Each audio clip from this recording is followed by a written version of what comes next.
Is it finally time? Oh my gosh, it's finally time! Hello, I haven't actually looked at chat yet. I don't know if anyone's here or not. I guess this is your opportunity to say all the things you've always wanted to say about me.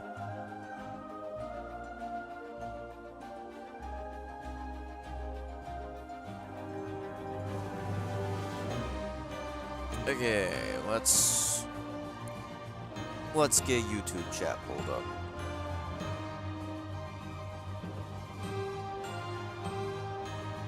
Ah, I was right, there is no one here yet.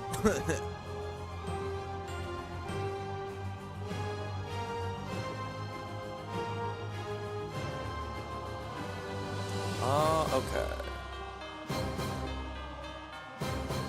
Well, I guess that's the good thing that I'm starting with Silksong.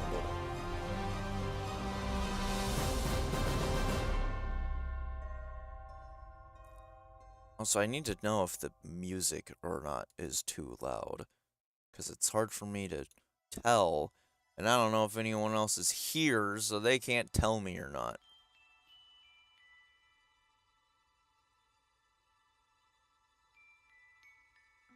I'm just going to assume music is fine for now. So, funny thing to the 0 people watching. So, Opera GX is having a little hissy fit right now when it comes to YouTube. And videos don't want to play because of the built-in ad blocker that Opera has, and I guess YouTube figured that out and they don't like it. So I am currently actually playing the music through Firefox. So I just have 2 browsers open.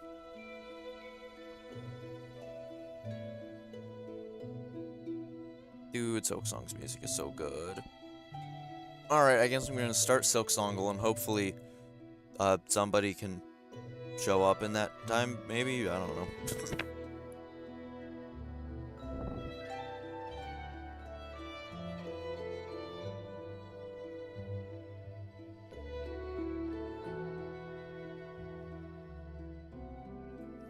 Dang, both of my mods are unavailable at this moment.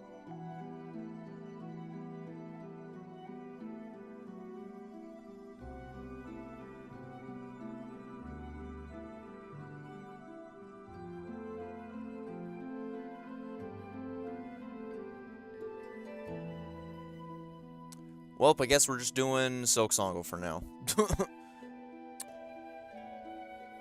Hey, Lost, someone's actually here. Oh my gosh. Hello. How are you?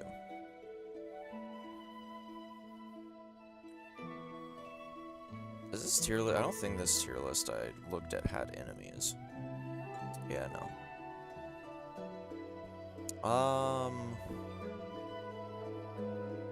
Claw Maiden.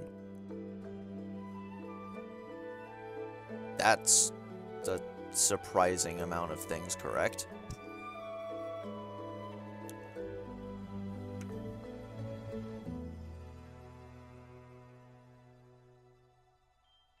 Last 2 days haven't been the best, but it's okay. Or last 3 days.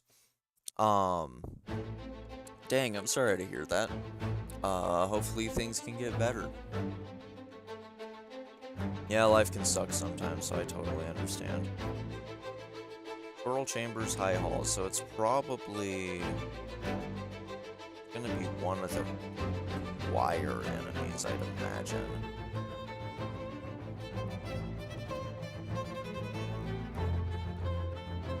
Like, I don't know, Choir Elder. So they aren't, so whatever it is isn't in Coral Chambers, gotcha. So that probably means it's one of the High Halls enemies, whatever those are called.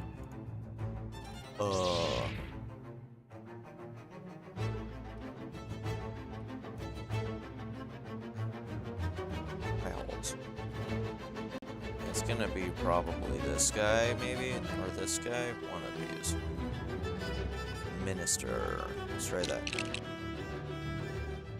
Wow, that was surprisingly quick. Share with friends? Sure, why not?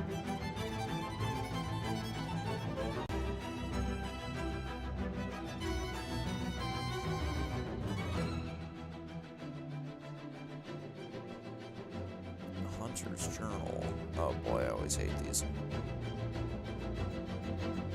Individually, they offer a little challenge, but their numbers are surely vast and most remain hidden. I don't know. I don't freaking know how. What's a tiny enemy that kind of swarms you? I don't know. Let's go back here. All. That doesn't work. All areas. I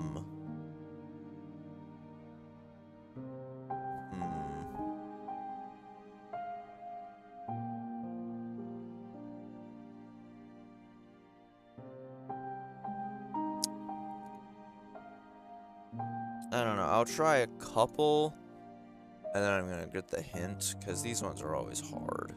What's that worm, the tinier wormways enemy called? Farlet or something? Maybe, yeah. I'm gonna check the wormways enemy, and then I'll check that. Gromling, it could be that. Nope. Let's see. Arlid. No. Huh.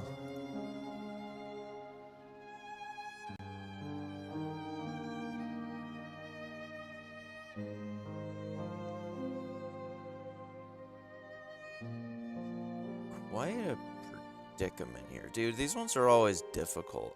Could be one of the Coral Tower enemies.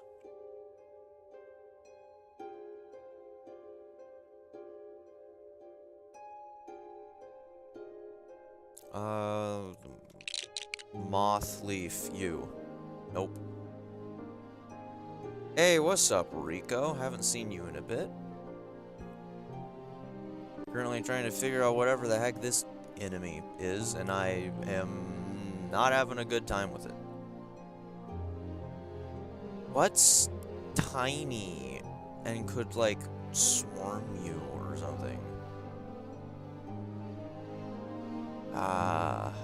And it's like there's probably more hiding away or whatever. Yeah, I don't know.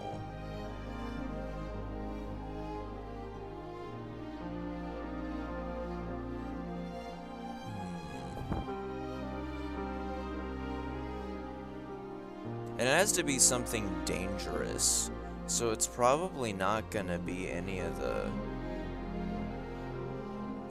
like tiny like passive creatures.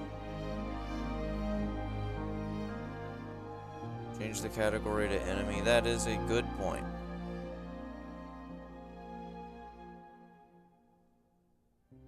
The mice enemies? I don't remember what those are called. Drape mite? It could be.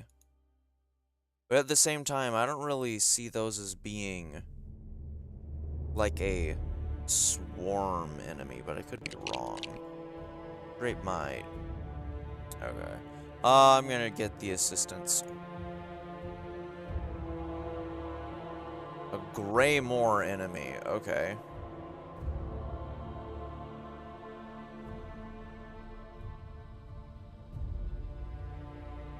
Oh, is it just mites? It might just be mites.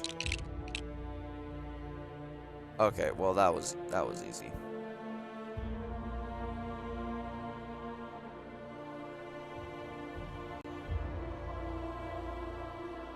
Oh, well, in that case you were right. That's hilarious.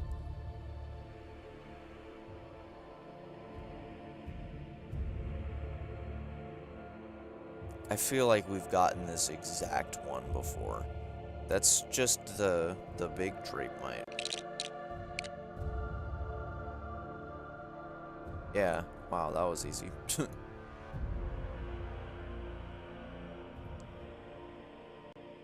This isn't easy. What? What, needle file? Bone. Oh, mask. Mask. It's the fractured mask. Duh. Voice lines? Oh boy. Shasha! Shasha! Shasha. Oh my gosh. I guess someone does say. I got the notification that OBS had to disconnect for a second. Am I still live? Let me check. Seems like I am.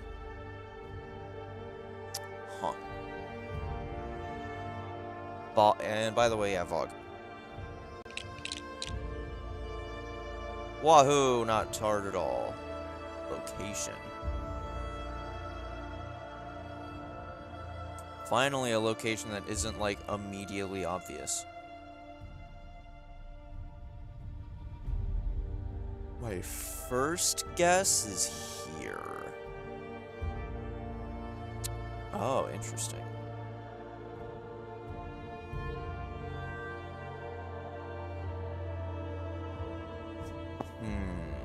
What other areas look like this?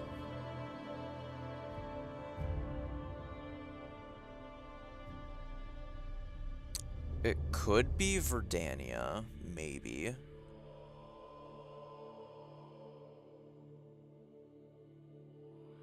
I don't remember enough about the color of the environment there. Yeah, that's what I would think too. This does seem like it obviously be Greymore. What did I miss? Whole lot of nothing. I more or less just started. Oh, by the way, tell me if, anyone tell me if music seems too loud. Just got off work? Heck yeah. Good for you. I need to start putting in more guesses. It's one of the more cavey areas. But I don't know where. It could be like here. Yeah, no. I don't think it's this chunk. It's not gonna be any of this. It's not gonna be that. I don't think it's in either of these. Or any of these.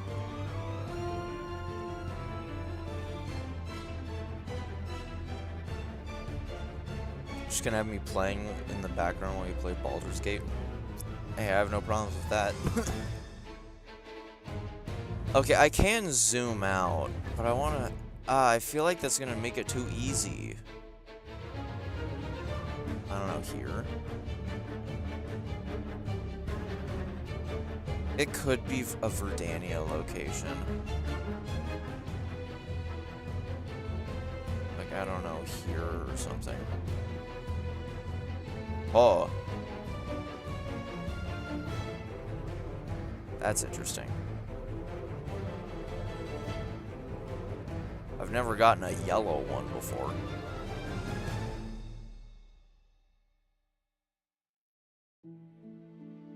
Okay, whatever. I started going the other direction.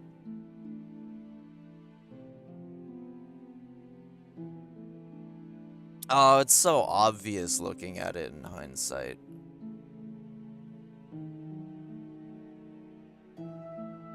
Well, that's that.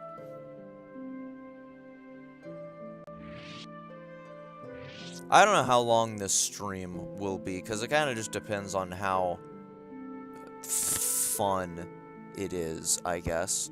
For those that don't know, eons ago, let me find it.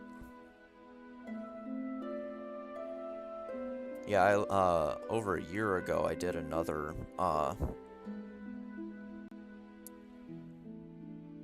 just, like, tier list video, doing a bunch of tier lists. Oh, wait, YouTube doesn't work. I don't know why I'm clicking on that. Yes, I know you are Engie. That, I have an ad blocker. Shut up. And that was quite fun. Especially the Smasher Pass portion. That was quite hilarious.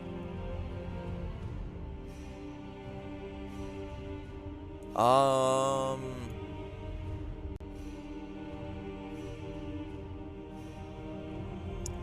what are Noel and Planet going on about in my stream channel?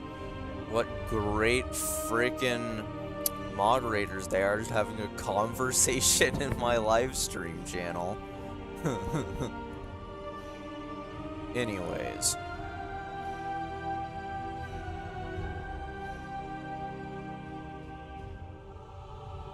How will this work? Will there be a bunch of polls you'll set up? Maybe if it seems really conflicting, I could do polls, but how I did it in the last one is, it was kind of more just a casual discussion, I guess, and I would make my points and then people would agree or disagree with it. I don't know. I'm gonna be totally transparent.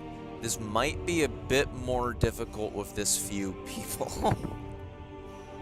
I, unfortunately, had quite a bit higher viewership a year ago, so it made stuff like this a lot easier to work through and be more exciting. Only having like 2 or 3 people might make this quite more challenging to do. But who knows? We'll figure it out.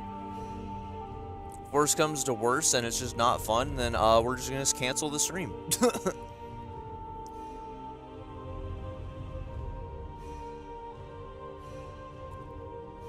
Now, I said in the title of this stream, I said bosses, tools, smash or pass. Those are just things I was kind of saying off the top of my head. I don't really know what kind of lists we're gonna do right now.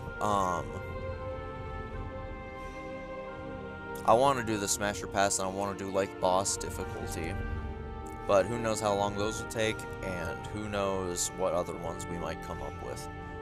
I guess, hold on, before we even get into this, I need to look at the tiers that this one has. This one has bosses and NPCs. I'm just gonna ignore the NPCs for bosses, but I don't want to switch to a different one. It's easier to just stay all on one.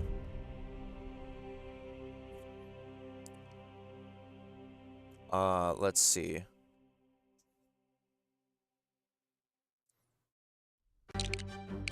Gucci Gamers. There we go. That is not how you spell gamers. There we go.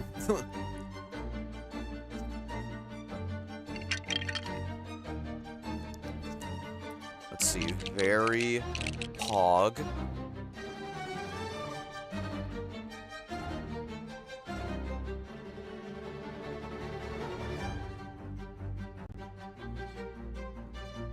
Don't know character. Why is that just in the middle? Also, I don't even need that.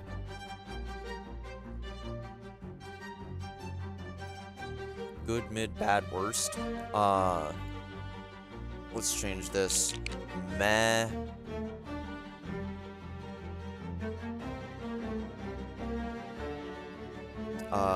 Fine. Mid, fine. No, fine. There, that looks good.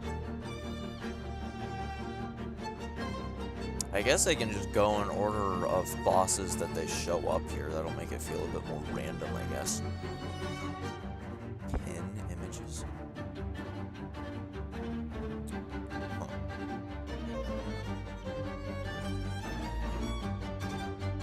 Well, let's get this started then. Grr, that's a random one. Grr. He's one of those ones that kind of goes just kind of forgotten. People don't really remember this guy exists, I'm gonna be honest. I know when Rusty did his, I think it was his bosses video, I remember he was theorizing that this boss might be one of the biggest roadblocks when it comes to like, hitless runs and whatnot, because he's so random, and I could see it. You know, wait, are we basing this off of boss difficulty or bosses just in general? Like a mix of like difficulty or like how much I like them or if they're cool or not? Because I feel like the lists would be different. Like in terms of difficulty, Gur's like, I don't know, here probably. But he's quite interesting. I find the idea of him being like kind of a murderous collector type. That kind of puts him up like here, honestly, or even here maybe. I don't know.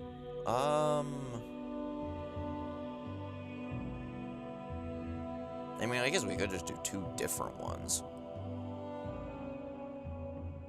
In terms of I'm gonna do in terms of difficulty so far. In terms of difficulty, he's there.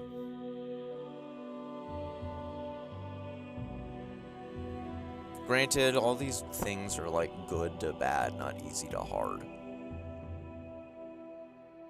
You know what? Sorry, Gucci gamers. Let's see. Very hard. Hard. Baby mode.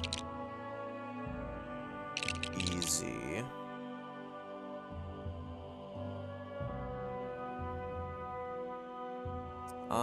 Let's see.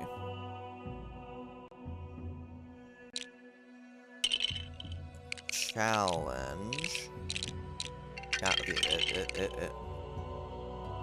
I spelling that wrong? Is there an E here? Okay.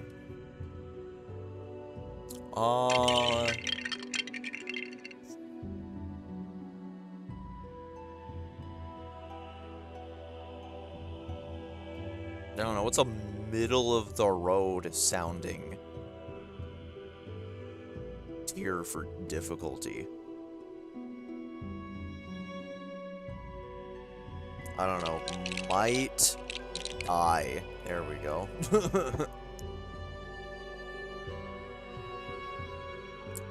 Rust King Kong, dude, his run back and the like build up to him is legitimately so hard, but I don't actually know if I've ever died to him. I've only done 3 playthroughs of the game, but I believe the 3 times I have actually reached the boss, I don't think I've lost to him. No, I think on my stream, I think I did lose to him once. I believe I did. But he's still very easy. Now, on the opposite end of the spectrum, Last Judge.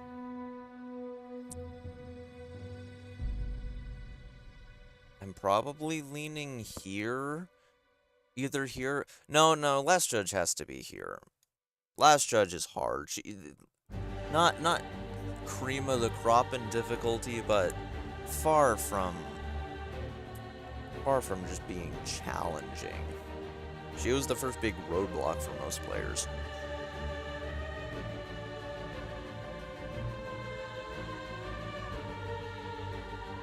Ass Jim. He's just annoying, man.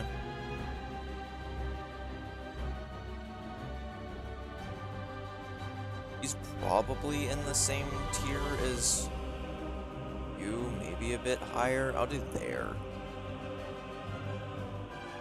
Beastfly, good grief. Dude, I want to say here, but I know that's not true. Beastfly has to be near the top. I don't think Beastfly isn't very hard. I think the infamy of how early you can potentially fight Beastfly kind of throws that off, but it's not a super challenging boss. Most of the issue just comes from the ads that get spawned, and even then, I don't find that to be super difficult. Sister Splinter feels pretty in the middle. Actually, is she? I don't know. She was kind of hard on my first run, but after that, she's kind of just a cakewalk. I don't know, yeah, I'm reverting that. I don't think she would go in challenge.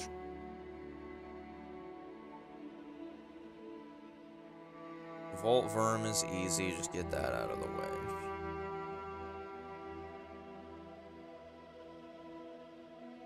I don't quite think Volt Verm is easy mode, but it's gonna be one of those bosses. If no other bosses obviously go into baby mode, I'll hold down Volt Verm, because Volt Verm is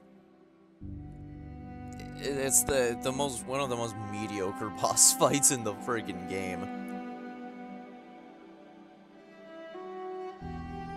See, none others on the top row. Bell Eater. I remember Bell Eater giving me quite a bit of trouble on my first run. This is not an easy fight. I feel like Bell Eater is good for challenge.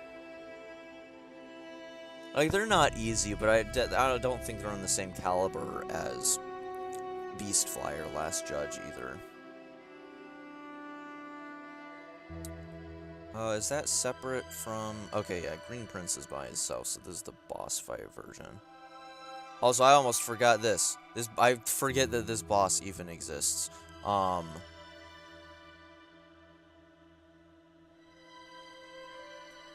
Weirdly enough, you probably go here. I want to put you in easy, but I have died an uncomfortable amount of times to you, so I don't think I can.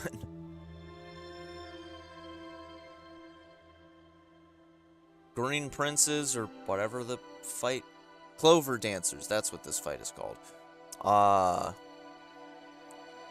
Yeah, the power of gay doesn't make them more challenging, unfortunately.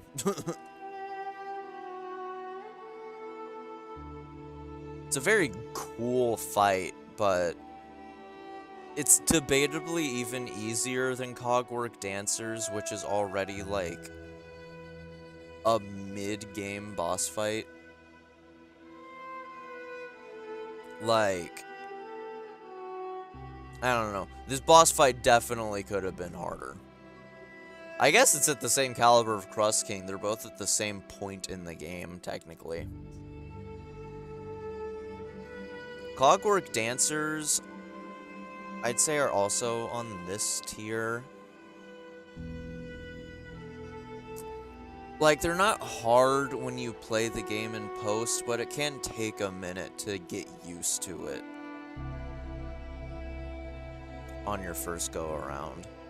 Though they're near the bottom, so I'm gonna probably keep them here. Are they? Yeah, I'd say they're easier than Sister Splinter. Probably. I don't know, you could get back to me on that. Crawfather, this is one of the bosses that I haven't fought on all of my playthroughs. I just skipped him on my Steel Soul run.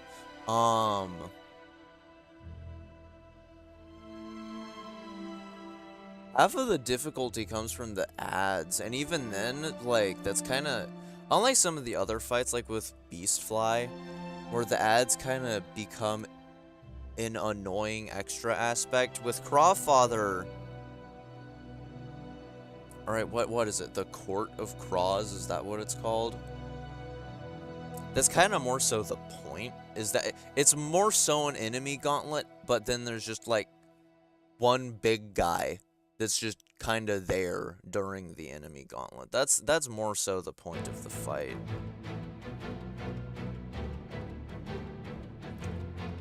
Probably... I don't know, either at the top of Might Die or at the bottom of Challenge. Dang it, I wish Chosen One was here. I'm gonna put you there for now. Although there's just 2 Bell Beasts.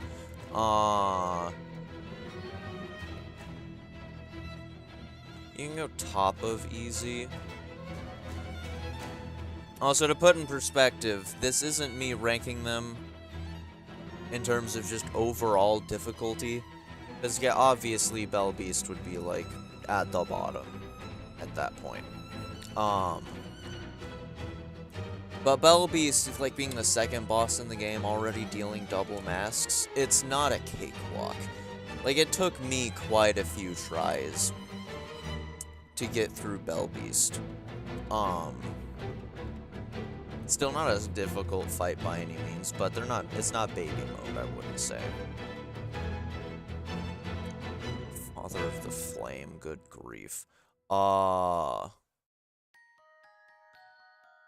we're already at the Bellheart theme. Father of the Flame is so hard to even rank.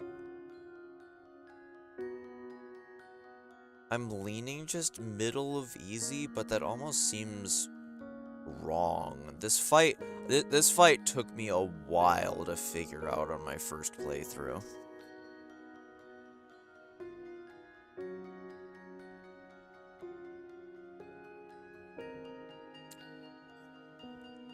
Maybe there?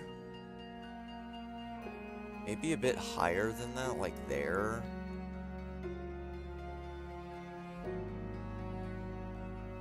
Yeah, I'm going with that. Oh, well, that's easy.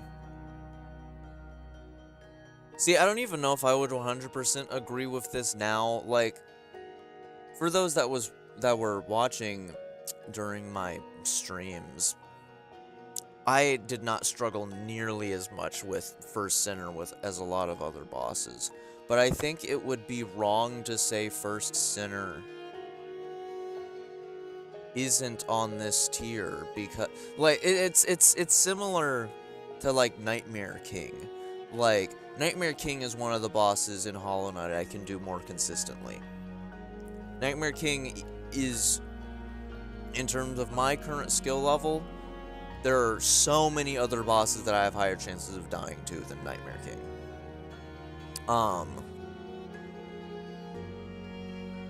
But I'm not gonna say the fight isn't, like, top 3, top 5 at least hardest bosses in the game. No way.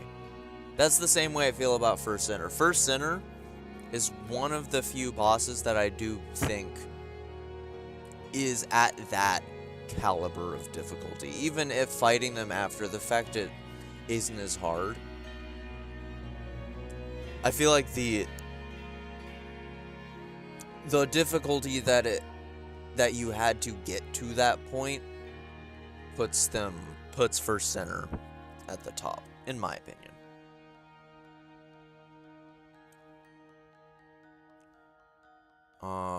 Ignis and Ron?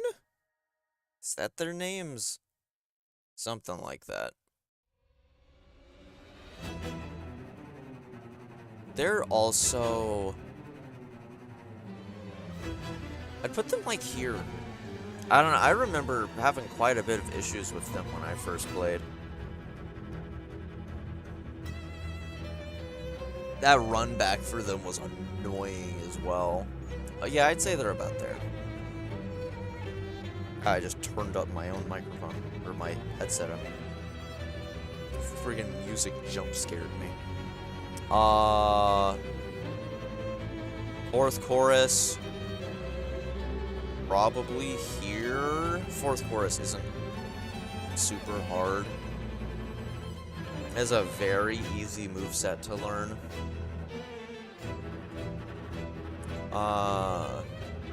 Does this even count as a... I guess this counts as a boss. I'm gonna be honest, this would be a baby mode boss. I've only fought Garment and Zaza one time, because I missed them on my first 2 playthroughs of the game. I only fought them on stream. I guess that might technically have some effect on my skill level, but no, that was a very easy fight. That was almost comically easy, unfortunately. Grandmother Silk.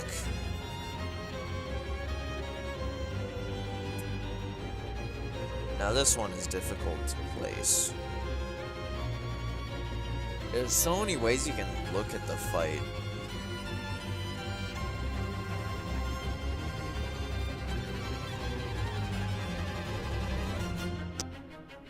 I might have some bias towards it because GMS, like, I don't know, I don't remember who all was there, but there was that frickin' grandmother Silk stream I had that took, like, the entire stream. Because I was doing it while cursed, and since I only had, and since I was at Needle 0, it took, like, what, 3, 4, more than that hours to beat? So I might have some bias in me for Grandmother Silk, but the fight isn't super difficult. Like, if I was excluding that, as much as I hate to say it, in terms of difficulty, she's like bottom of easy. Maybe some people would have disagreements, but like for a final boss, the fact that it took me having to do a challenge run where I never upgraded my weapon and couldn't heal to lose to the boss, I think that says a lot. Like, it made the boss very hard, but I can't stress enough. On my first playthrough, on my second playthrough, and what the multiple times I had to refight her for all those times.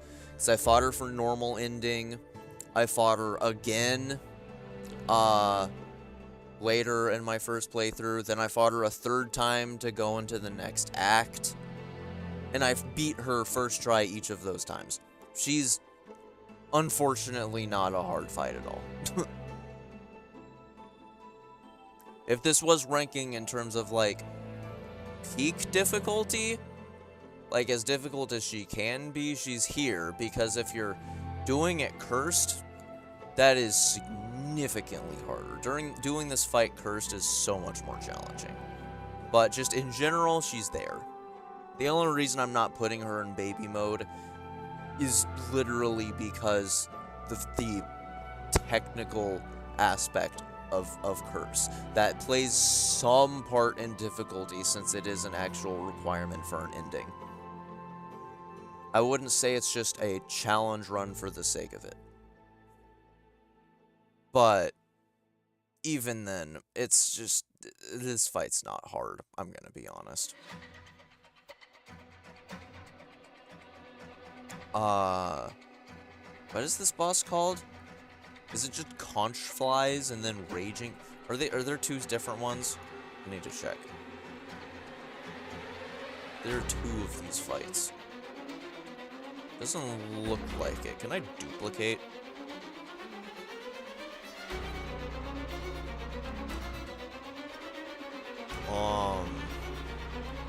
Don't think I can. Okay, we're gonna choose someone to represent the other conch fly fight.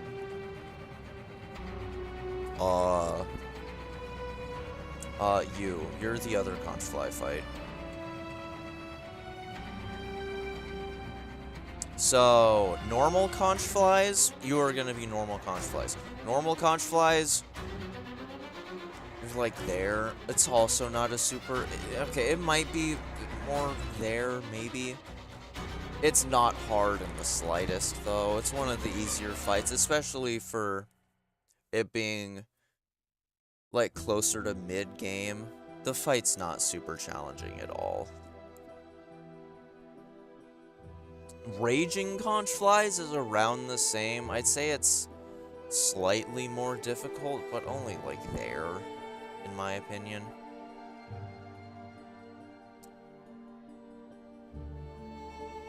I don't know what to think with this one. Grohl? Is that how you say his name?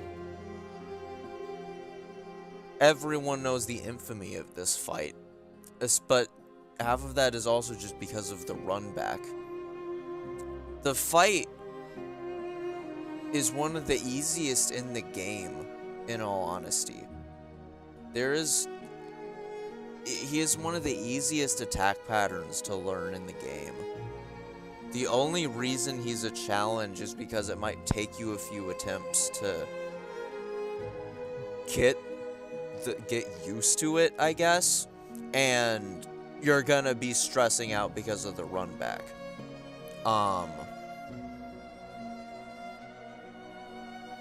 But the fight's not hard. On both my second and third playthroughs, I beat him first try when I got to him. Like, okay, if we include the run back, he's like here. If the run back is part of the boss, he's here. And I'd lean to say the run back is part of the boss. I think it would be the only instance in the game where a run back should be considered a part of the boss, because that's like a large chunk of the infamy around Grohl is his run back. I actually think there might be a good argument for that. I might put him like there. Like, if it's not the run back and it's just the fight itself, he's probably like here, maybe bottom of Might Die. But no, I'm gonna say screw it. I'm including the run back in the boss fight. And if that's the case, he's there. How many laces are there? Aw. There is only one lace. Why did this guy include 2 bell beasts but not 2 laces? Oh, also, I had to add Hornet. Hornet wasn't actually on this tier list, so I had to add her myself to it, because you can just choose files to add on to it. Okay, who are we gonna say also represents lace? I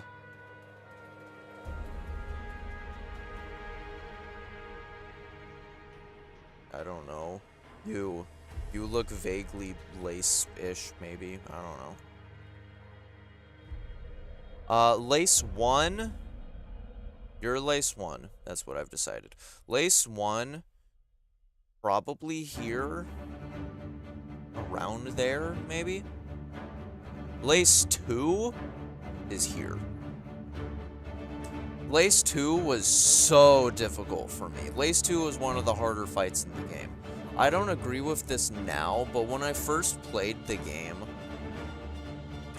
I actually said that I found Lace 2 more difficult than Lost Lace. I don't know why I came to that conclusion, but now, because now I definitely disagree with that. But Lace 2 is super difficult. I may say that Lace 2 is the hardest boss in the game out of all the Act 2. And oh wait, no, that First Sinner is still Act 2. Lost Lace and First Sinner are the hardest bosses in Act 2. There. Lace 2 was just... Dude, Lace 2 took me so long to beat, but it was so fun. I loved that fight. But... definitely not an easy fight. Lost Garment. Probably like here, maybe? Like very bottom of Might Die? Like...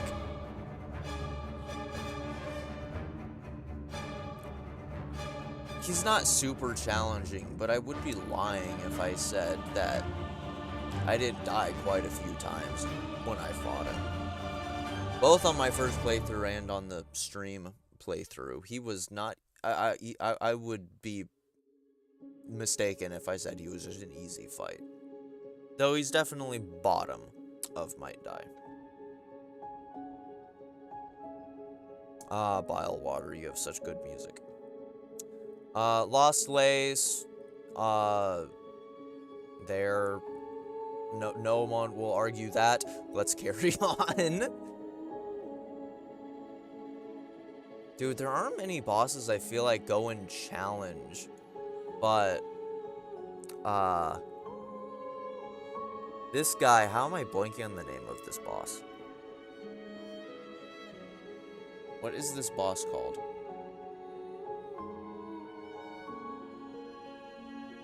I'm trying to think of it. I don't think it has Craw in its name. Marrowwing, right? Morwing, that's it, Morwing. Took me a minute, but I got there. Morwing feels like this game's first like big skill check, in my opinion. Because before this you had Moss Mother, or whatever it's called. What is this boss called? I think it's just Moss Mother. I don't freaking know. Moss Mother, piece of cake. Bell Beast, challenging, might take a few tries, but definitely not hard. Lace Swan, again, not super more challenging, but not super challenging. And Fourth Chorus. Fourth Chorus is just a bit gimmicky. That's the only reason it gets a bit of a bump on difficulty, but like Fourth Chorus has a very easy to read moveset.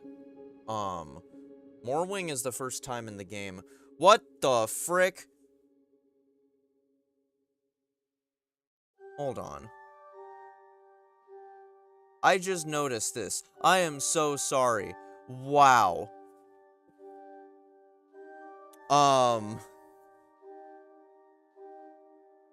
My stream chat has been frozen this whole time.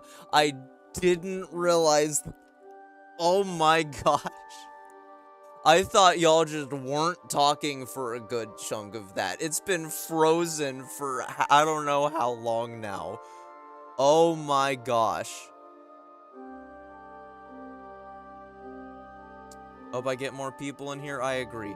Goodness gracious. I am so annoyed with that. Why was my stream chat just frozen until just now?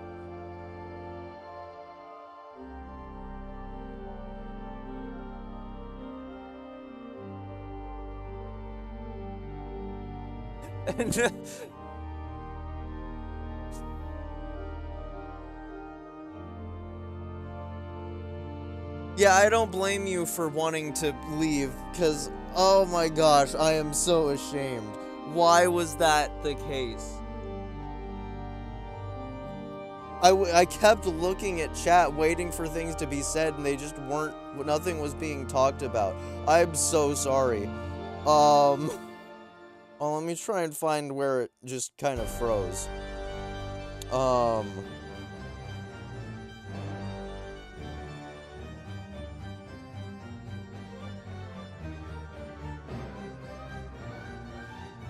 Hello, Egg Uga, you got here just in time. I am able to read stream chat again. Goodness gracious. Also, hello, Crust King. I don't know if you're still here or not.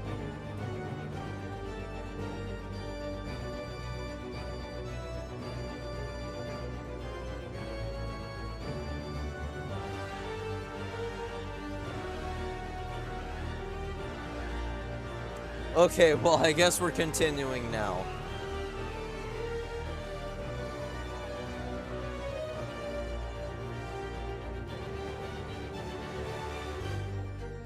Fair enough, then. Guess we're just gonna continue. Oh my gosh.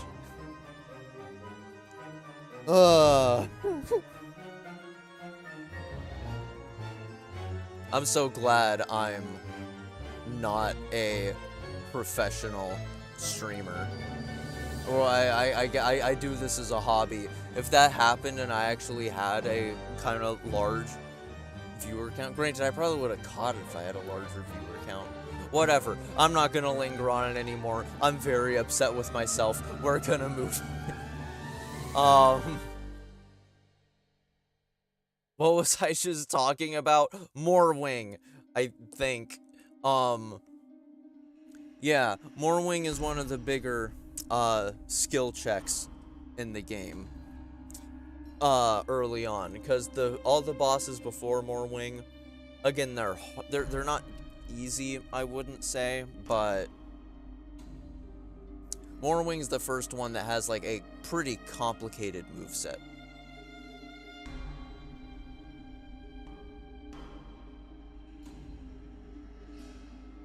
This is Silksong. Or bosses from Silksong.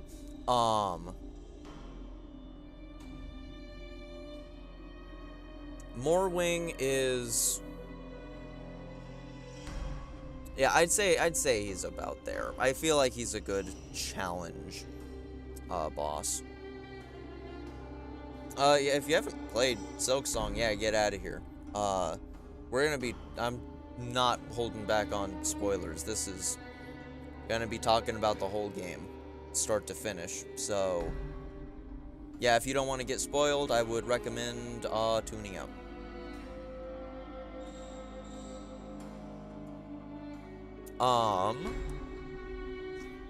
Let's see, who's next?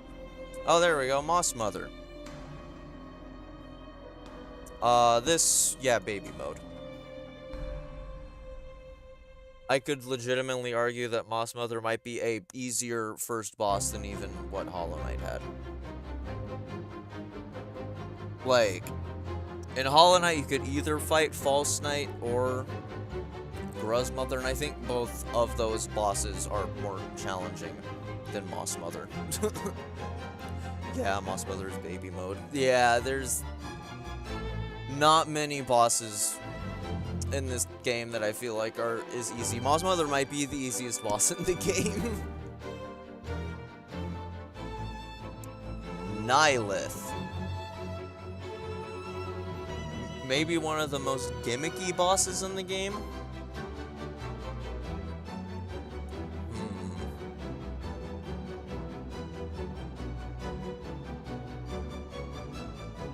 Oh my gosh, Chosen One, hi.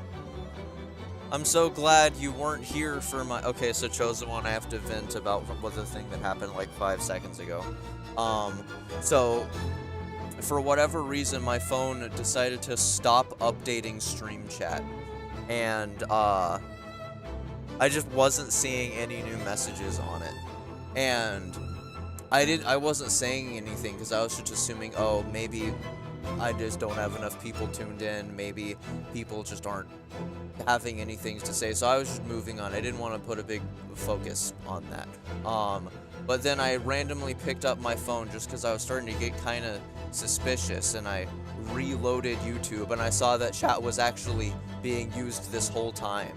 And I was very annoyed with myself because of that. But now I can see it actually updating. Huh. But yes, hi, how are you, Chosen One? We are currently doing bosses in terms of difficulty. Nihilith.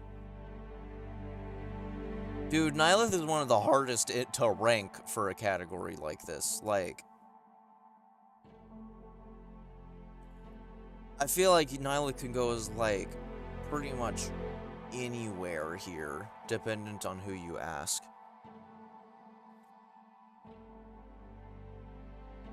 I'd lean just top of challenge, maybe bottom of hard.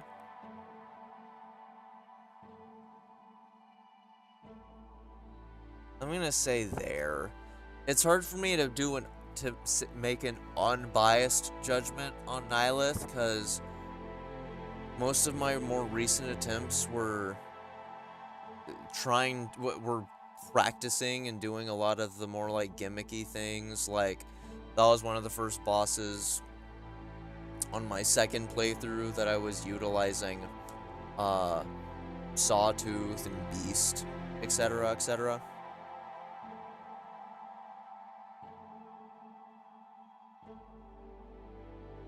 I say might die because if you get the right tools and crest, it's fine. Nihilith is street tier. Yeah, I might be having a biased viewpoint because of the difficulty I felt with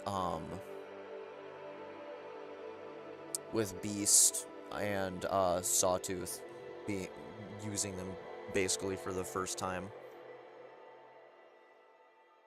I'll concede and say top of might die.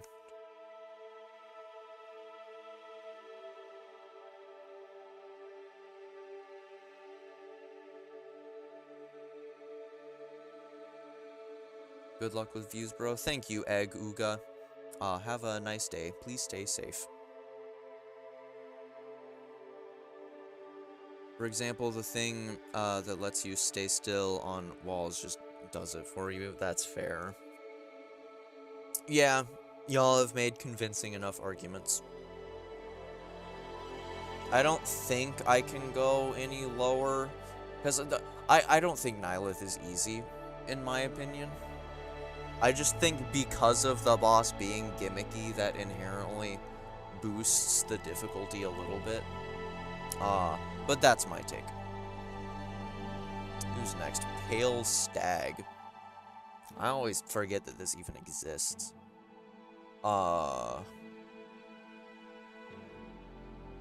It's just projectile spam the boss fight. That's all Pale Stag is.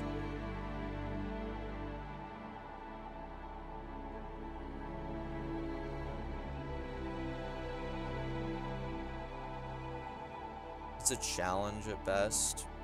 Yeah, I don't even feel like it's that high. Like, you can die a few times to Pale Stag, but it doesn't feel like that difficult of a fight either. Like, once you get the hang of the rhythm, like, there's not really much to it. It's just run over, hit it once or twice, dodge the projectiles, run over, just back and forth until it's dead. If you don't know the projectile tech, it's quite hard. I don't know if I know the projectile tech.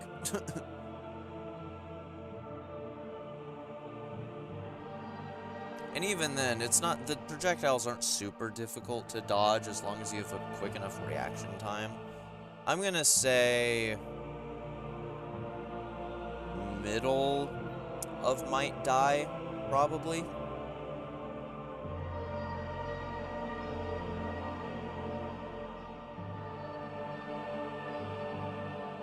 Yo, I thought you were ranking these on the title. So confused when I saw East Light High Tier. Yeah, I am currently ranking them in terms of difficulty. And more specifically, difficulty on their dependent on where they're placed in the game.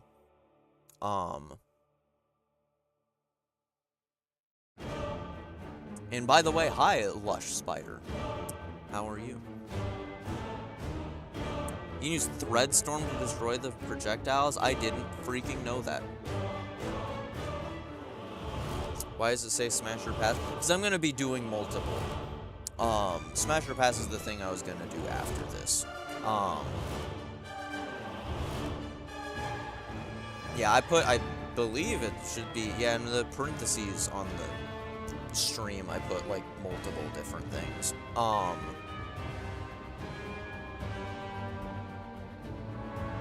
Top 2 are correct for both tier lists. I won't disagree. Who's next? Ooh, Phantom.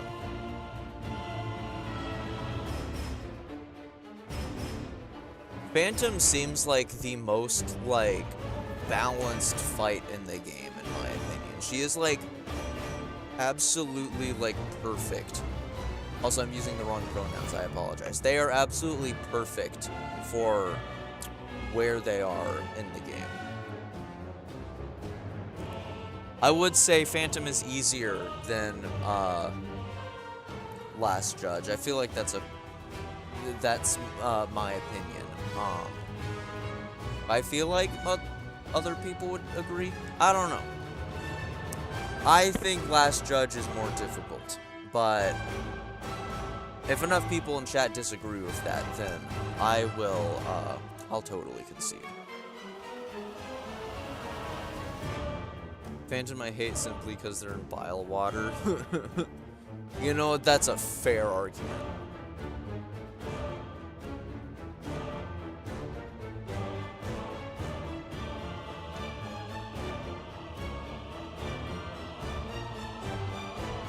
Phantom's significantly easier, I think. I feel comfortable putting Phantom here. I don't think Phantom is easy, like, by any means, but I don't think she's at the upper echelon of difficulty. Oh, by the way, for the couple new people that are here, this is Lace 2. And this is, the other Conchfly boss. They didn't have duplicates on this tier list.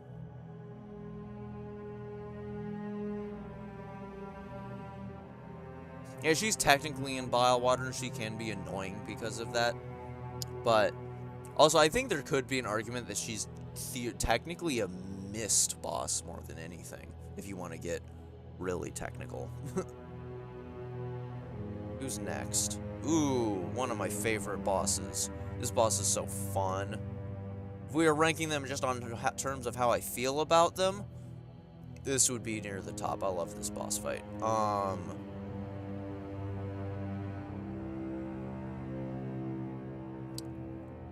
Bottom of challenge, maybe? Is that, am I putting them too high?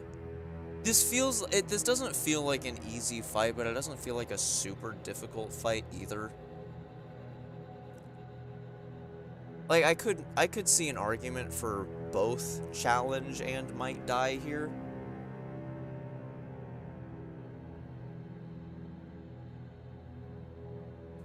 Will lore be another tier list? It depends on what people think. If the consensus in chat is that doing bosses just like again, but through a different lens might be boring, then I might not. Though at the same time, I wouldn't be opposed to it either. It would lead to a lot of, because right now we're talking purely gameplay. We're gonna have very different opinions if we are talking like story and stuff. I don't know how, but I have not fought that boss yet, and I've made it to the Lost Lace fight. How have you managed that? That's crazy. Well, I mean, I guess it's not that crazy now I think about it. I don't actually remember off the top of my head what the prerequisites are. Well, I mean, I guess you'd have to, like, free them first. I guess that's the big thing. Fight them too late into the game, and they have a lot of 1-damage attacks and kind of simple attacks, I think, in comparison to a lot of the harder bosses. That's fair. But at the same time, I feel like the moveset that this boss has is quite a bit more Also, why is Lost Garment here? I just noticed that. Lost Garment should not be that low on Might Die. Lost Garment should be, like, there. But I feel like, yes, the point that you fight them in the game does play a part in it. Oh, the only two NPCs that are here. This represents, Lace 2, because there wasn't 2 pictures for Lace. This is Lace 2, and this is the second, Raging Conchfly. Or, this is the Raging Conchfly fight, because there was only one Conchfly. That's the only reason these two are here. All the others are all bosses. If you're not aware of that, then sucks to suck. But everything else on here are bosses.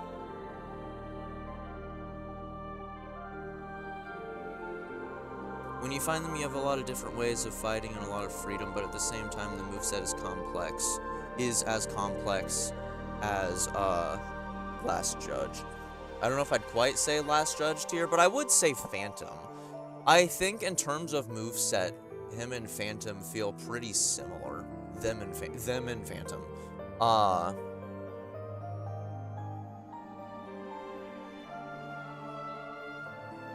don't know. Just in comparison to all the bosses in Might Die tier, I feel like this moveset is more of a challenge and more complex than any of these other guys.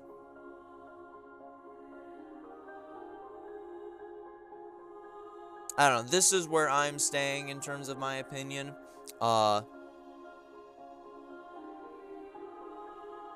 is the lightning coral thingy? This is, Voltverm. They are a hidden boss in Act 3 of the game in, Sands of Karak. I won't tell you where if you want to try and find it for yourself, but it is a hidden boss in Sands of Karak. Technically can be Act 2, yeah, but that's like borderline using skips. I'll kill it. Seth. Oh, now this is interesting. Seth, on my first playthrough, I beat first try.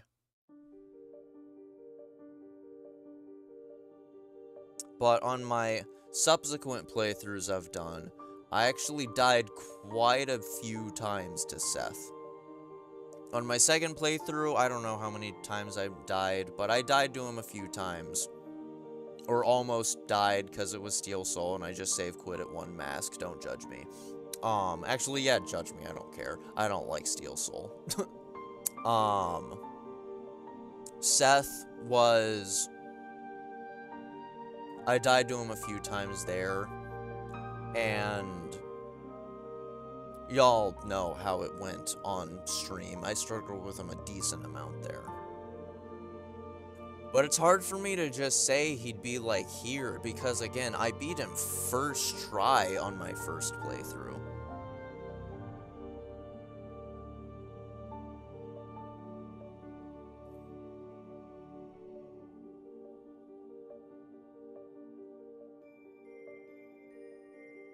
Say hard for the complex moveset, I would say it is hard. I've said hard 2 times, lol.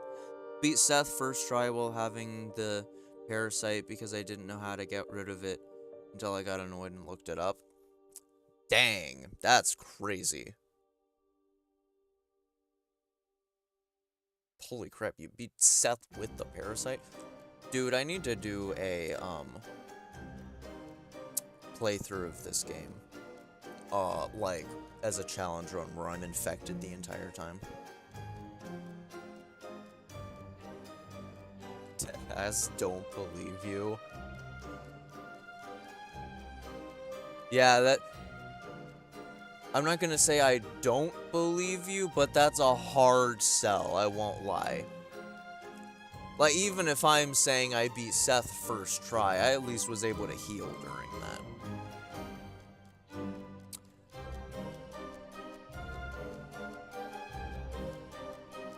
Let's say top of challenge. I personally don't think Seth reaches hard, but I know that's just my opinion. I know a lot of people would disagree.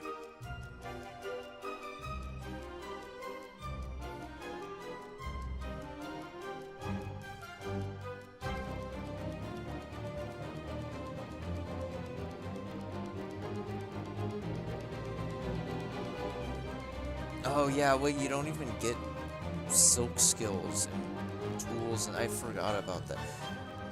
Dude, Lush, if you beat Seth first try with that, that's diabolical. Yeah, now that Chosen One's pointing that out to me, I don't know how I forgot about that. Yeah, what the heck? I do struggle to believe that. That would be crazy if you pulled that off. Who's Scarsinger? Now, Scarsinger... Honestly, I feel like you could put any of these bosses in any order dependent on who you ask.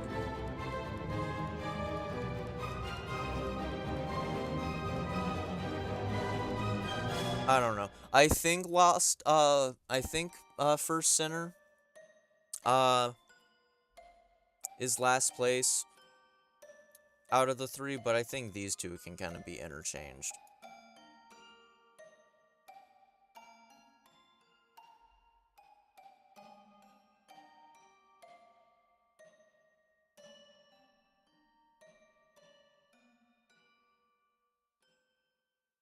I was just being stupid and not realizing you can get rid of it so easily. Looked it up after dying to Nihilith. I would say Singer is not harder than Lost Lace, but is harder than First Sinner. I agree with that. Oh, I might turn up this song just for a second.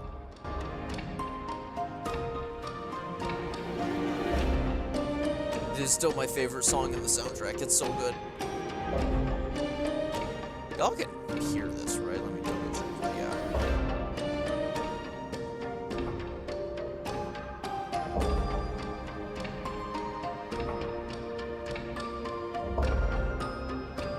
Christopher Larkin cooked so hard.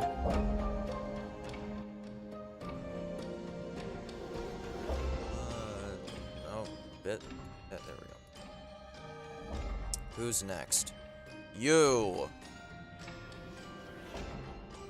I won't say baby mode just because you deal 2 masks and you're pretty early in the game, but you're like bottom of easy, man.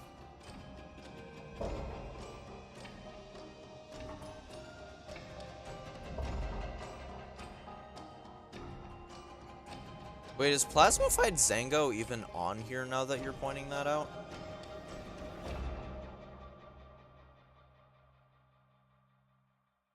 I don't think he is.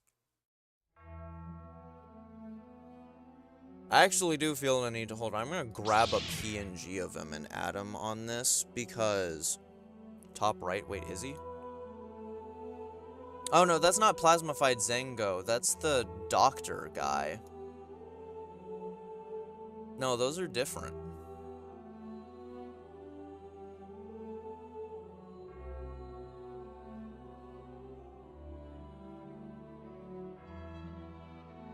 Yeah, if you mentioned Zango before that point, I'm sorry, I didn't realize. Hold on. Silksong Plasmified Zango images. Boom. Save. Boom, boom, boom, boom.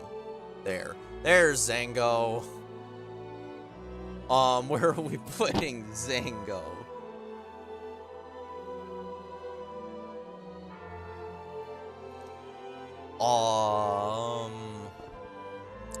Might die.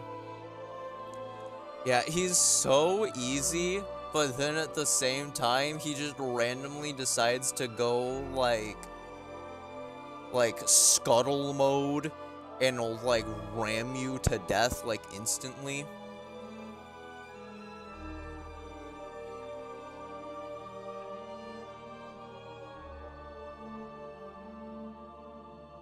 Yeah, he's weirdly enough a might die tier. Yeah, I died to him a few times. Everyone here is mature enough is mature enough to admit that they died a few times to Plasmified Zango. I'd put him just in front of Ass Jim.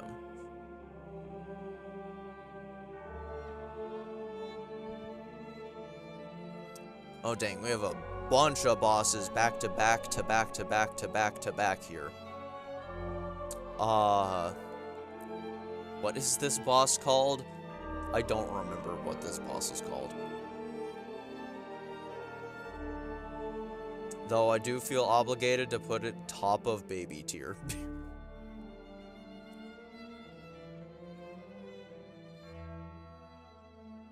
Summon Savior, you're right, thank you.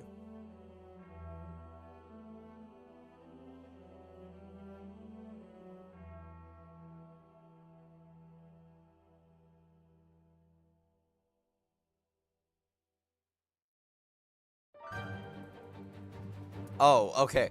Once again, this is representative of Raging Conchfly, because there isn't another Conchfly image on here. This does not represent Summon Savior.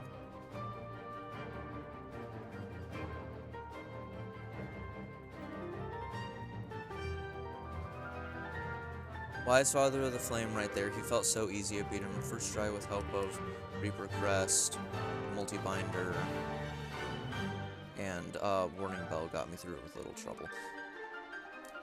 That's a fair argument. He was so gimmicky, and the fact that you couldn't heal during it really threw me off. But you're right, he's not super difficult either.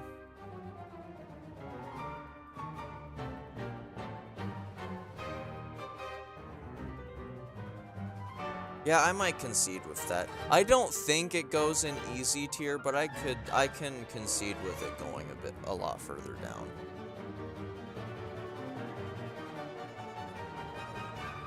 See, no, I would disagree with that, though. I do think Father of the Flame has an argument to be more difficult than Cogwork Dancers.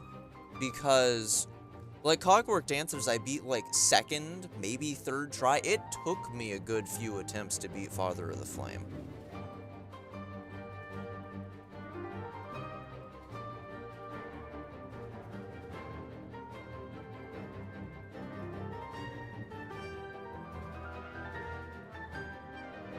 The only reason I put Cogwork Dancers on there is because they're more of a gauntlet, and you can get thrown off if you're not super used to, like, what the boss is doing. But Cogwork Dancers, like, if it weren't for that, would go even lower. It's just a long boss fight, and it is potentially confusing on your first go-around. I don't know. I'll concede with Father of the Flame going lower, but I don't think it goes any lower than this.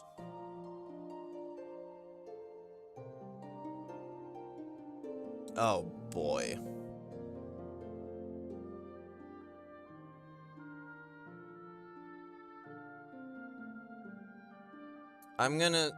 Y'all, I'm gonna do something.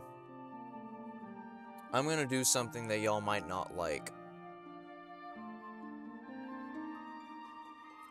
What are y'all's thoughts on this? Am I going too extreme here? Put that mummy high up. I hated that thing. Seems like some people might agree. He's not harder than Seth, bro.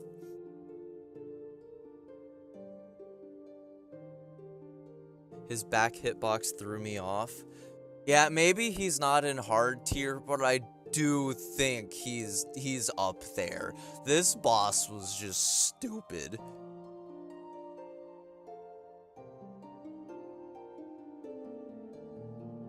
I don't actually know if I would agree putting him below Seth. I think Seth is an easier fight, genuinely.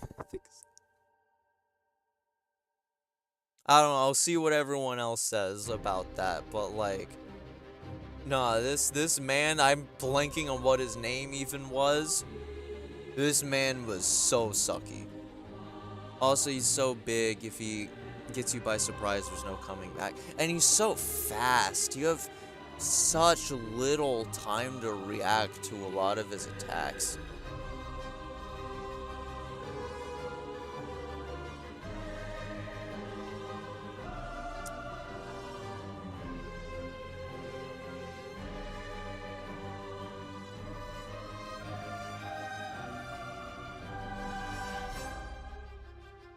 Yeah, I may have jumped the gun of slightly putting him in hard, but he's definitely in the upper echelon of difficulty. The Unraveled, that's the name. The Unravel would be right below second lace fight. At least the second lace fight was aesthetically pleasing.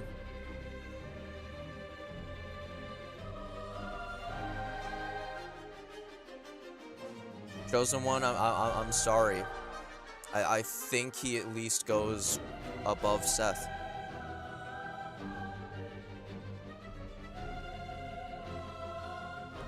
Unraveled is pain and suffering. Do I have second Savage Beastfly? I don't. Thank you for pointing that out. You know what, if I already have this pulled up, that was easy. Let's just, let's see. Silksong, Savage Beastfly, let's just do Void, because that makes it more interesting. Oh, is there not a sprite for when they're voided? There might not be a sprite for when they're voided. I thought it actually physically changed how they look, but maybe I'm just remembering wrong.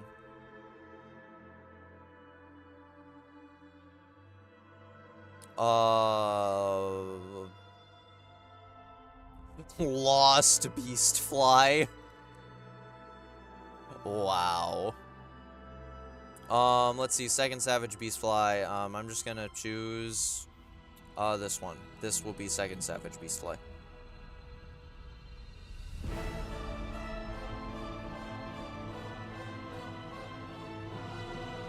Boom.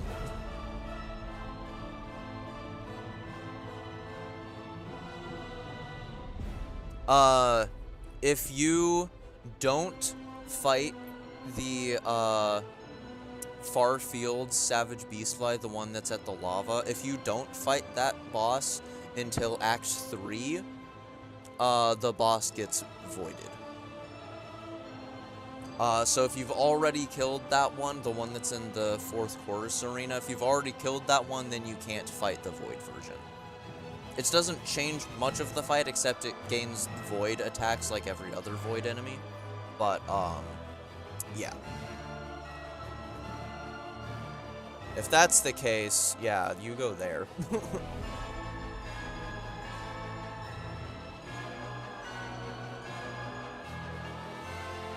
can all agree that the hardest boss is Mr. Mushroom.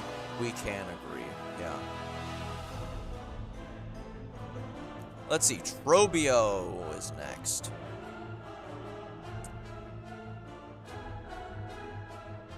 I think second Trobio's like there, and first Trobio is like there.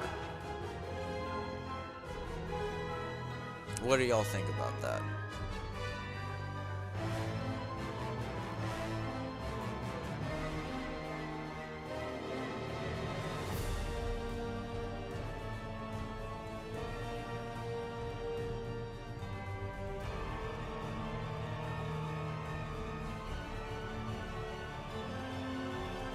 Yeah, okay, so there's a lot to catch up on. First of all, Chosen One seems to disagree on Beastfly being this high.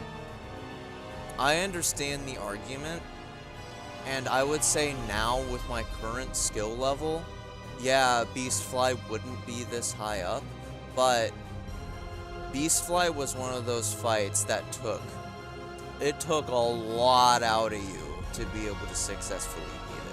There might be an argument for putting Beastfly a bit lower, like doing, like, I don't know, that or something.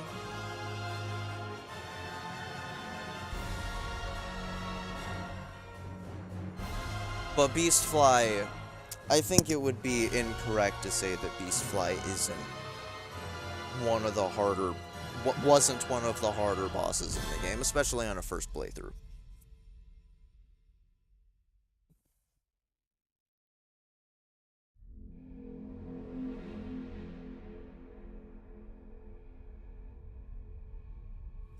We can get back to here. I'm gonna move them back down if we're focusing on that now.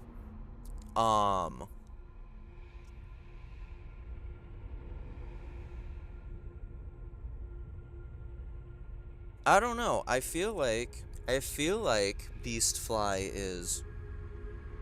Personally, don't think Carmelita should be so high. I beat her faster than I beat Kong. Don't ask me why I'm bad at gauntlets. Think they go top of challenge. It's more difficult than every boss in that tier, but his attack patterns are way too simple for me to say a full tier higher.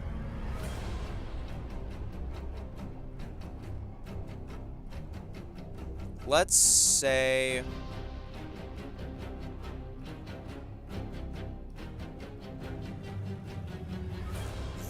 that's what I'll concede on.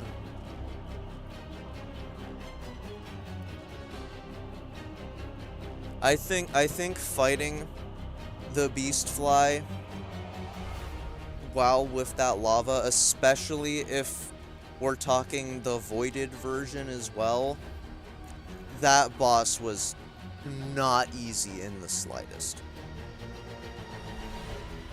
Though, weirdly enough, the more I think about it, the more I do think there might be an argument to put Unraveled above it.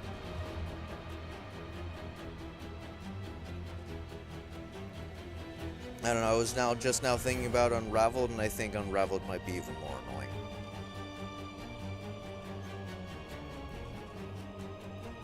Alrighty, we're sticking with that for now. I can't talk about Beastfly too much longer. It's bad for my mental health. Let's see. Let's do normal Trobio first. Normal Trobio, I'd say, is like bottom of challenge. Like, obviously, it's not a super crazy difficult fight, but especially for where he's at in the game, Trobio's very confusing. He's to the same caliber of, like, Grey Prince Zote. There's just a lot going on the fight. Unraveled had the Spinjitzu mummies, and those were something. Oh, yeah, the frickin' Spinjitzu mummies.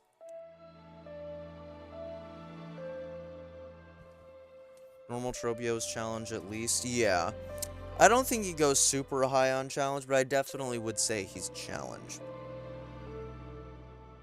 Like, I don't think any of these other bosses beat him out. Okay, some of them do. Like, he's more difficult than Morwing, but at the same time, we're going on, like, where they're at in the game. And I think Morwing, where Morwing is located, is more challenging than Trobio, where Trobio is located, if that makes sense. Tormented Trobio. Bottom of hard, honestly? That's what I would say where Tormented Trobio goes. That's one of the harder fights in the game. Because even more so than Trobio, there is so much going on that boss. Hard, hard, hard. I just want to share that I had to manually accept hard, hard, hard. Dang it, Christopher Larkin, you're gonna try and make me sad now? It's even more overwhelming. Yeah, exactly. There might even... I don't think he beats any of these fights. Okay, well, again, it would be Grohl if Grohl was on his own, but I'm being silly, and I'm including the run back for Grohl here. I'd say the run back is a part of the boss fight, and that's what puts Grohl here. I don't remember who all was there when I said that.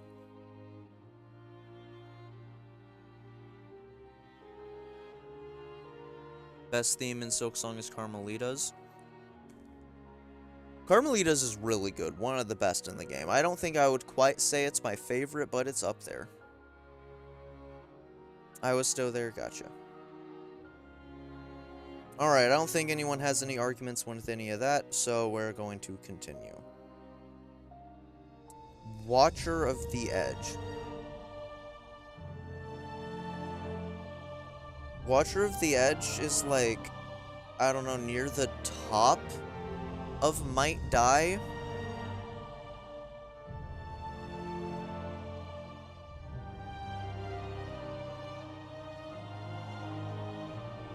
Ugh, sorry.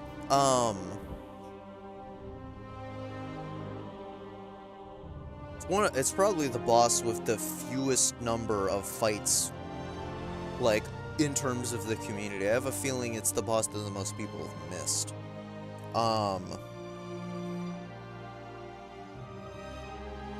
He just hits hard and has a pretty original moveset, but the moveset isn't super difficult either.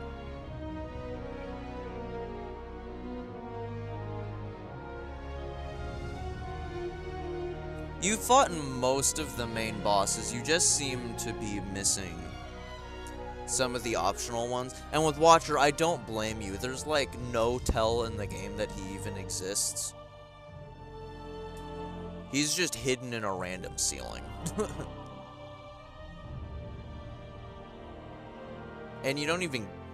there's not even any, like, actual, like, progression locked behind him. You don't, like, get any, like, tools or whatever. You just get the acknowledgement that you killed him is your reward. Harder than Morwing? I could see him being harder than Morwing. The argument that I'm going through is you fight him so speaking of Carmelita's theme, you fight him so late in the game that I feel like he doesn't offer enough to really merit that high of a ranking. But I don't know, I'll concede. Because at the same time, I'm not going to say he's easy by any means either.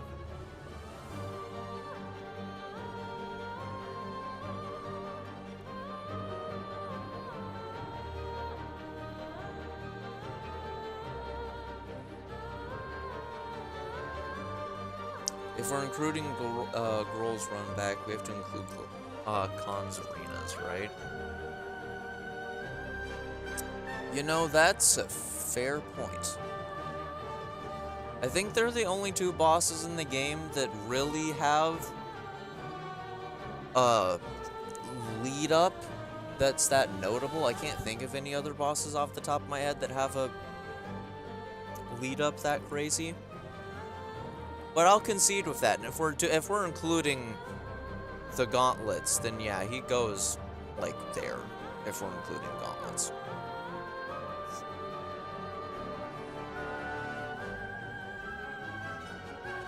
There is a way to skip the run back, though. That's a good point. You only have to do the run back once.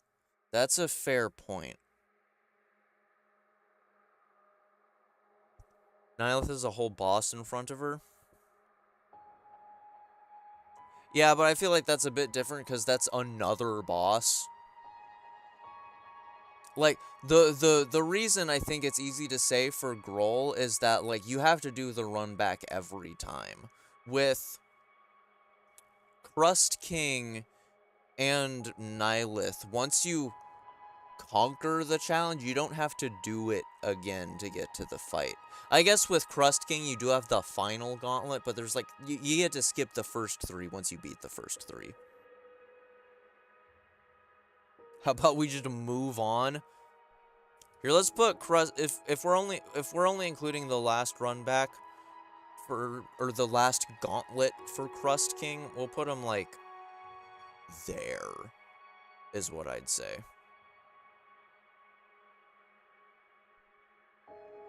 Widow. How many more bosses do we have? Hold on, I'm just gonna collect them all.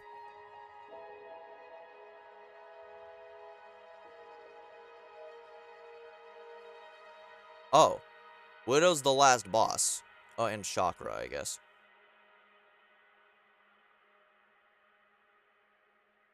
Unless I'm missing one. Yeah, I think those are all the bosses.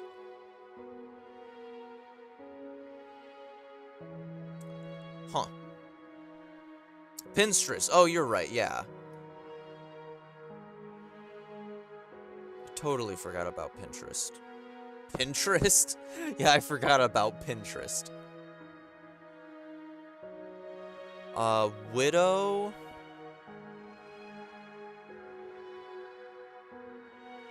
Widow, I would say, is the first genuinely, not saying literally in hard tier, but I would say Widow's the first genuinely hard boss, like, in the game.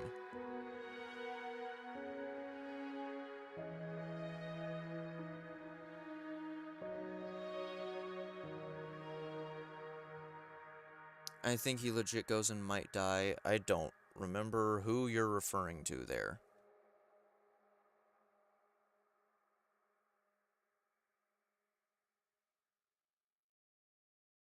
I have a grudge against Khan's arenas because I got to the end and then died to the crab because I wasn't paying attention. Oh, that sucks. With just the one gauntlet, it stops being this massive war of attrition and just becomes a mild inconvenience. You have to go through before fighting Khan, who you'll probably beat in 1 or 2 tries. Oh, you're talking about Khan. Yeah.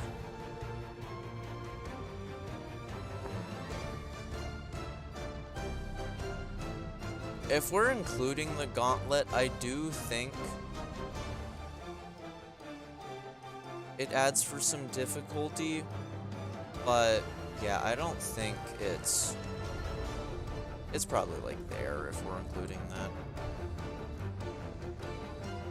Widow's hard when you meet her.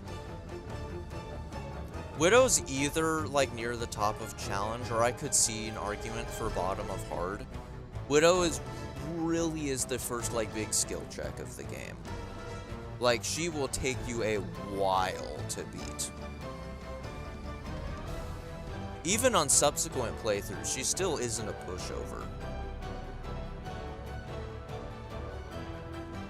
I'm gonna start putting her bottom of hard and see if anyone has disagreements with that.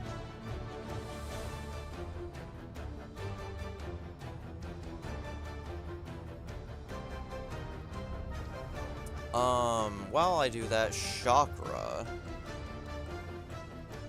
Widow's hard on the first playthrough, but going back to her attack patterns are laughably easy. Feels insulting putting her above challenge.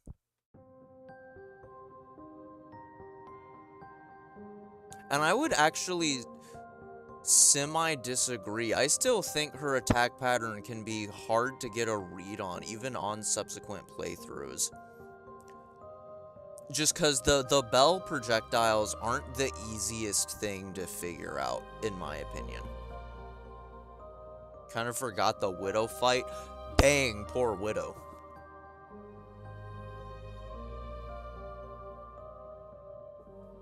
Also, I love these images are cropped so poorly. I haven't mentioned that yet, but that's hilarious.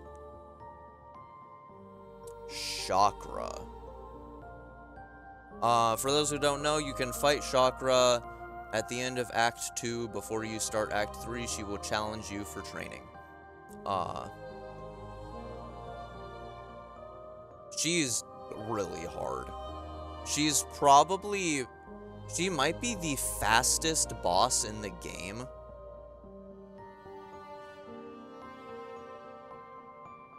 Like, you really only get, like, one hit on her before she teleports away.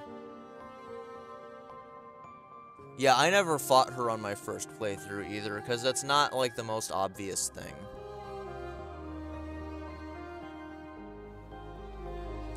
Harder than Last Judge, Chakra's a genuine menace.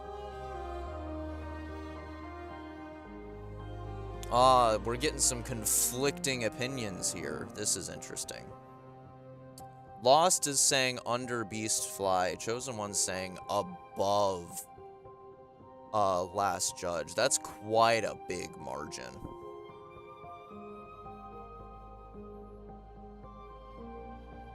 Did I miss out on the Parasite ending?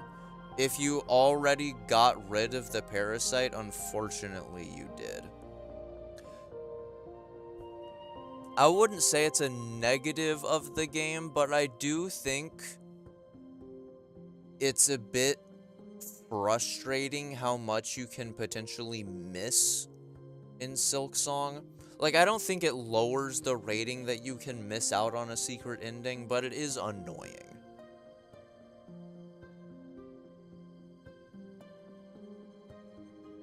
Oh, you progressed to Act 3 before you got the Parasite? Yeah, then you would also get locked out of it. You have to be in Act 2 and currently be cursed to be able to get cursed ending. Okay, so what do I think? I think Chakra's either top of challenge or bottom of hard.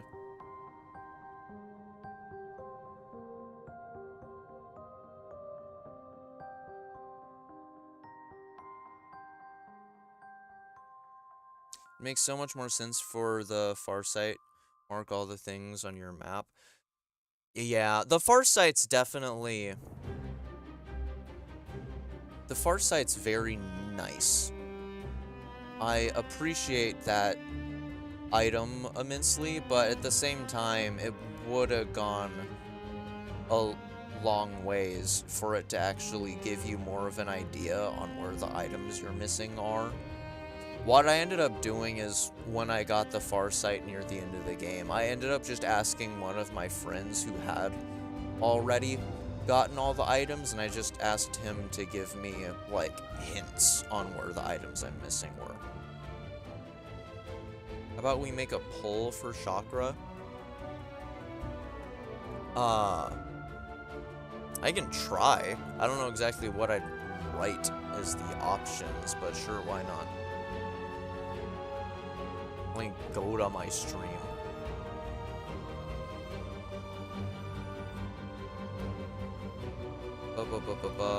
Engage, start a poll.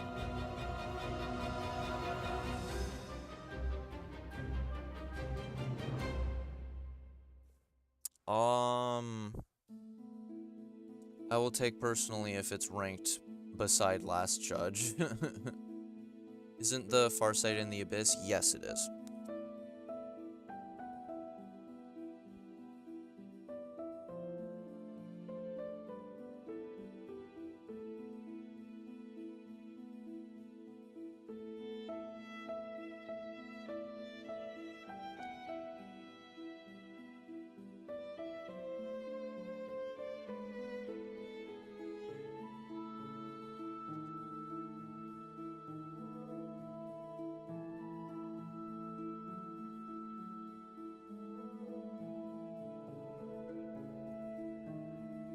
There we go. That's the best I could really think in terms of the poll options. This is gonna suck, though, because nothing's actually gonna win. I think it's... I have a strange feeling things are gonna tie here.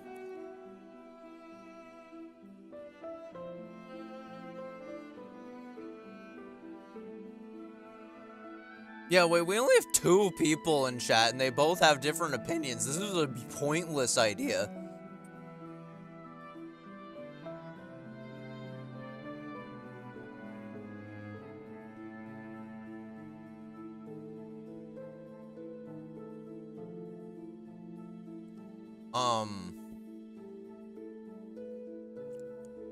Yeah, I don't exactly know what to do about that.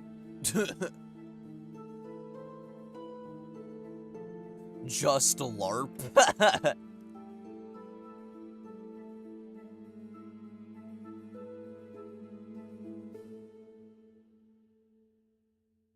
Middle of those choices?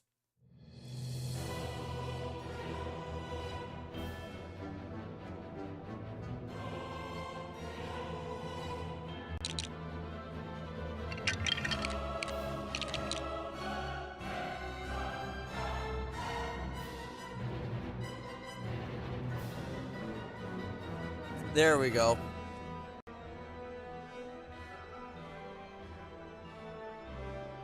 Perfect.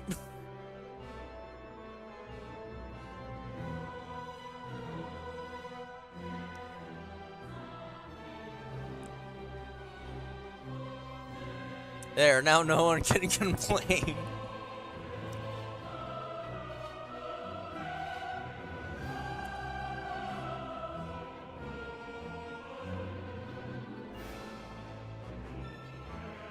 Let's see. Pinstress.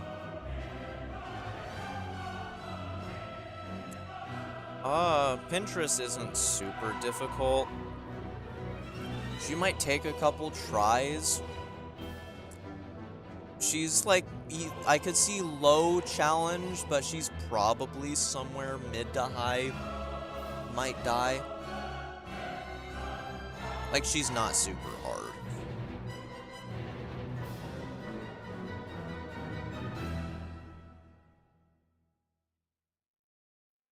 Like, I feel like probably, like, there.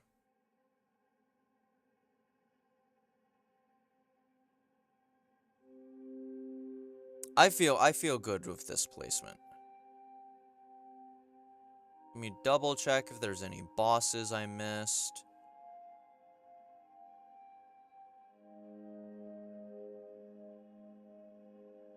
I think that's everyone.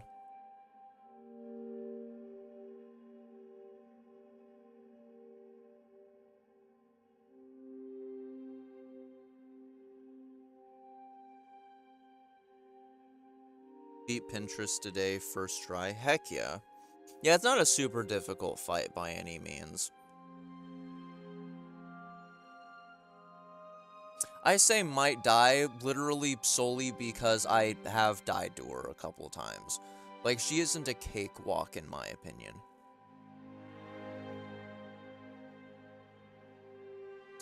Alright, anything about this that we feel like changing? I feel pretty good about most of these placements. Because Vogue sort of attacks you. Does that really count? Also, does she? I don't know if she really does. That's a stretch.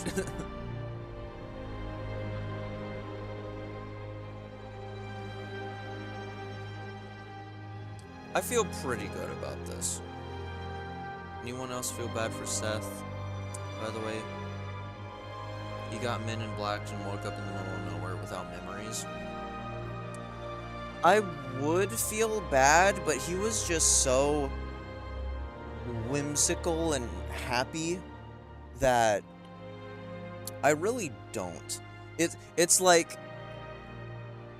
I don't know if this will make any sense to anyone. I don't know who else has seen it / read it, but it would be like you take Thorfinn from Vinland Saga and then just skip all the trauma and go straight to the peaceful acceptance. That's kind of what happened with Seth. He's like Captain America, but trying to kill a spider.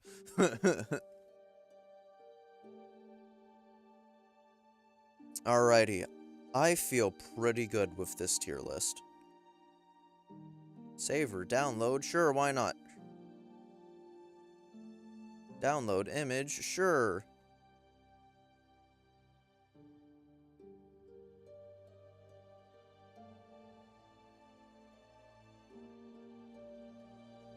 GMS and easy after the 5-hour stream is crazy.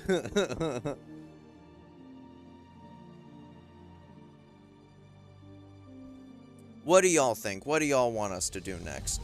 I'm good with streaming for as little or as long as we want, so I'm good with doing as many tier lists as y'all are interested in. Oh, please, tools. I'm good with doing tools. That'll probably be a bit shorter as well. Or quicker, I should say.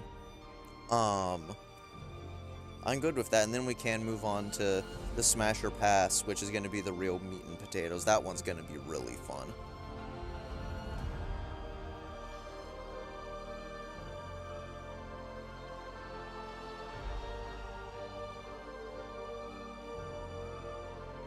Oh, hey, Planet. What's up? Seeing how many bosses are in the low tiers in difficulty is why I don't like a lot of the bosses in the game. That's fair. I wouldn't say I dislike any of the bosses, but yeah, a large majority of them are not super difficult. Dude, the reception of Silksong is so funny that it literally got, like, not review bombed, but, like, its reviews took quite a hit for difficulty. And most of the bosses in this game are not that difficult at all. Like, there's 8 bosses in the game that I would say are legitimately, like, hard bosses. Like, you got these guys. That's basically it. Let's do tools for now, because that'll be faster.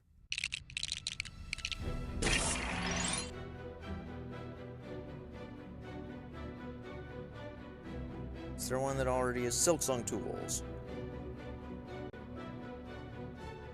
Make sure it has all the ones that could potentially be missed.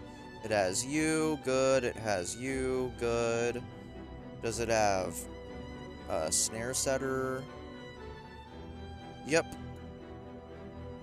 Seems like all of them.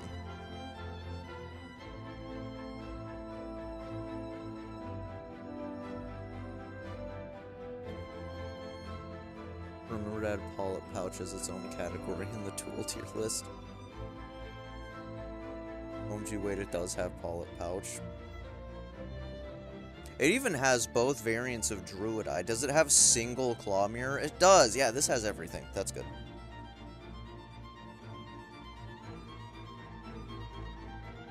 Alrighty. I don't think I need 6 tiers for this.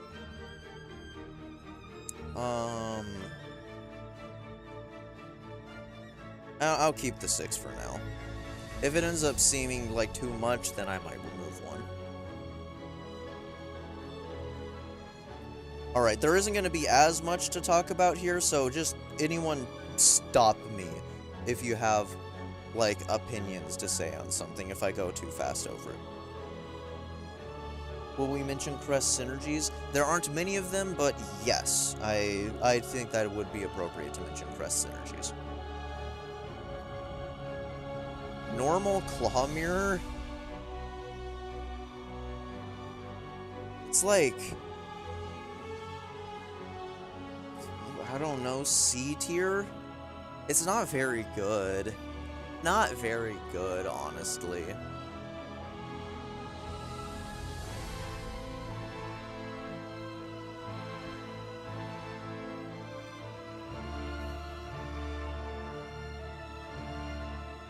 Yeah, but this is single claw mirror, not even claw mirrors plural.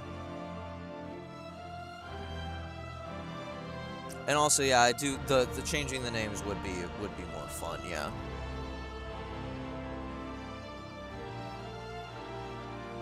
Yeah, useless.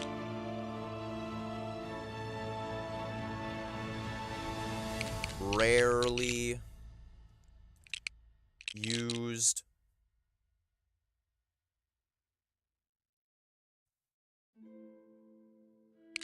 May use.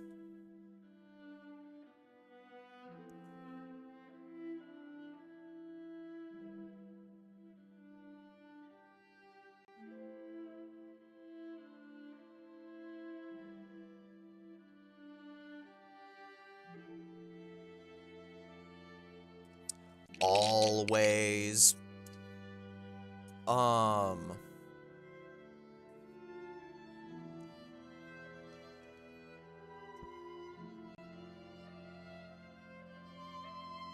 Just, I don't know, very good.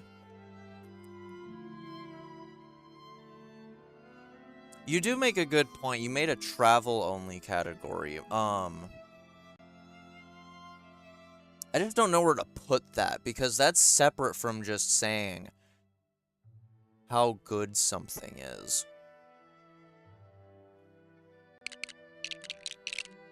I'll just put it there for now. That feels about right.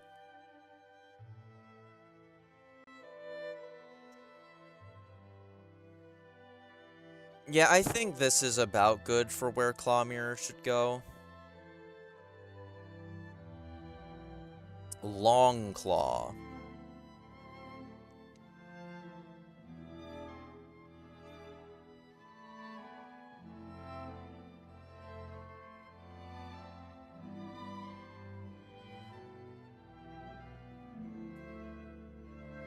Say Claw Mirror could be used always. It can help quite a bit.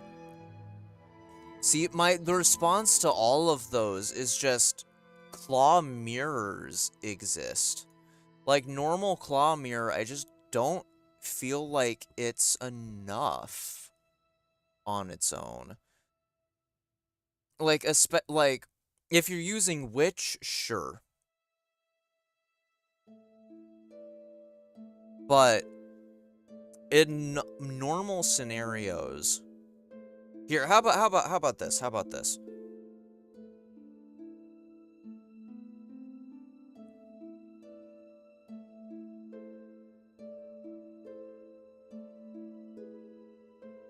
I don't know, blue. I guess I don't freaking know.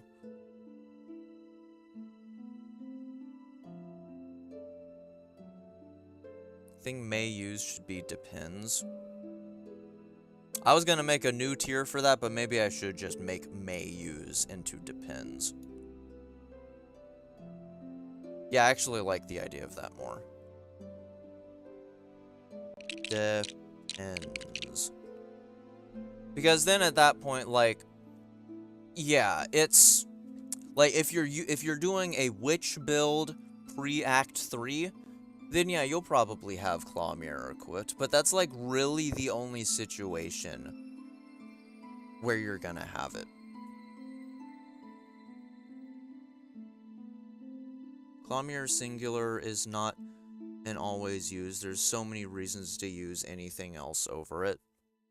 Yeah, again, like normal Claw Mirror, you're really only gonna. Oh wait, that was the last song in the soundtrack, wasn't it?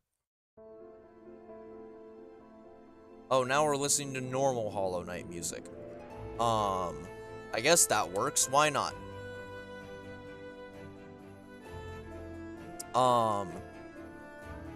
But it's normal. You're never gonna use normal Claw Mirror in normal gameplay unless you're using Witch. Claw Mirrors plural, I could see you pulling that out in some scenarios, but normal Claw Mirror, I don't know. And even then, Claw Mirrors plural. Let's just do both. I don't want to wait. We're just gonna rank both of them. With how early you get it, it can be quite nice.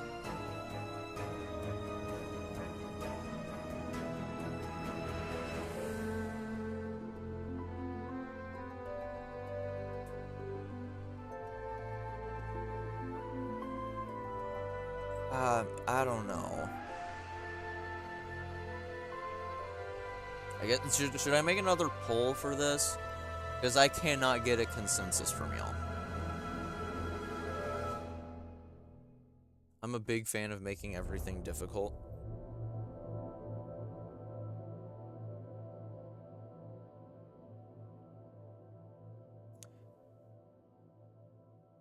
Claw Mirror is only really good early game when you want to heal during staggers.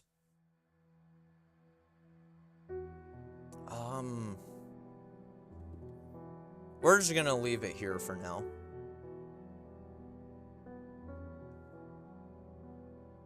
Went to get water, I'm not loser maxing in my basement, so I'm gonna be popping in and out of chat. Anyways, Claw Mirrors is pretty good. Yeah, Claw Mirrors I think can go like there. Also, I'm gonna move travel down.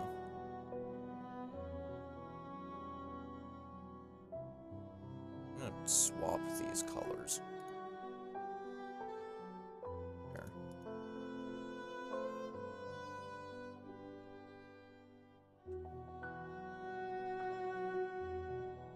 Boss specific and strict early game. I don't want to just have this overflowing with tiers. Like, once you get tiers that represent specific scenarios, it makes the other tiers that are just supposed to represent overall quality a bit more... It makes it a bit more difficult to figure out where things place.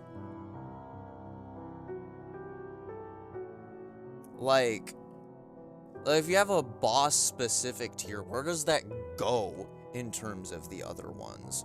Like, even then, you're not always going to use one during bosses, so I don't know. Which do we want to focus on more? Whether you get, when you get the tool, or just how good the tool is compared to every other tool?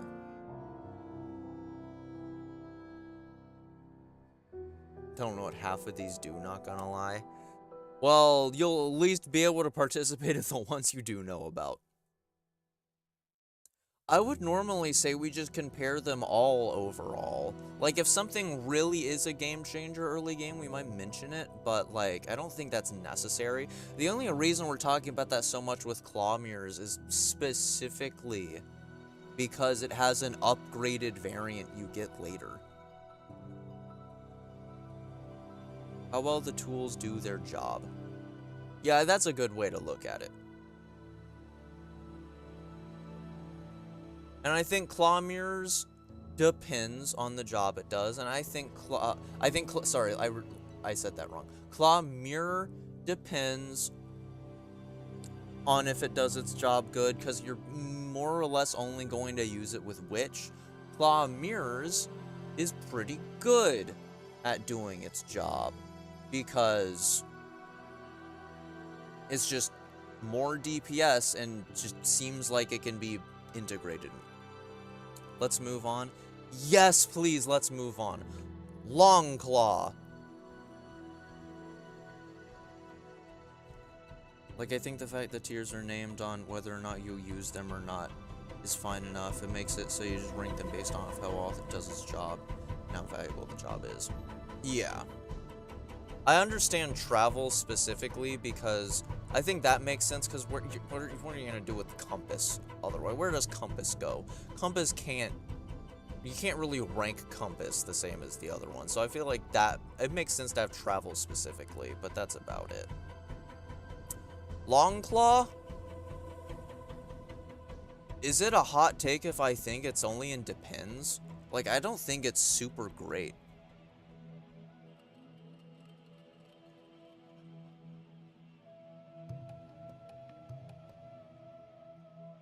Long Claw, it's the same as Long Nail or Mark of Pride in Hollow Knight. It just makes your needle a bit longer, but that's so much less necessary in this game.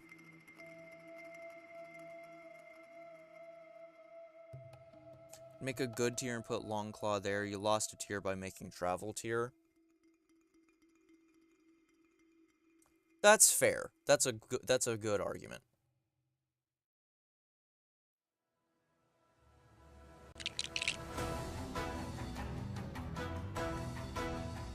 Dang it, I have to change the colors of everything. Do I really care about the colors?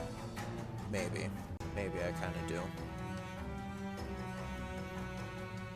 Boom. Boom. Boom.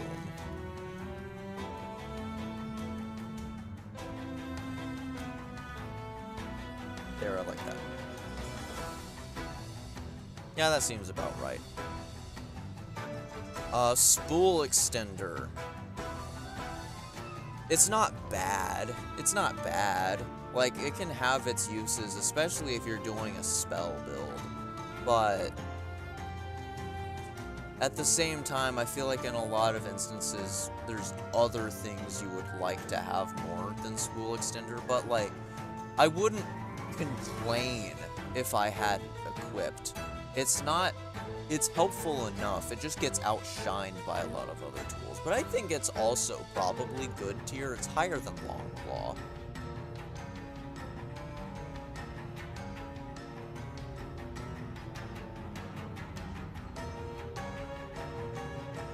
Really, it only has a noticeable effect if it lets you have hold 2 binds. But I think that's a big deal. Like, until you get the final school fragment, this being a way to be able to get 2 binds back-to-back early game, or earlier in-game, I think that's actually quite a big deal.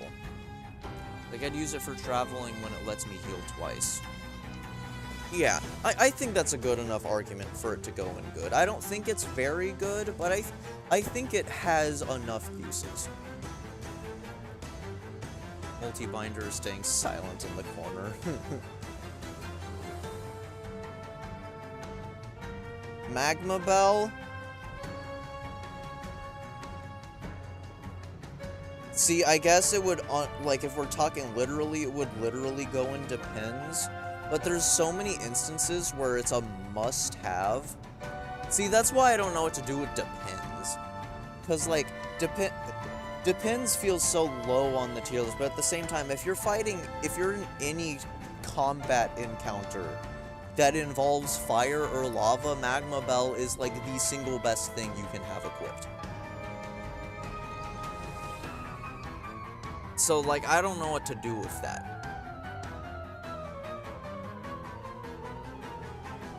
Like, it's always, but always only against anything with fire or lava. So I don't know where to put, because Depends is just too low for that. I don't know what to do here. Want a niche tier then? That would work. Nose is bleeding. Gotta go now. Oh no. Are you okay? Yeah, go get that figured out. I'm sorry to hear that. That sucks. Please stay safe. Yeah. Want to create a niche tier for Magma Bell?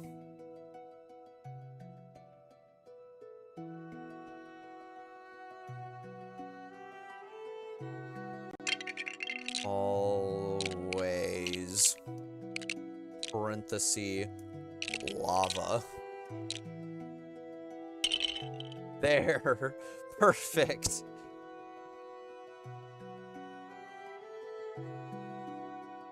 Yeah, but tools that do a lot are better than tools that are really good in one specific scenario but bad at everything else. Yeah, I don't know what to do about that. Generally good. Yeah, but it's not just good. It's generally good versus specifically fantastic.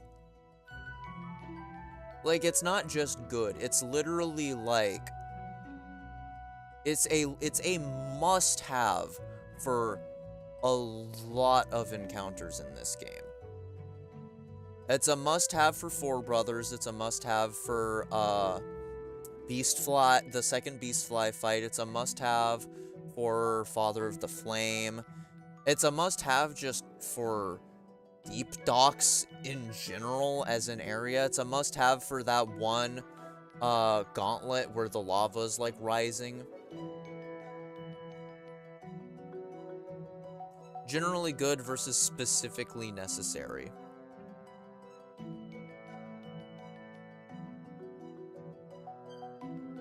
So I can fit other things just in case.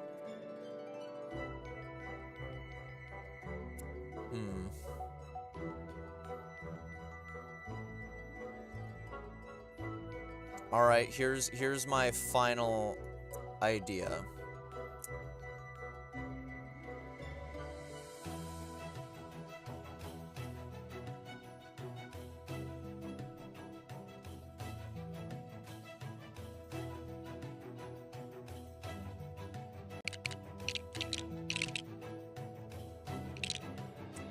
There. There. That's my final offer to y'all.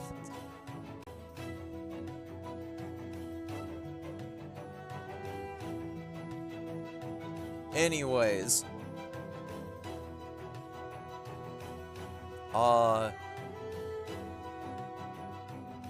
This one unfortunately goes and rarely used. I could see an argument for depends. Because, like, I'm not gonna say it's bad, but there's, like, unless you are very specifically trying to build into a nail arts build, you're never gonna use this.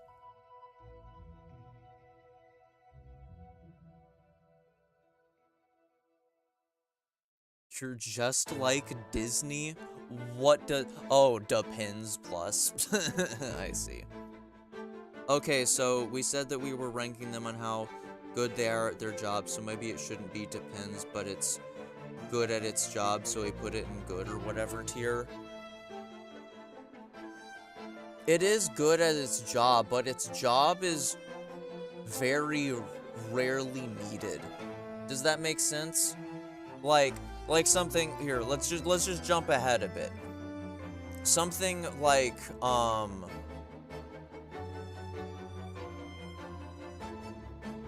don't know, magnetite dice. You're literally just you're going to have it equipped 24/7. Like, spoiler alert, magnetite dice are going here. And Magma Bell, it does its job like incredibly well, but at the same time, its job isn't always needed. That's my logic with it.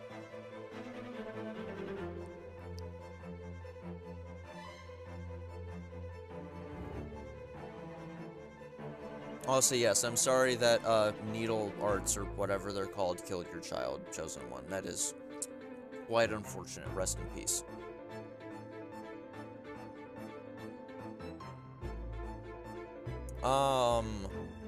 Bleebrew. I feel like it's a pretty obvious very good.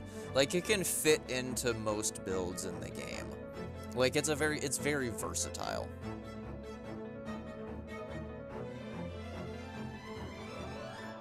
How often you'll have it equipped? Yeah, I think that's another good way to look at it. You make a good point. Flea Brew can very easily fit into most builds in the game. It's just an objective improvement. You're just gonna get a higher attack rate, and like increased damage. I wouldn't say it's always, but I would say it's probably near the top. Kinda hate using dice because I feel cheap when I use it. A way of faking death, false skill. I just dodge. And then there are points where you successfully parry attacks with your needle. That's a fair point. Yeah, I'm not saying the dice are like it's not like it makes it more technically impressive or whatever. But if we're just speaking purely on prowess, it's literally you're never not going to have it equipped. If you have a yellow slot free, you're going to have it equipped, with the sole exception of if you're using one of the crests that only has one yellow and you just really need a map. That's like the only reason you wouldn't have it equipped. You telling me you don't get a massive dopamine rush whenever you survive an attack at 1 HP and clutch out the win? Do you hate gambling? Alright, yeah, Flea Brew is going there. Warding Bell? Dude, I barely used Warding Bell. It's not bad. It's definitely usable, but Warding Bell is one of those instances where it feels kind of cheap to use. Like, the only thing it does is it can help you if you're really bad at finding safe positions to heal. And it is so easy to heal in Silksong, I don't think it's that good.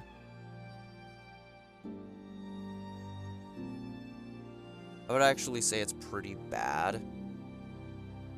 Yeah, I wouldn't say useless, but I legitimately think Eileen rarely used. Like, the ability to heal in the air makes it kinda useless in most scenarios.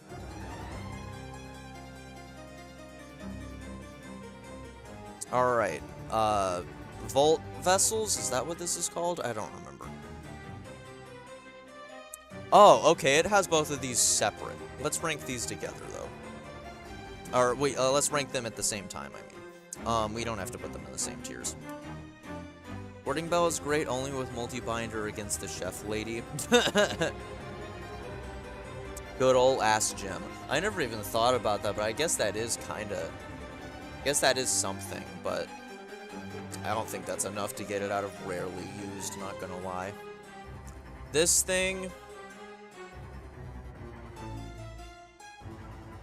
The only skill-based use case you could say is it has is that you can use it to damage tank, but cross stitch is right there. Yeah. Yeah, I think I'm confident at where Warding Bell is. I think it's a safety net for a skill you're gonna learn as you play the game. 100%. This thing... It's gonna be hard to rank the projectile ones. Like... I don't know. I mean, I'd say both of these are good. I generally say this one's probably better. They also get a bit of a bonus because they're good if you're fighting in water. Like, out of all the projectile, red tools, this is one of the ones I feel like I could see myself using more frequently. It has good AoE, good for enemy rushes. Yeah, I think being in good tier is pretty good. Druid's Eye. Let me grab Druid's Eyes as well. Druid Eye,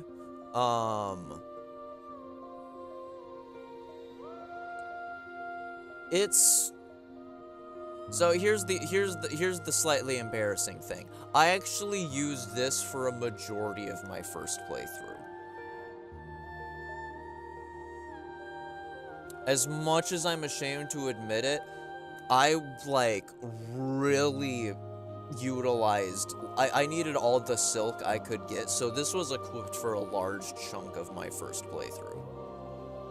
I don't think it's very good either, but I don't know exactly if I can justifiably put it in rarely used when I did actually use it quite a bit, so I don't know what to do about it in that regard. I don't know, I could just put it in Depends. Druid's Eyes and Depends Plus, I guess. Druid Eyes Singular is like a bottom 3 tool. Yeah. I might have to fight against the fact that I used it a good amount on my first playthrough. Because, yeah, it's not very good. I feel good with that. Like, I think Druid's Eyes isn't actually terrible.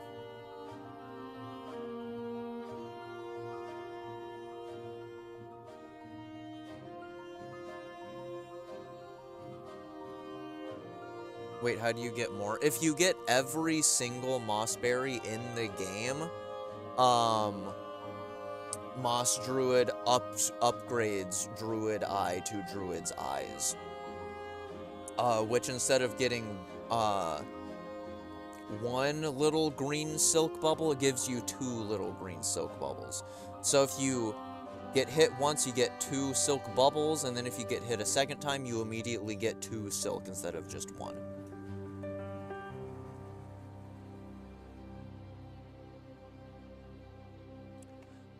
Druid's Eyes... I don't know what to do with Druid's Eyes. Because you're making good points. It might go in, like, good, but I don't think I could argue it being much higher.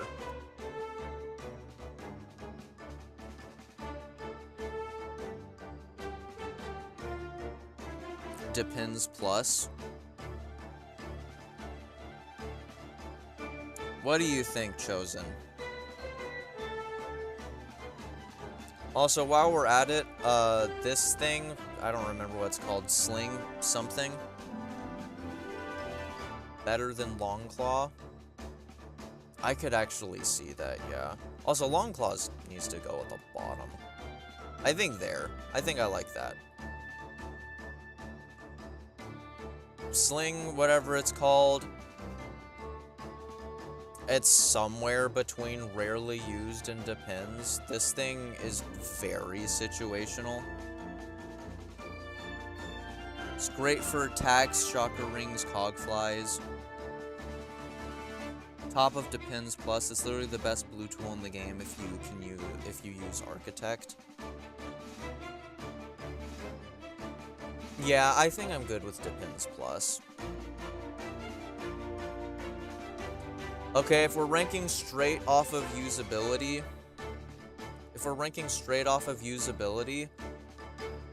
Actually, Wisp Fire Lantern is one of the most weird ones in the game.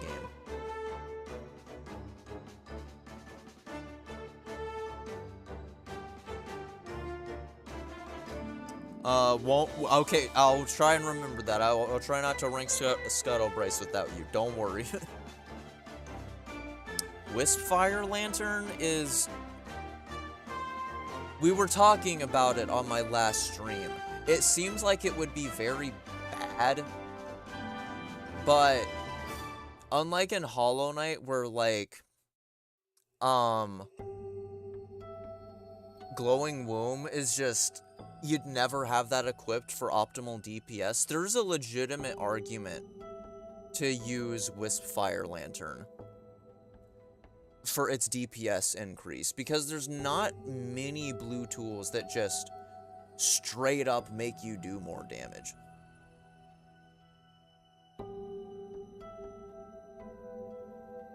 And also, I'm just a sucker for, like, summoning kind of things. It's one of my favorite tools in the game.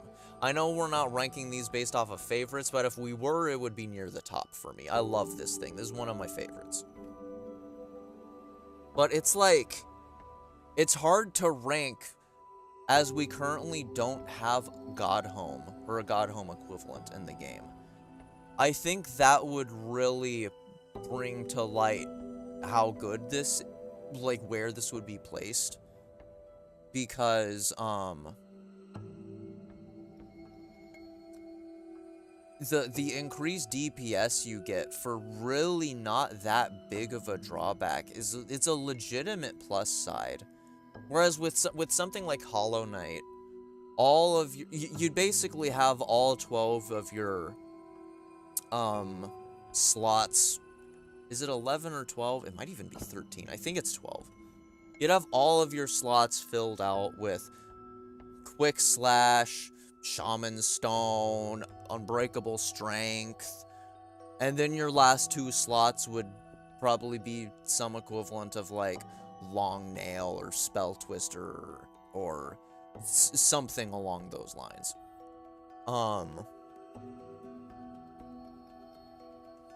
But in Silksong, like, especially if you're using one of the crests with 3 blue tools plus the Vesta crest, that's 4 blue tools. Like, if you're fighting bosses, you're gonna use what? You're gonna use Sawtooth. You're gonna use maybe some combination of the binding ones, perhaps. And what else? There's not really any immediately obvious, like, good for bosses one. Same reason I don't think highly of Soakshot. I don't have the damage memorized, that's fair. So I'm thinking you would get more damage from Threadstorm with the silk it takes from you. Yeah, but at the same time, we're just lingering on this way too long. I'm gonna finish up with the thought here, and we're just gonna place it, like, in the middle or something. At the same time, though, if you're getting a lot of silk, like, if you're just on top of your damage, like, the extra single instance of silk that it's taking every few seconds isn't gonna be that big of a detriment overall. Like, if we're talking at a high enough skill level where you're constantly getting hits, that's not gonna matter a whole lot. I'm just gonna put it in good and we're gonna call it there. Actually, no, we're gonna put it in Depends Plus. Followed immediately by, tell me if anyone wants to argue this, useless. There's no point in ever having this equipped. They will immediately jump to, like, literally near the top if we ever get, like, radiant boss fights like in Hollow Knight. It makes silk skills cost 1 less silk when you're at full health. Put it in useless plus.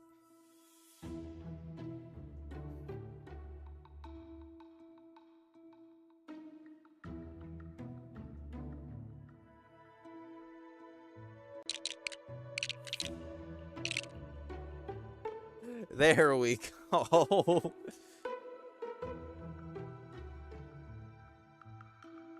You have to deadass be a hitless player, but I mean they do exist.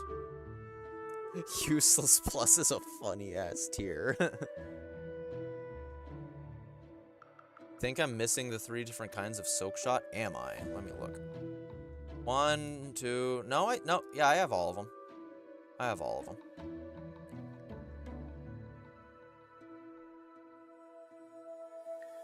Okay, so this is my take for multi-binder. Multi-binder is one of my most used charms in the game. One of my most used tools in the game. I could almost argue for always just because I did literally always have it equipped. But I know that's a bit of a stretch. But I do think it's, like, very good.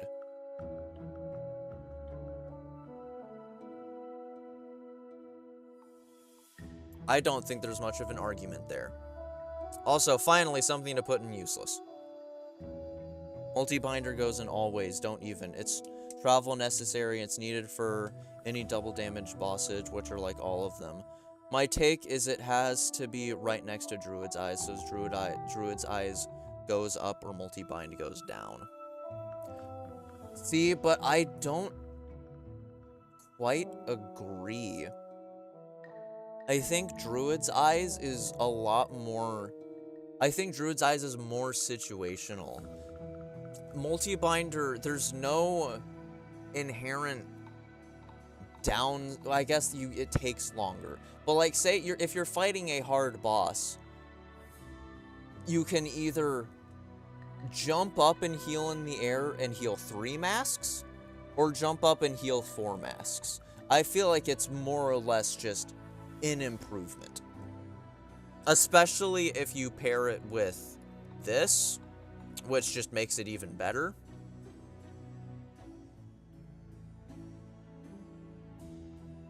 Multi-binder is the saving grace for Bile Water as well.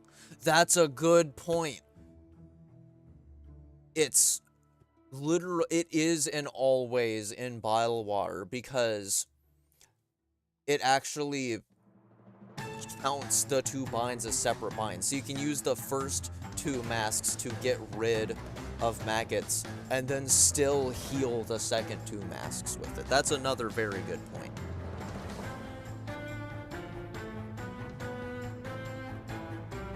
The increased heal time is a big downside.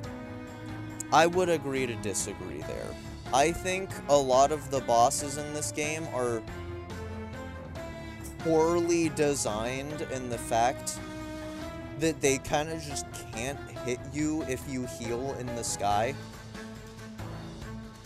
Like, maybe not super early bosses, but like once you get wall jump, you can just kind of just ignore a boss whenever they're like at any point and heal in the air. Like, think Lost Lace. Lost Lace is the hardest boss in the game, and you can dodge every single one of her attacks. Just, the timing doesn't matter. You can dodge every single one of her attacks except for the homing circle attack that she has in Phase 2.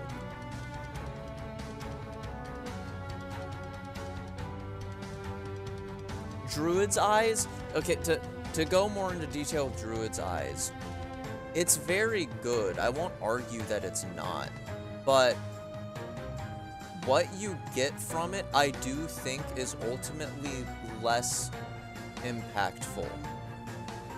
Because yes, the silk will eventually add up, but at the same time, like, it's still 4 hits just to get 4 silk. And I would say that's generally probably where the extra mask for multi-binder comes in. And at the same time, multi-binder is just more immediately useful, I guess. I don't know. I could concede with Druid's Eyes going up a bit, but I do disagree that they're at the same caliber. I do think multi-binder is just better. Even if it's not in always, you need it when traveling so you can utilize your silk to its. That's another good point. It kind of just outclasses Druid's Eyes to begin with, because being able to heal that extra mask means you're going to need to heal less, meaning more silk for other stuff. So that kind of just gets rid of the need for Druid's Eyes to begin with. I don't know. This is my take. We're spending too long on this. I think this is where I'm comfortable putting it. Paula Pouch is also very good. This is another one of the few offensive blue tools, and I think it is usable in most scenarios. Gotta go, unfortunately. I gotta make lunch. I'll be back when the list is done. Gotcha, dang. Well, I hope you enjoy whatever food you make. I'll see you later then. I will argue about this when I return. No worries. This is the one that someone asked me to wait on, right? Yeah, Lost asked me to wait, so I'll wait to rank that. Weave Light?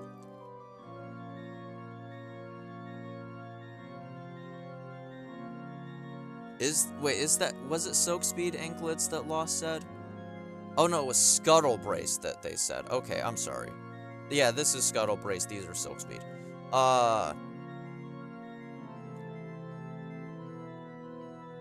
I'd say this is just prime travel tier. You're not really gonna use this in any combat encounters, but if you're just going around the map, I'd say travel. Because I wouldn't say it's always, just because it's not really useful in boss fights. It's good for Lost Lake. That's fair, I guess, but I don't think it's enough to put it in always. But I do think it goes in travel pretty unequivocally. Weave Light? I think Weave Light is like top of Depends plus.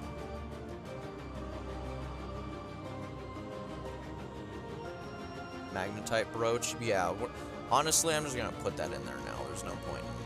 Who cares? That's where that goes. Weave Light, so it is super situational. In most scenarios, you're not gonna use it. So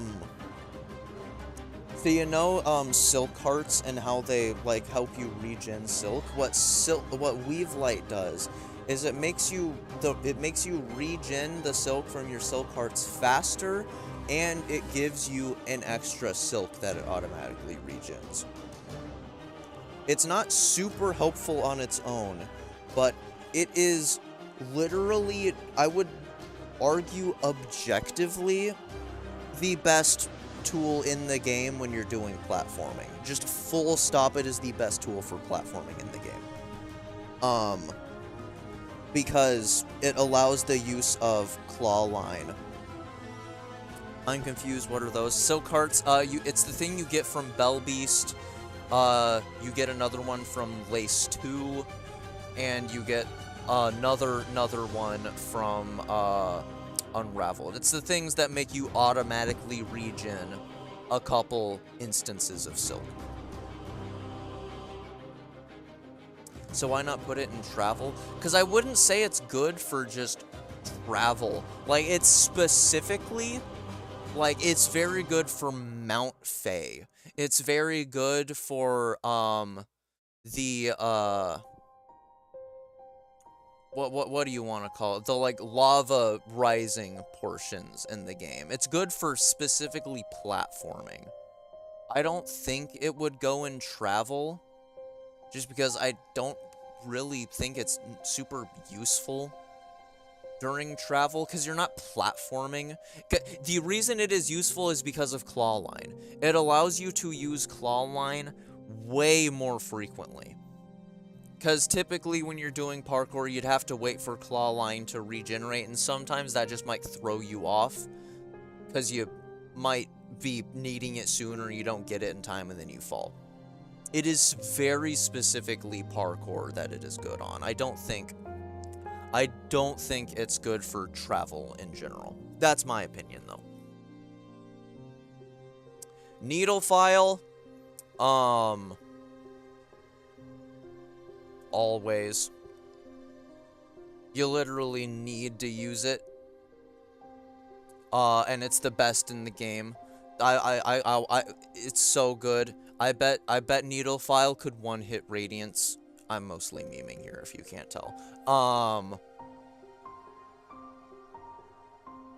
Needle File is like textbook definition of depends, if we're being legitimate.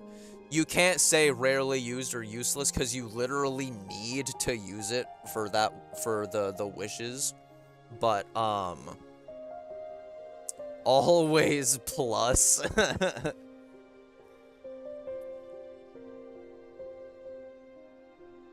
Oh, man. But, yeah, I think it's just textbook depends. Tax.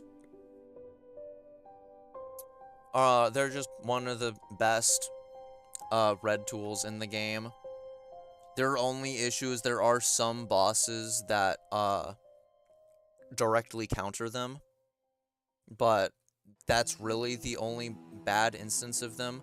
They're really good for basically every boss in the game, and enemy gauntlets as well they're very good at. Like, it's literally only not good against, like, Trobio, because his tornado destroys them. But they're very good. Dead Man's Purse. I don't know. It's between Depends and Travel. I'm gonna put it in Travel, I guess. Like, there's no reason not to have it if you're just exploring and then you might accidentally die and you don't want to worry about losing all of your money. What are these called? I don't remember what this item is called. This is the one that lets you bind faster, which is also very good. I would put this, honestly, probably like there. That is incredibly useful. It against Gurren's the fight too quick. Yeah, it's spine something. I don't remember what they're called. But yeah, it's something like that. They're very good. Healing faster in this game is just there's not really much of a reason to not have them, because it just gets you back into the fight faster. And if you are in one of those instances where you can't just go jump onto the ceiling and heal, it can make the danger of healing, like, mid-combat a lot safer. Yeah.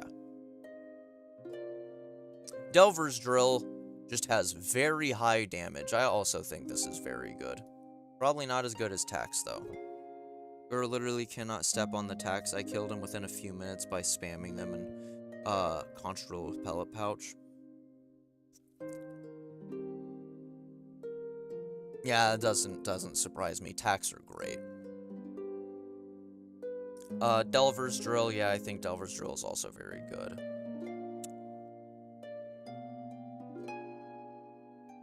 Okay, see, I'm gonna have to live with the harsh reality.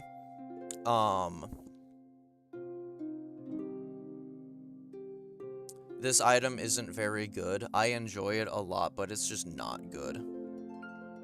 Attacks are surprisingly great against Lace too. They're great against most enemies, honestly.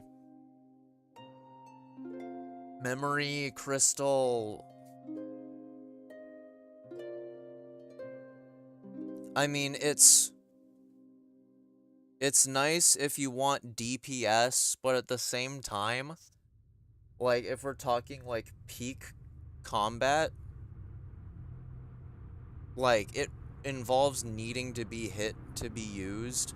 It's basically the same as, Thorns of Agony, except debatably worse.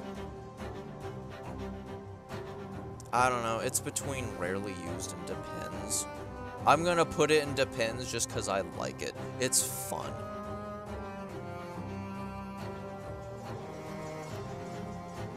The Memory Crystal I would put in rarely used. It's just Thorns of Agony, but worse. You would rather use Claw Mirror. Yeah. I just find it fun. That's the only reason I'm being nice and putting it in Depends, but yeah, it really should go in rarely used. I'm gonna put it top of rarely used, you're right. This is the upgraded variant of this on here? Yes. This is good. It has good damage, it can multi-hit and can pierce. It might even be top of good, I would say.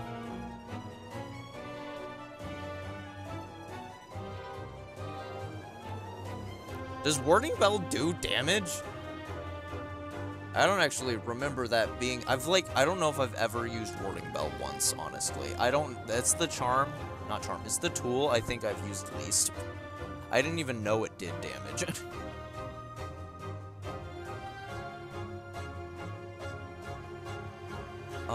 Where did the other one go? This. Killed second lace with it accidentally. That's hilarious. This is probably just bottom of very good because it's literally just better than this. It just does more damage, but it's the same. The normal boomerang you just get in Hunter's March. You can get the upgraded one in Act 3. It's in a very specific location. There's that room in Farfields above the Bell Beast, and it has all the, like, targets on it.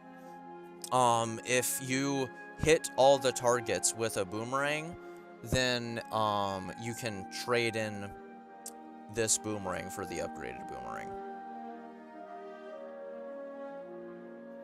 Bolt something, I don't remember what this is called.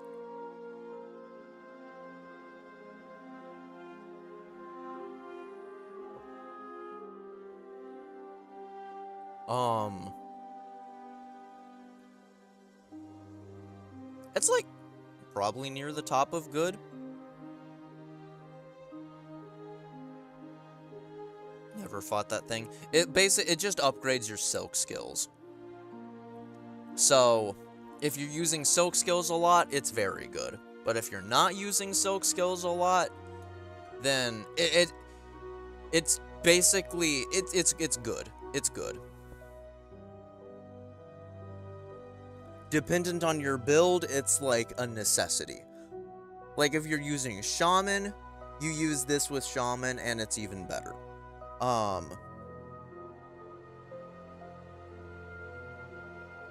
But overall, there's no really, as long as you're using silk skills enough, this is a good thing to just always have. It's just you might not always be using silk skills. If you're talking like peak echelon of gameplay, it's probably, I'm actually rethinking this. I think it should probably go bottom of very good. It's very good. I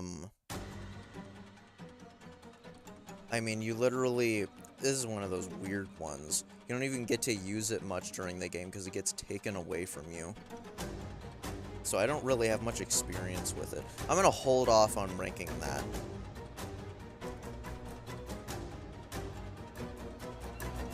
Because maybe, like, Chosen One has actually used it a bit. It's the item that you use, it's the snare setter. You use it to trap Grandmother Silk and go into Act 3, but it's an actual red tool that you can use. What it does is it's basically a landmine. You place it on the ground, and then it blows up if an enemy walks over it. But I, like, have used it such a little amount, I have no idea how good it is.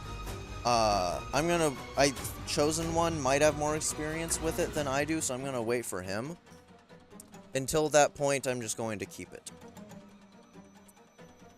This is Useless Plus. This thing is so stupid. If you don't know,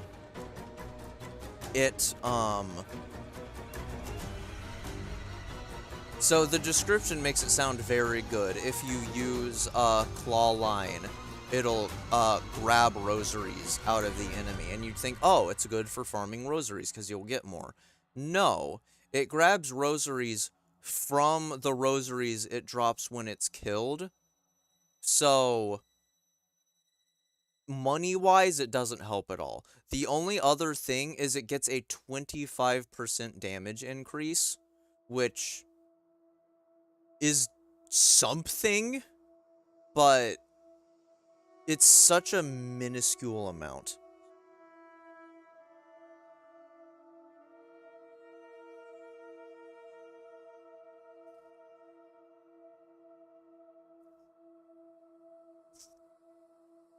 it might go in travel. I don't even think that, though, because, again, it's literally, I don't think it... The only reason I would say it's in Useless Plus is technically it does increase your claw line damage, so I guess that's something. But there is such little need to have this equipped. And also, need I remind you, this is a blue tool. Like, there are so many better blue tools that you would use instead of this. I do think this is Useless Plus. There's actively... I actively just don't think it's very good. Chakra rings? They're fun. I like using them, but they're not very good.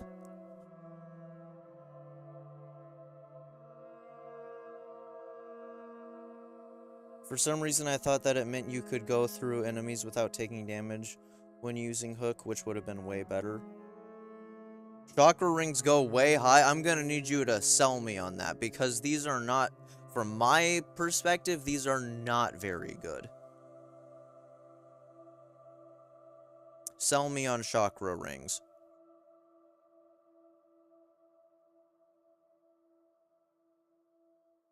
Because I really feel like they're only going to be useful in, like, very close spaces. Because the bouncing is not gonna be helpful if you're in a wide open area. And, like, in that case, it's only single hit. And if you're getting single hits, they bounce between enemies, then paired with pull-up pouch shreds arenas. Tell me, because maybe I'm just not aware. Does it track? Does it, like, actively, like, bounce towards another enemy? Because I just thought the bouncing was random. If it's not random, then I'll concede that it's better than I thought. But I was currently under the impression that the bouncing was just random. Maybe I just haven't used them enough.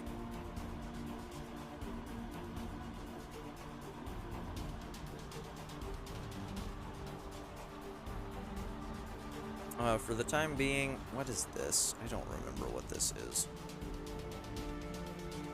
Oh, this is the one that makes you get more rosaries, but if you take damage, you lose rosaries. That's just Depends Plus. If you're good at not getting hit, it is very useful for farming. Also, this is top of Depends Plus. Because it's literally like, if you're not going to be getting hit, it's just objectively one of the best things you can have equipped. I believe if there's an enemy in the general area, it'll move towards it and then stop after it hits every enemy it can once.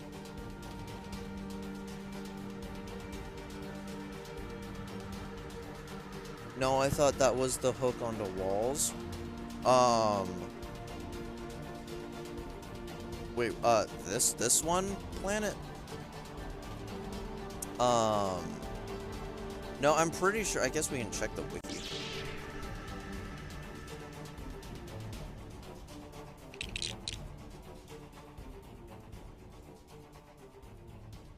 Verifying security. Cool, thanks.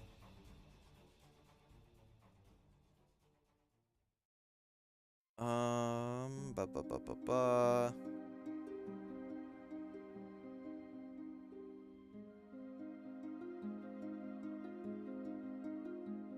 Oh, yeah, wait, what? Oh, yeah, I'm very wrong. Why did I think it was the other thing? I guess that just goes in normal Depends, then. What is the one I'm thinking of? What's the one that allows you... Oh, Thief's Mark. That's the one I'm thinking of. Well, since I thought it was Thief's Mark, I'm gonna rank that now. Thief's Mark goes in Depends Plus.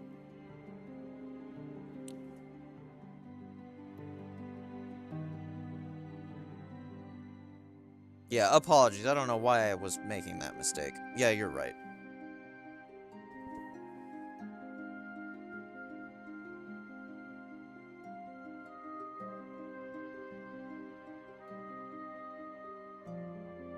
Yeah, but it's good. I feel like it's really only good for specific scenarios.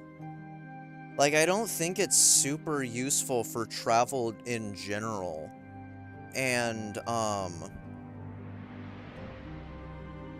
there are very few bosses and enemy encounters where it is super helpful.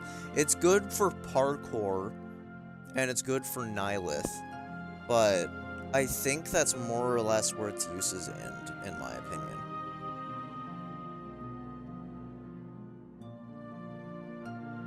I don't know, that's my take. Also, okay, chakra rings. Now that I've read about it, I'll put them top of good. There's still something about them that just feels like other red tools are better. But I don't know.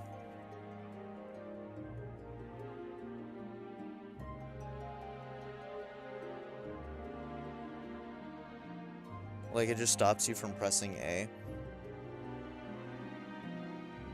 No, I think it has its uses, especially if you're just wanting to stay still. The point Planet's trying to make is you basically can do what it does anyway just by clicking jump. Like, just in frequent succession, that can also just let you stay on the same wall. But that is a bit more finicky. Like, I think it has its use. It's just, I think it's very much a depends item.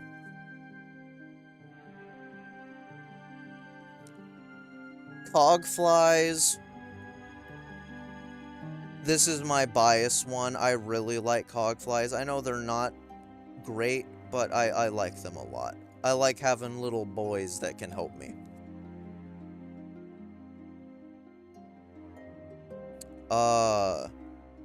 Whatever this one is called, wheel something? Cogwork wheel? This is...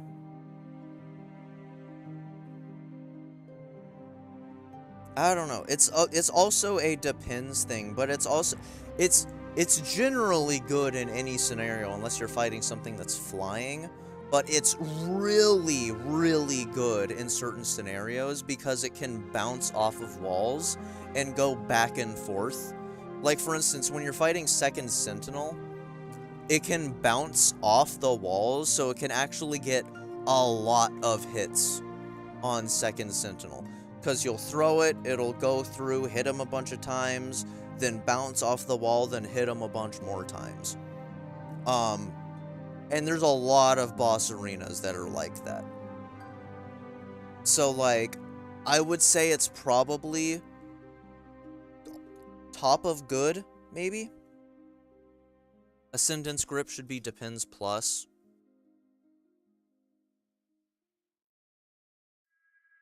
I don't know. I just don't see Ascendance Grip being useful enough to be Depends Plus. Maybe you're just seeing something I'm not, but I don't see the usefulness. I don't know, maybe we'll wait for the other people to come back. And they can give their takes. Yep, Sealed Vessel OST, what a good song. This is one of the best red tools in the game. It probably just goes around here. This one is just really good. Flint Slate, it's just on the same caliber of Flea Brew, just slightly worse. It's also technically good on Mount Fae because it can give you, if you don't know, using it gives you increased time before you start freezing. Fractured Mask? I'm leaning either Depends Plus or good. It's good. I don't think it's quite... I think it's better than just Depends. It's like you can use it in pretty much any scenario. It's just not great. It's probably lower down. But it's like, it's definitely useful, especially early game. It's very good to always.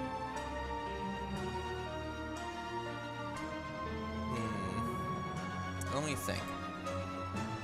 It lets you take a single second hit but you only get it once. It's the equivalent. It's the equivalent of having like Joni's blessing in Hollow Knight.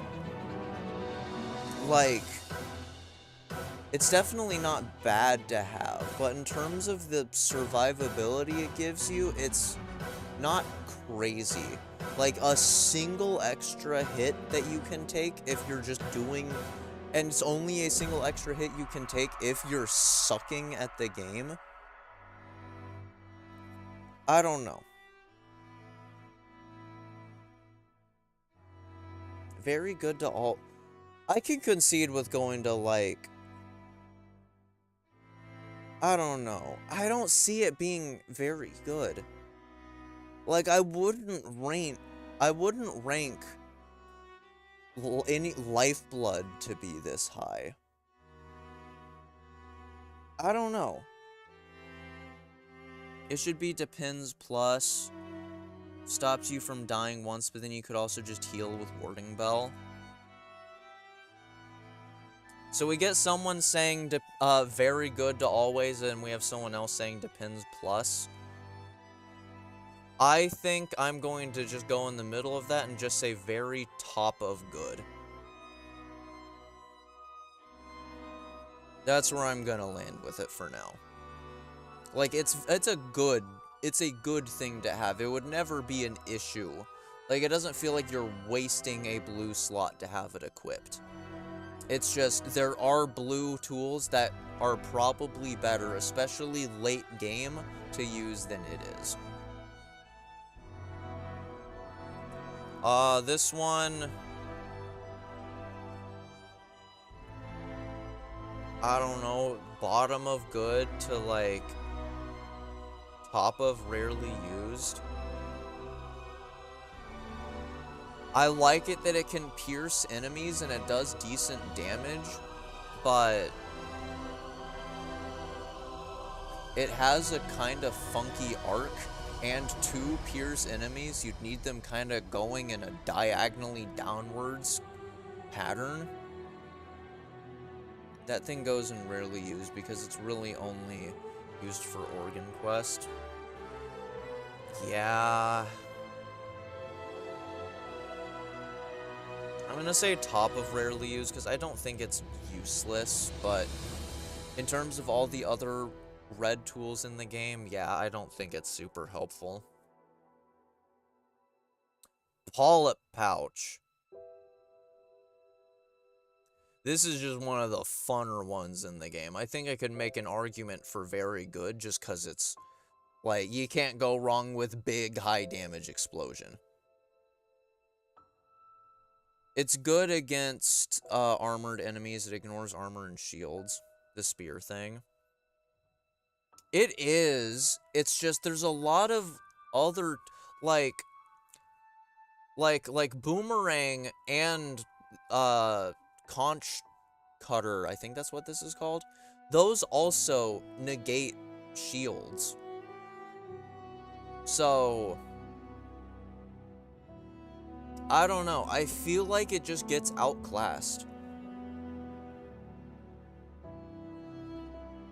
Why? Yeah, wait, why am I saying Polyp Pouch? Yeah, it is Pin Pillow.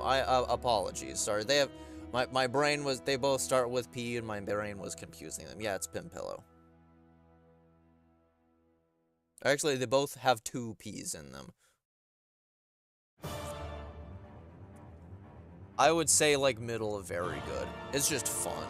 It might not be the best thing in the game, but, like, big explosions, especially, it also ties very well with, Sling. You can throw 2 of them out, they explode, do a lot of damage, and then they can also poison if you have Polyp Pouch. I think there's a lot of, there's big arguments for this being good.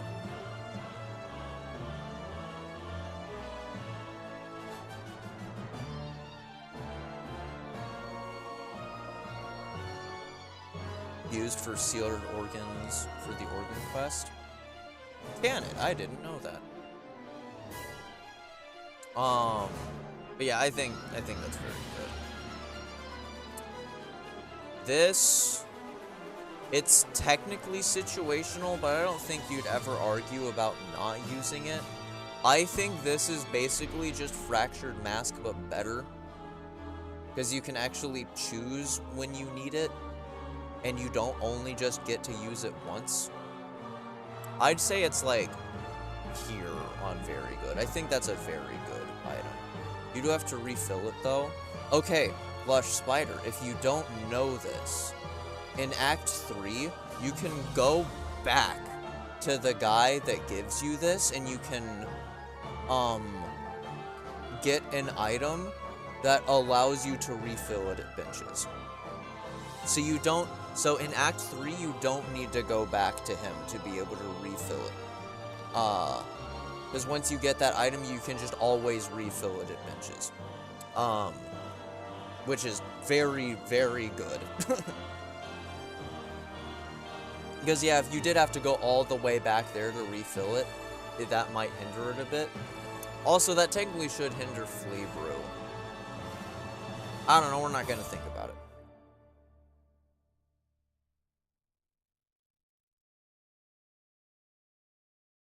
I like Mask because it needs no setup in fights like rushes and, bosses. That's fair. I think this one is more overall, like, versatile. And also, there's the synergy it has with Architect, and if you're in Wormways, where you can get passive health regen. That's also really fun. Hey, Rico! What's up? Wait, why is Spider String's lowest tier? 'Cause it's not good? It's probably the least good item in the game? Am I missing something? It's, like, actively useless. So, when you play your Needle in, enemies around you will freeze for a bit, and this just makes the range of your Needle in freezing things bigger. It's not good at all.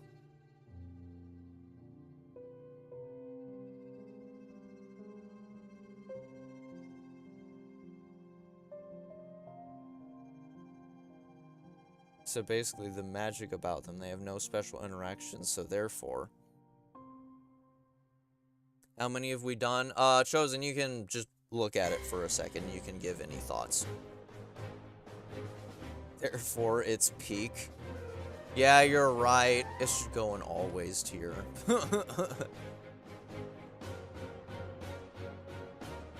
I don't know if any of this would be super up for contention. We could put a good amount of ret tools and very good.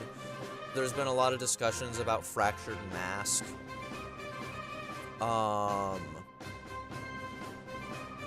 We talked about how this is basically useless.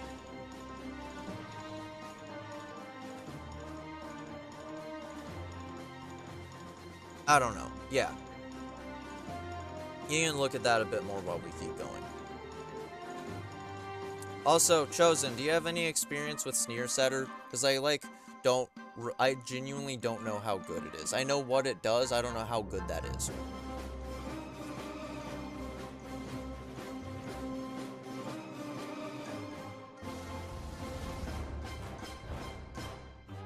Bro, we're not going back to Druid's Eyes versus Multi-Binder. Not again.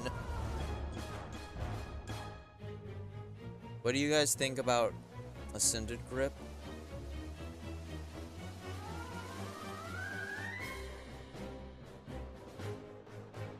Does a lot of damage and lets you dash down really quick, so like...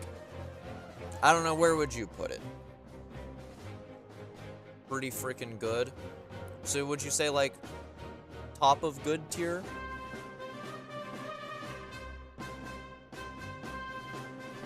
Which one is freaking Ascendant Grip? I don't remember. There's some... oh, that's this one. Okay.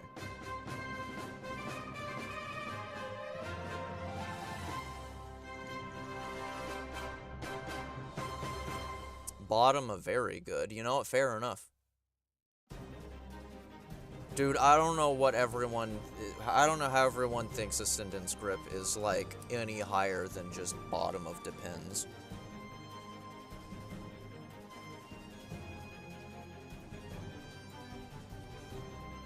Lush was, like, pleading that rings are really good in enemy gauntlets, and I haven't used them enough, but Lush was, like, swearing that they're very good against enemy gauntlets. Because they'll just bounce between, like, every enemy there, and you can also get them all poisoned at once. I don't know, I was hesitant to believe it as well, but I haven't used them enough, so I gave them the benefit of the doubt.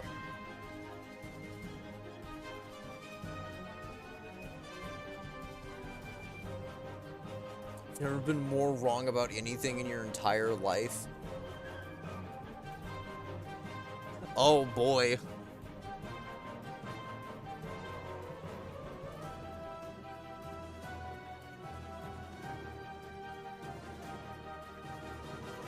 I mean, I don't know. He says that they have a homing property, so they'll, like, bounce against all the enemies. Like, that doesn't sound bad.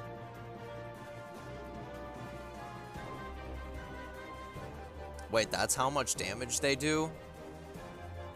Oh. Okay, wait, if they're do less than one needle hit, that, Yeah, I don't know about that then.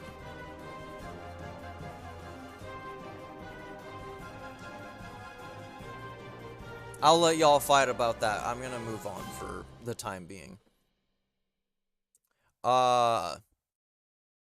Reserve Bind? Reserve Bind is just the pinnacle of, like, Depends Plus. I don't see a massive need for this to really exist. I don't really use it. Put it above Weave Light, I beg. Sure, why not?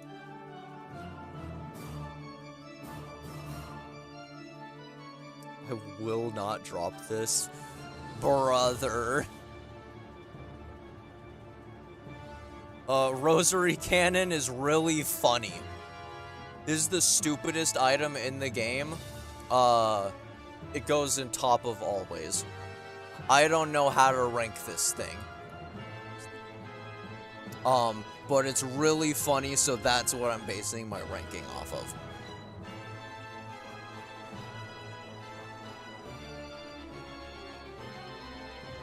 Also,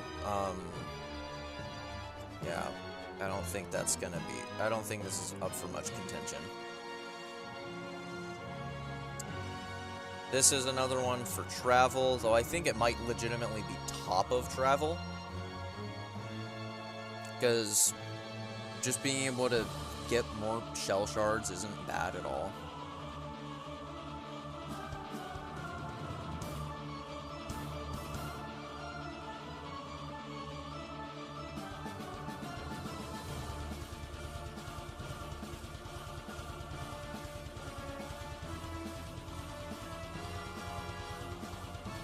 Feels like Shard Pendant is slightly worse than Rosary.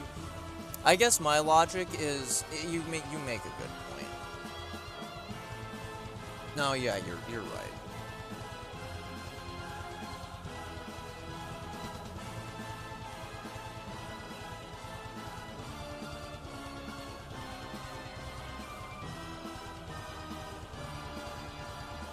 Wait, Lush, do you not know why this is that high? This is just objectively the best thing in the game.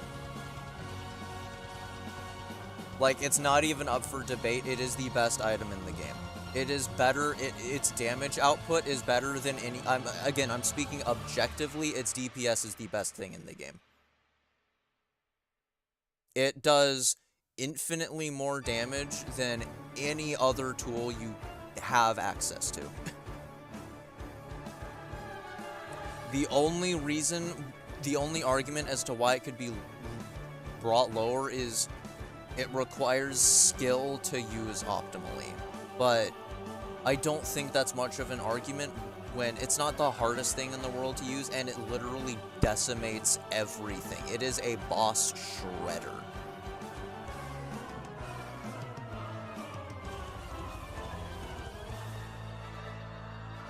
Well, yeah, it's not good with parkour, yeah.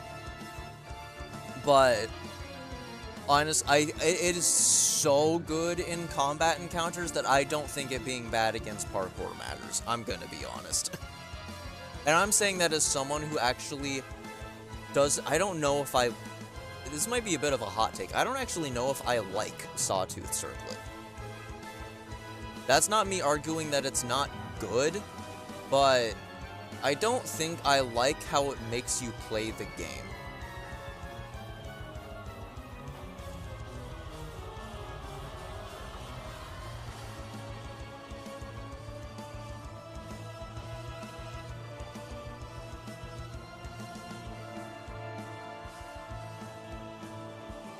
You know what, guys? I have a perfect solution for this.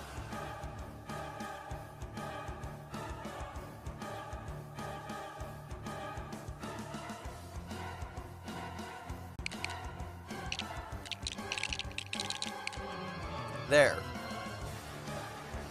Chakra got her own tier in the last list. It's only fair that she gets one here.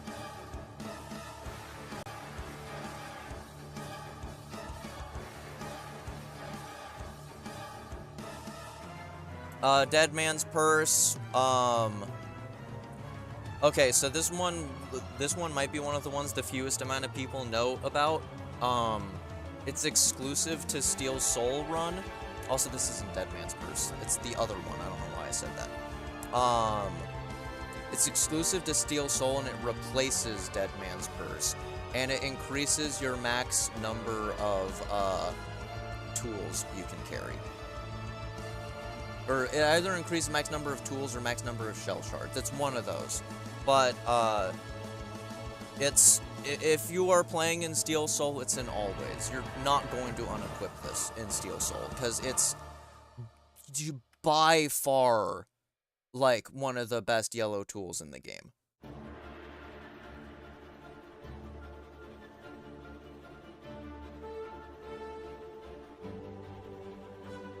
Shell Satchel, yeah, that. Yeah, this is, you're never not gonna have it equipped if you're playing Steel Soul, because it's better than basically every other yellow tool in the game, except dice, and maybe this, depending on your scenario. Alright, so I'm still saving this because we had Lost saying he wanted me to wait for him, but Lost still isn't back.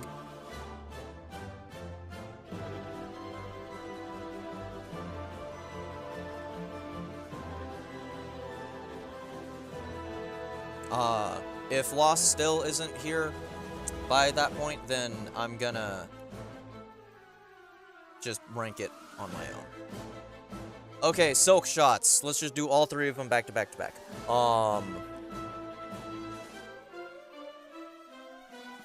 This is the... Which is which? This is the 12th Architect one. I believe this is the Forge Daughter one, and this is the Mount Fae one, I believe. Fae one is the best, hands down. I would agree. Architect one goes in, unfortunately, rarely used.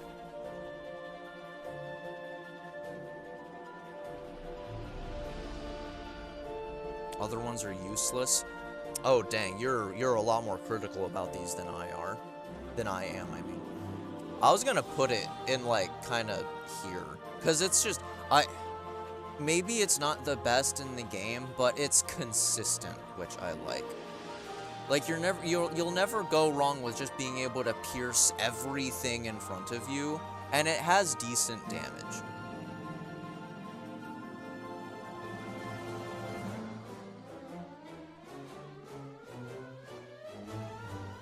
Here, how about this? We'll just do that. We'll do that.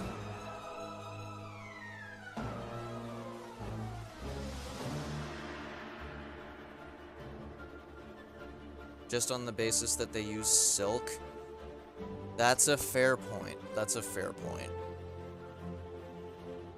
I'm gonna put it in depends, just because it's better than the others.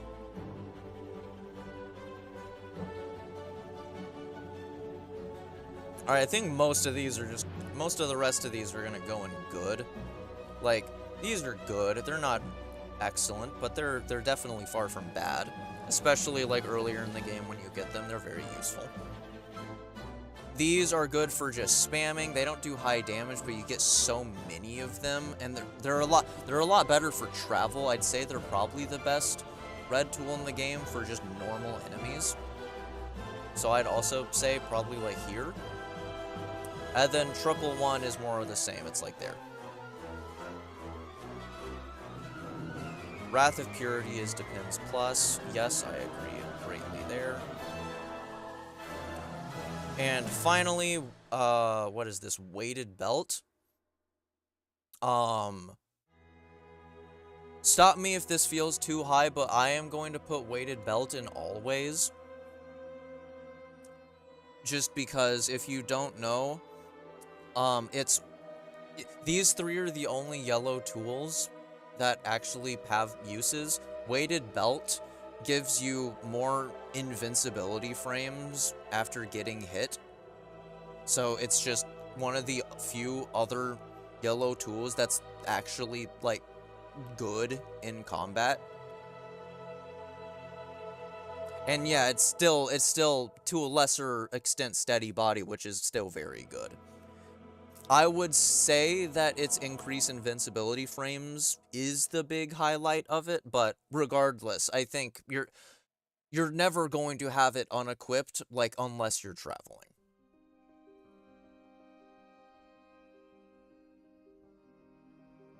Stalwart Shell and Steady Body in one tool. Peak. Agreed. Makes you fall faster. I didn't even know that, but that is cool. Alright, unfortunately, Lost isn't here, so... Scuttle Brace gets to go in... I don't know. Does anyone else have opinions on Scuttle Brace? Oh, I can't put it down at the bottom now. Okay. Yeah, okay. Does anyone have opinions on Scuttle Brace? If we're going strictly usage rate, it goes in very good for me because I try to make sure I don't get used to it. Yeah, it's one of the 3 yellow tools that affect combat positively. Yeah. Agreed.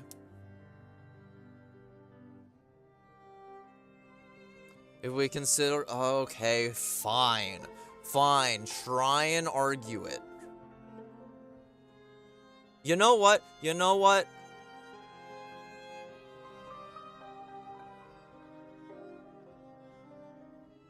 Plot twist of the century, guys. Are y'all ready for this? This is how we're gonna determine. This is how we're gonna determine Druid's Eyes versus Multibinder.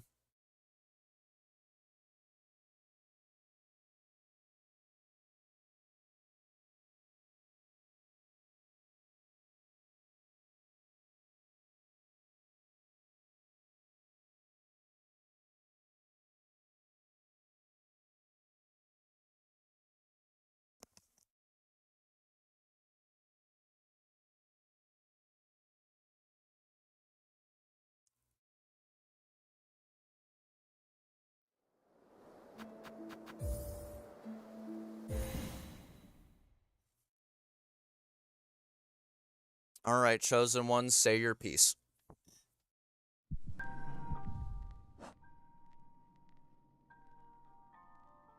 They're still putting spider strings in top tier, right? Sure, bro. Now, this is interesting. The last build I was using had all 3 of them.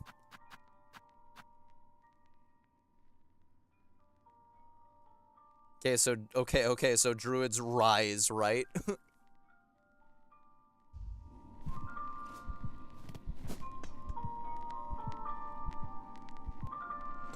Let's say you took 12 masks of damage. Multibinder will save 9 silk when you heal that back. 3 masks are healed for 3, and 1 heal equates to 3 silk. Druid's Eyes saves 12 to 16.12. I can't tell exactly what that's supposed to mean, but sure. if only hit by attacks that deal 1 mask, or 2 instances of 1 mask. 6 if exclusively hit by 2 masks, and the average between them is 9, so same as multi-binder. So they equal in terms of increasing Hornet's survivability. The difference is in the specifics. Oh, goodness gracious, you have an essay pulled up for this. Multi-binder's pros over Druid's Eyes are that it's more consistent, it synergizes with Claw Mirrors on every crest except the one where it matters, and Beast, I guess. You need less binds overall, and they help with Bile Water. Though in my opinion, that doesn't really matter because it's area-specific issue that already gets solved by Wrath of Purity. The one con is that you get a longer heal, but that one singular con is the reason I never used it when I was doing the modded boss crusade a while back. Not being able to heal for basically free being via Injector Band is pretty big. Interesting. Here's my counter to that.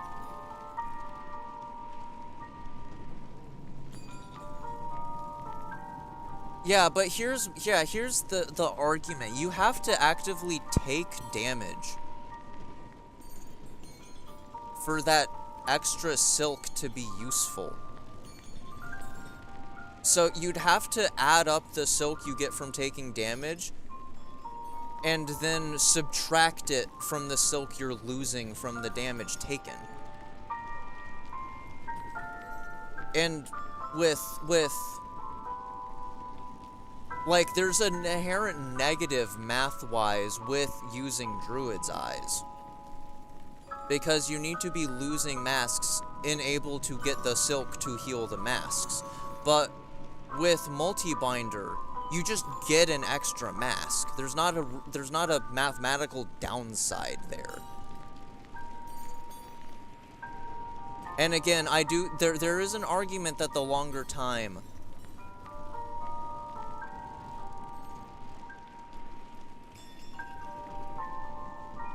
you have to take damage on multi-binder in order to need to heal. I guess that's a fair point. That's fair. Though I could still argue that it depends on the math average. Because if you're fighting a boss that deals double damage, you're going to lose 4 masks in 2 hits. That's going to give you 2 silk from Druid's Eyes, which isn't going to do nearly as much. If you have I don't know why I got into the game. I'm realizing that was kind of useless.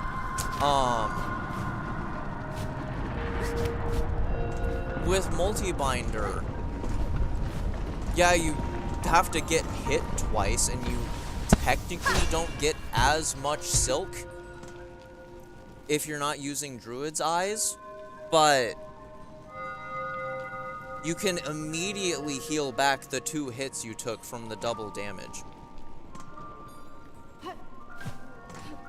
As opposed to if you only have the 3 masks, you can heal 3, and then you just have an extra mask missing, and then you'd have to take, what, another 2, you'd have to take another hit to even be able to, like, optimally heal that last mask you're hitting, which is now just another hit of damage that you have to take. I don't know.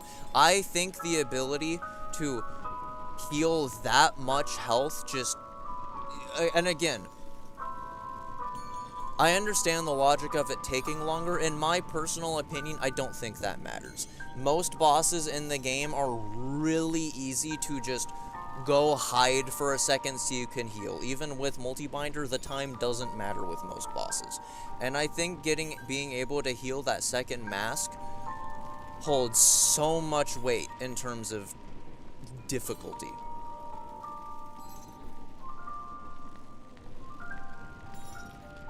I wasn't... Okay, well, you're saying so much. It's hard for me to be able to give all my points when you have a freaking, like, laundry list of stuff. I know you probably weren't done with your point. You were saying so much. I want to be able to say some things. But yeah, continue, I guess.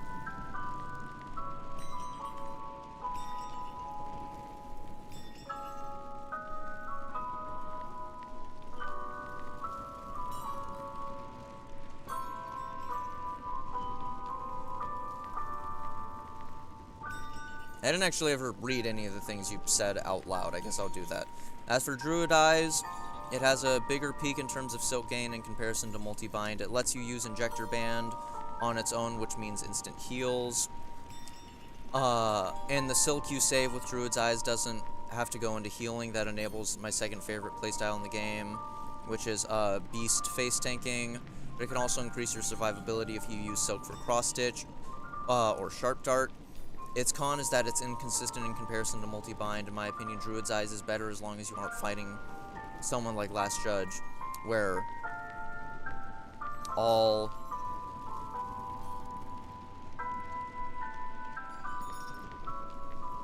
And then you need to, yeah.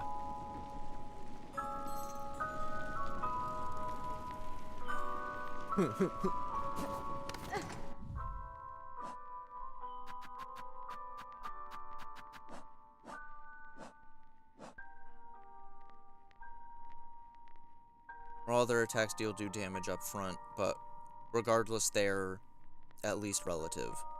I was basically done, LMAO. I guess my take is that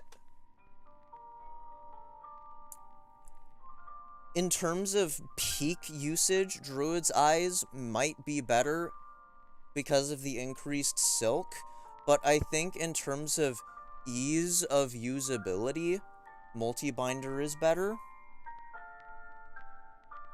I found the ability to heal almost half of my health bar just with a simple press of a button. I generally found that to be more, maybe I shouldn't say useful, but more easy. I feel like it made it easier, in my opinion. May I argue Vault Vessel's ball form? I'm gonna get out of the game. This was useless.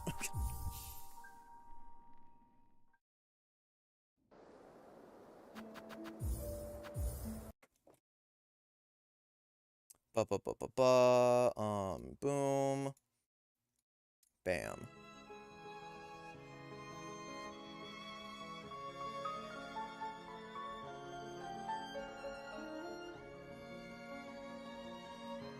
Think you aren't looking at the fight in long term by looking at it like that? I guess. I don't know. Honestly, this might be one of those points where we might just need to agree to disagree.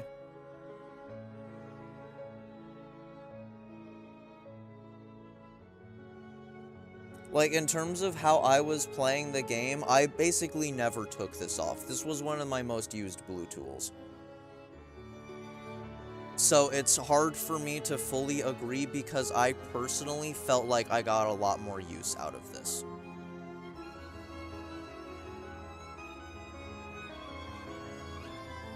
And again, my big thing is, unlike something like Deep Focus in Hollow Knight, where I do think there's a big problem with that, I think it taking longer to heal with that is a big negative, because a lot of Hollow Knight's gameplay is a lot more like finding timing to heal. In Silksong, that just doesn't exist. You don't need to find time to heal with most fights in that game. And that's why I found multi-bind so good. And honestly, in terms of just peak safety, like if you're playing totally optimally, let's be honest, you just have both multi-binder and Druid's Eyes and whatever this is called.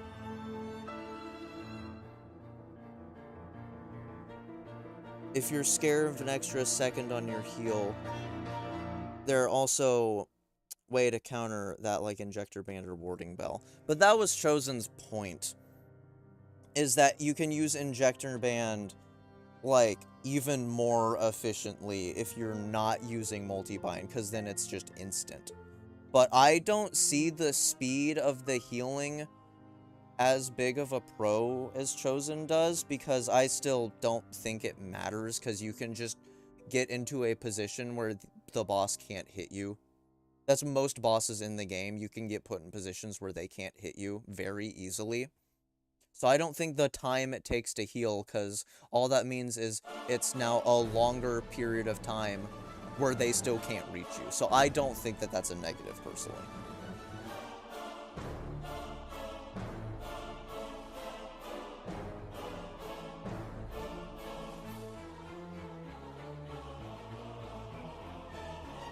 Multi-binder gives you 2 masks no matter what if you use Warding Bell, because you keep the extra health from the first half. Yeah, but that would also require you to get hit really... Like, if you get hit really early, then you just miss out on all 4 masks, wouldn't you? Because the first 2 masks aren't instant on multi-bind.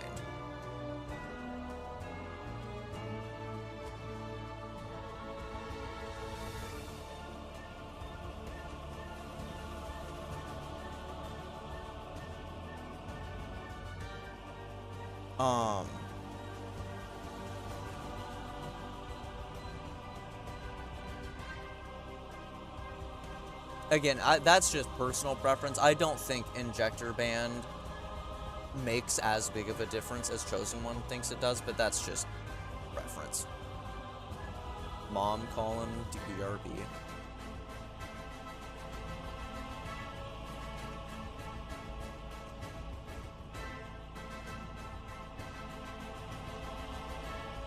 I don't want to linger on this any longer. We're gonna put you there and you there. There. How about that? I am gonna put you right there. There. That's where I'll concede with for now.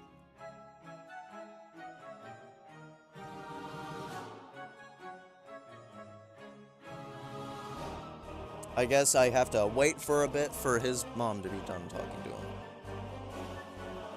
Just get good, genuinely. Find a time to heal in lace fights. You can just scale the wall or jump far enough above her, and then you're safe from all attacks. Yeah, that's my take. Again, there's arguments against it, because you still need to take damage for that to be necessary, but I think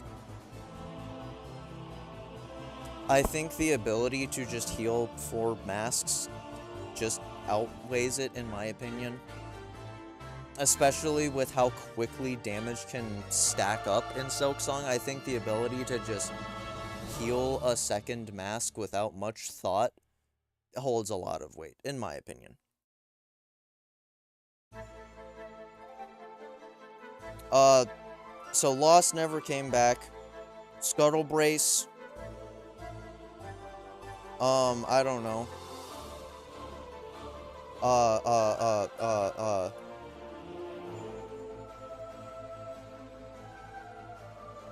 I meant to do above, not below.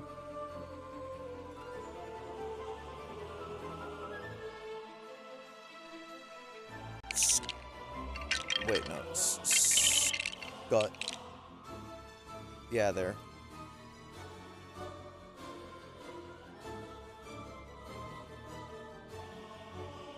Also, I looked it up. If an enemy hits Warding Bell, even if projectiles are indirect hits like Void and Lost Lace, then they are dealt 9 damage. Interesting. So can we get that Vault Vessel Bolo buff above String Shard, pretty please?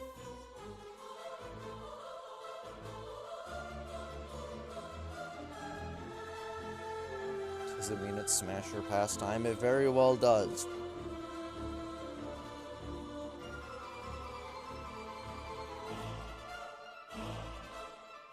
Yeah, I know that's how much damage. Chosen One, this is what I did. I put Druid's Eyes at the top of good and Multi-Binder at the very bottom of very good.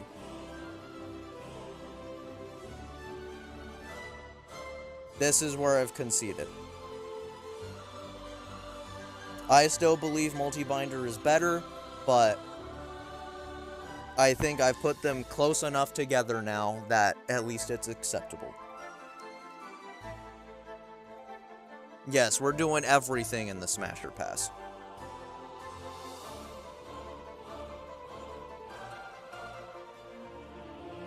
Wait. Anyone have any things they would like to change on this list before I save it?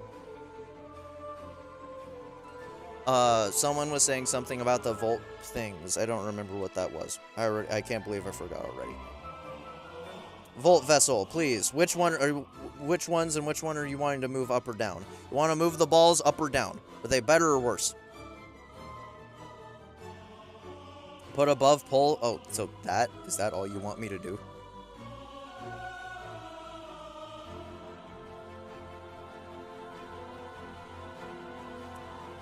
Fair enough. Download image. Alrighty, boys.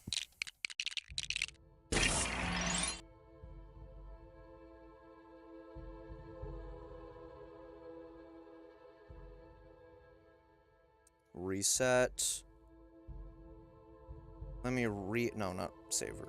No.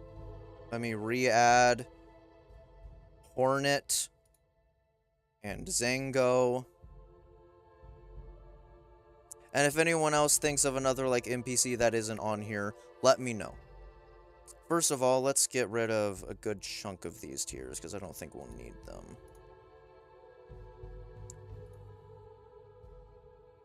I'll keep 4 for now. Let's see. Super Smash. Smash. Pass. Is there any other tiers we could think of? I don't think we need, like, a super pass, but do we need... Do we want a, like... Do we want anything else? I can't think of anything off the top of my head.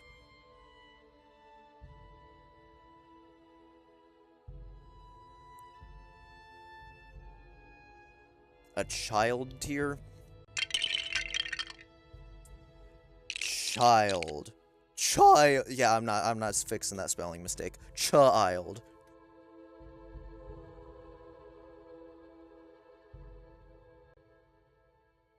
Actually, wait, no, wait. Innocent. Innocent child. Perfect.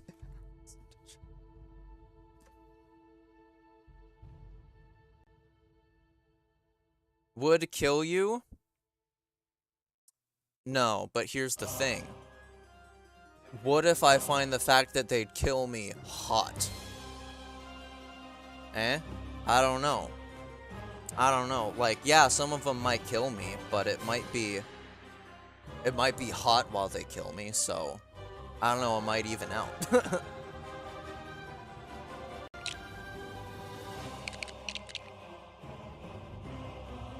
Alright, I think we're good for now.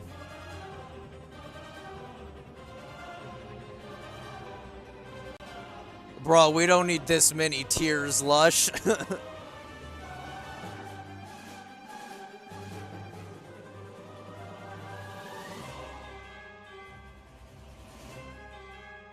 Rank Lace and Carmelita really quick. Alright, so, Carmelita, Super Smash Bros. She can sing. She's really strong. She could kick my ass. She's tall. Yeah, that's basically all you could want in a woman. She's the easiest Super Smash ever. Lace, I actually want to wait on doing Lace for a bit, because I feel like that's going to get a bit more complicated. I don't want to hit one of the more difficult ones immediately. Grr? I don't know. Because I'm not going to say he's unattractive, but he does hunt people and put them on display as trophies. And I don't know about that. That seems a bit too kinky even for me. So, I'm gonna say pass. Sorry, I'm gonna say pass on Grr. I think the mysteriousness of him and him being kind of like an outcast from the main tribe, it's intriguing. It's just a bit, it's a big turnoff that he hunts and murders people and then puts them on display as trophies. Loam? Loam? I don't know. He's nice, but he's very naive. He's very close-minded. I almost wish I could, like, free him more than anything. Like, if he wasn't so lost in the head for his servitude, then maybe it would be a smash, because I respect him. I think he's a good person. I just think he's so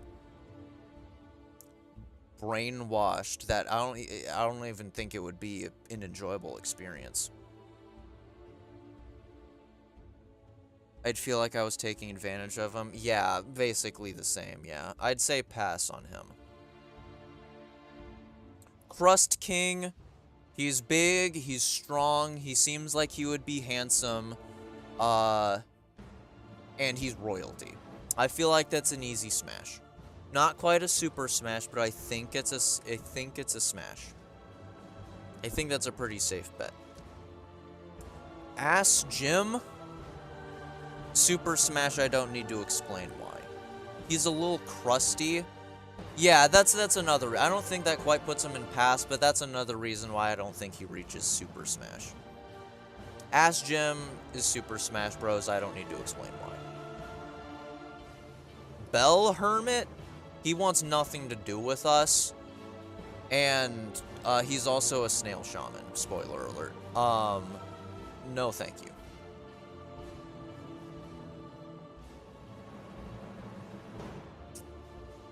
Last judge.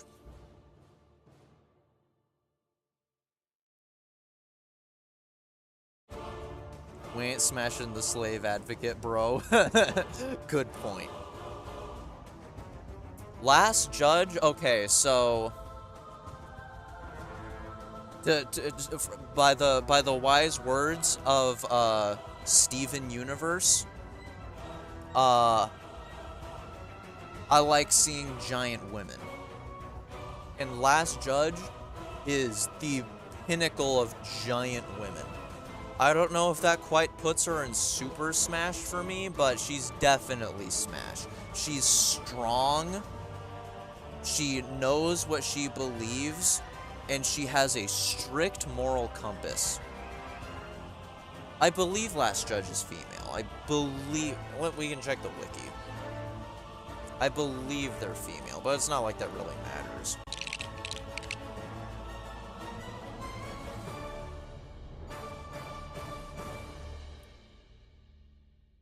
Yeah, hurry up. Why are you having to check verification? Possibly female and female in translations. I'm going to lean female then, if that's the case.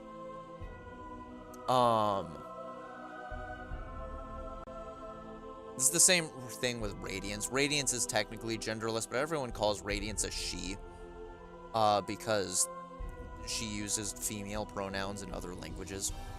I think that's a fair bet. Yeah, Last Judge I think is an easy smash. She's got that physique, exactly. Beastfly? No.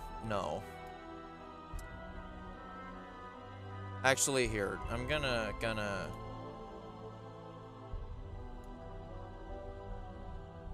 die.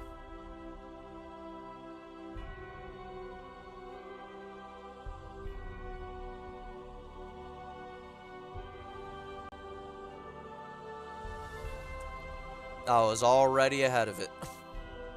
Sister Splinter. Okay. Visually... I can see it. Visually, I can see it. I could see the potential. She's made of wood. The constant splinters, her splinter is in her name. This constant splinters would be really difficult to deal with.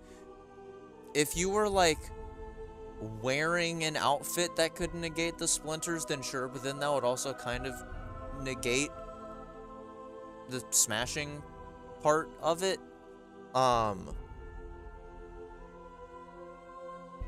But I can see it. I can see the potential.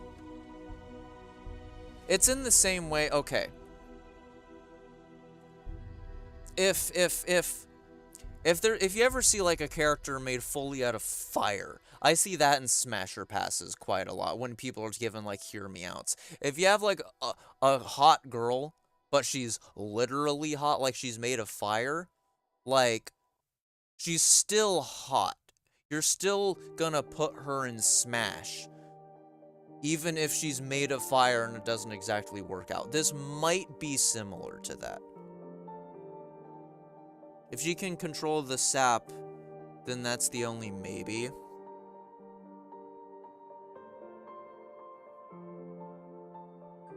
Yeah, we might need another tier for her.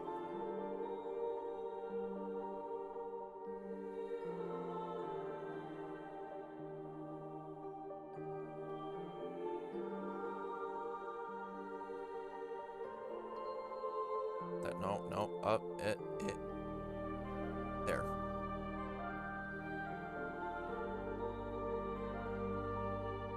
Uh, 50-50.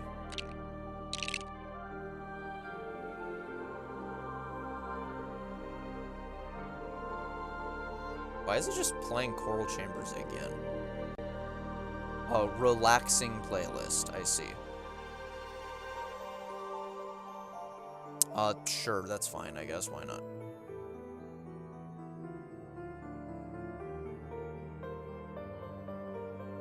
Could make it work. Yeah, that sounds better than 50-50. Could make it work.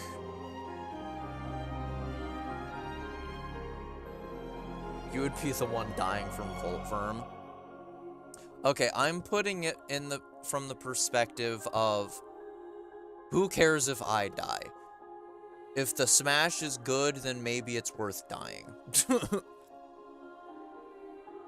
Volt Verm, however, I still don't know. For one, it might be too animalistic, and that's a pretty obvious line to draw.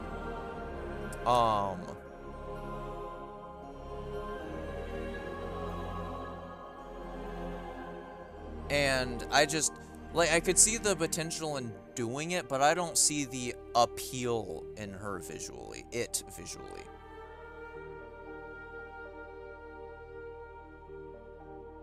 Furry ranking.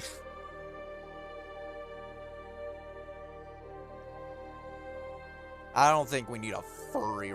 Look, if it feels like there's too many others that could fit that tier, then sure. But I don't think we need it for now. Tentacle fetish. Yeah, basically. This guy. He was one of the masterminds that caused the downfall of the Citadel and put a lot of people to eternal slavery and suffering. And also we don't get to see him. Some people might be into the mysterious aspect. I'm not. Die? I could see the argument for die tier.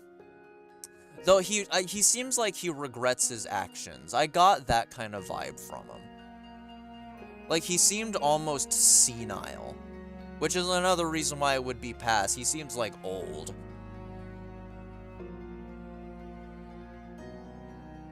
I'm not quite gonna put him in die, but he's close. Okay, Eva, it's an easy smash. I have to debate myself if it's a super smash. We don't get to see her. She's stuck in a tube.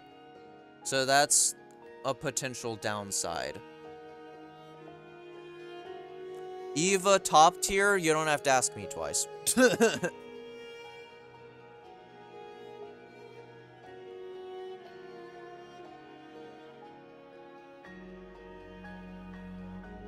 You don't know what Eva... Well, you don't get to see her ever, is what I'm saying. Yeah, I know what she is. I know the lore. I'm saying, like, a lot of Smash or Pass would depend on visuals. And I'm not against the idea, and her voice does... Her voice does pull a lot of weight. And look, if Rico says top tier, I'm not gonna complain. I think we do need animal tier. Hold on.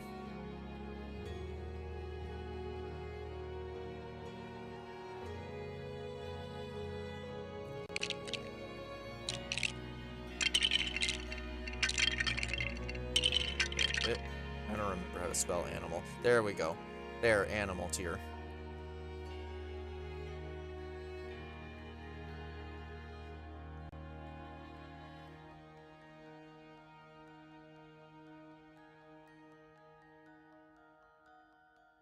Are we saying that they are to the same size as you as they are at a hornet? I would say so, yeah. That's the general basis. Like, you can't really base off of sizes other than that. We'll just assume we're the size of hornet. I think that's a safe bet. Forge Daughter, I'd say that's a pretty easy smash. I like a girl in uniform. I like how committed she is to her craft and how good she is at her craft. And she seems like she has a good sense of humor. I think that's all I really need. Beast, fly, and die. Look, these are animals that are nice. This is like a rabid bulldog that wants to eat you. Mask Maker. She's very hyper fixated. She might be a little autistic. Hey, that's not a negative for me. Mask Maker, I almost want to say pass just because I don't think they'd have time. I don't think they'd care. And also, it doesn't... I could see Mask Maker and Hollow Knight doing it for me more than this Mask Maker does. This Mask Maker is just a big oval.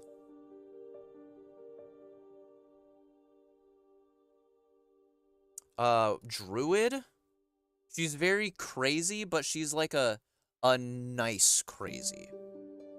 And I am kind of into crazy, I won't lie. Crazy does kind of do it for me. She's fluffy, exactly. She'd be a great for cuddles as well. A giant statue that I don't even know if is sentient or not.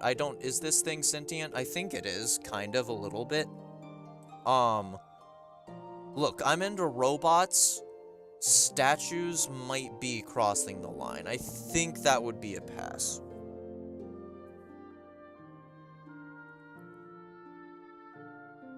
This guy, what is his name? Vault Keeper, I think?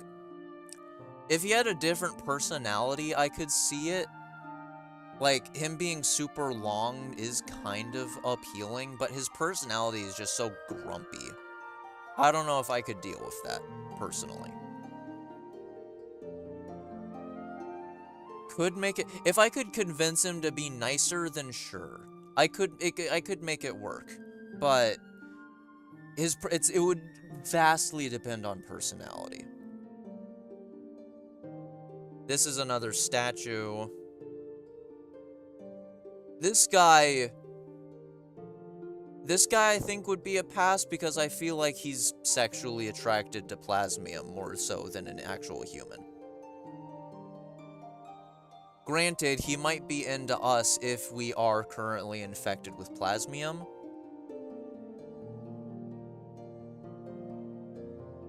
He might give you a new STD. Good grief. Yeah. I don't know, I'm leaning between pass and could make it work. I don't think he's not visually appealing enough to me. That's the thing for me. Ballo is top of Smash. I could even see an argument for bottom of Super Smash Bros. Ballo's just such a real one. He's got a good personality. His voice is fun. He's just a man at work, and he recognizes the importance of what you need him to do and he'll drop everything, and he seems to really care. He's good at his craft, getting the bell to work, even if he's the only one that even could possibly know how to use it. Ballow's great. Just to avoid getting canceled, yeah, that's fair. That's fair. Bell Eaters die, cause how dare you?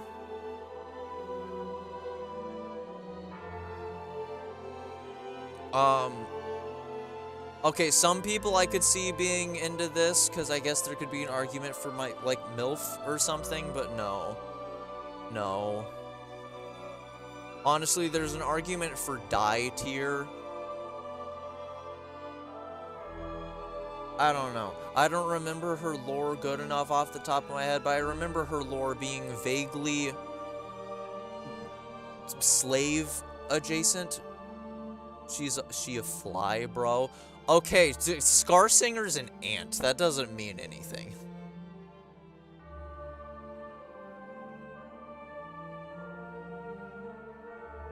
Okay.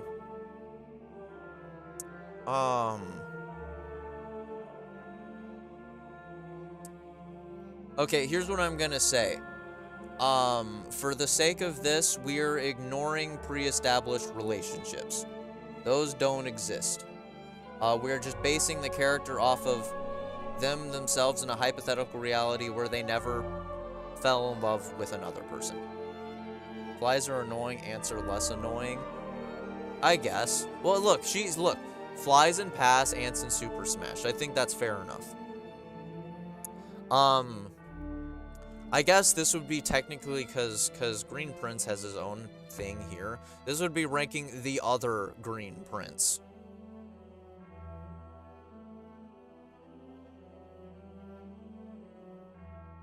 Smasher Paz, a real life ant.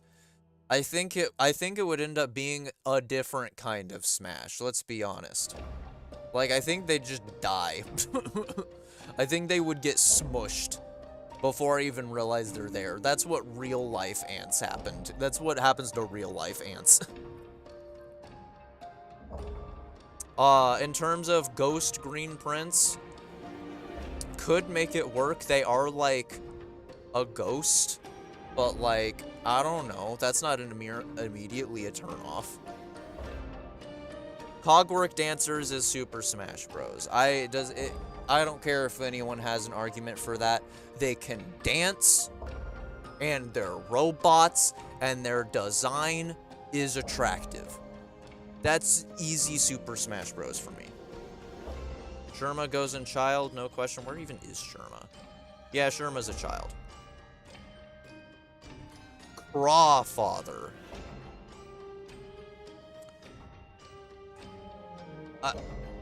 I think he gives off DILF. I think he might be DILF tier, which I don't know. I could see the logic there. I think he's probably around the same caliber as Crust King.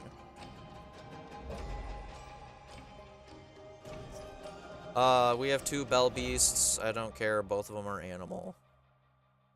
Father of the Flame. Bro, he got that George Washington cut.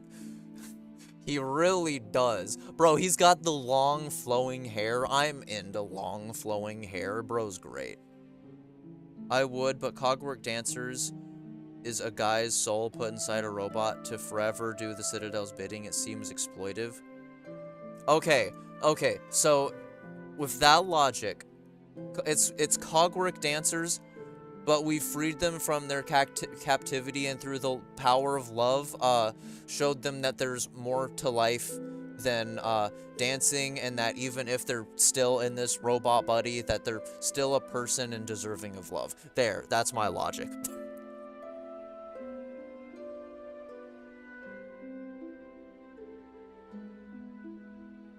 Ultra Smash. Father in the Flame.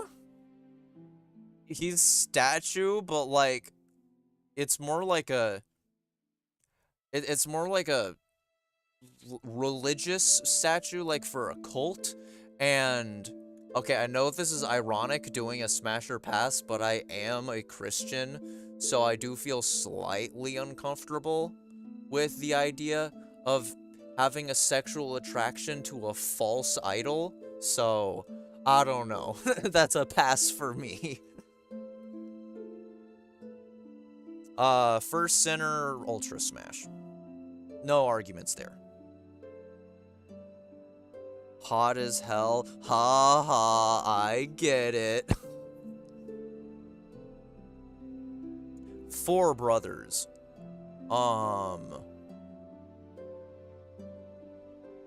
I guess we'd be ranking this as if it was like a threesome.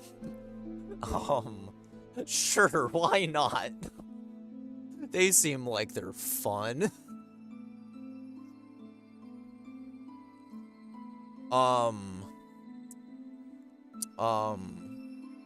No comment, anyways.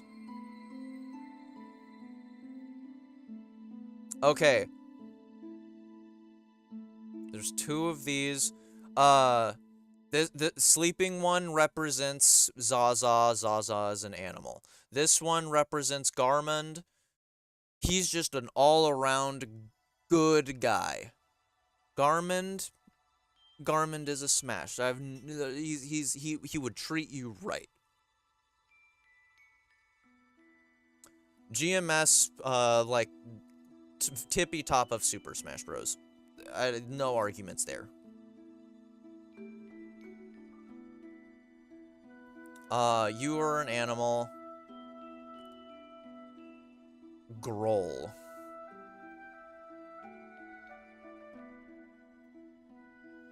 Huh.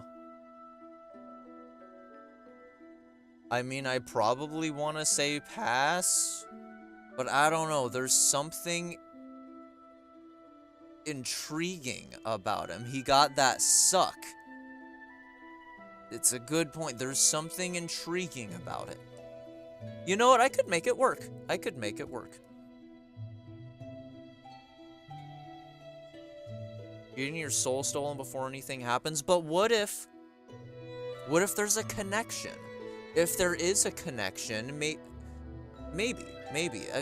I don't know. I think it could be. I think I could make it work.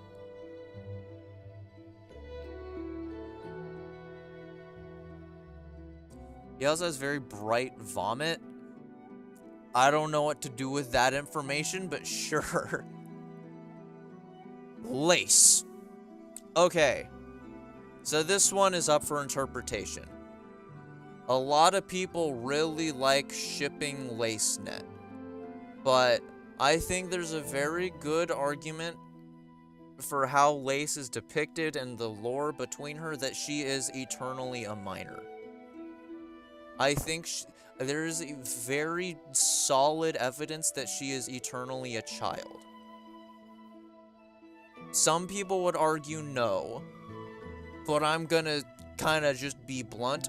The people that argue no are only saying that because they want to make lesbian fanfiction between Hornet and Lace. There's no actual logic behind it except people wanting to be able to ship Hornet and Lace. I'm of the opinion that Lace is a child.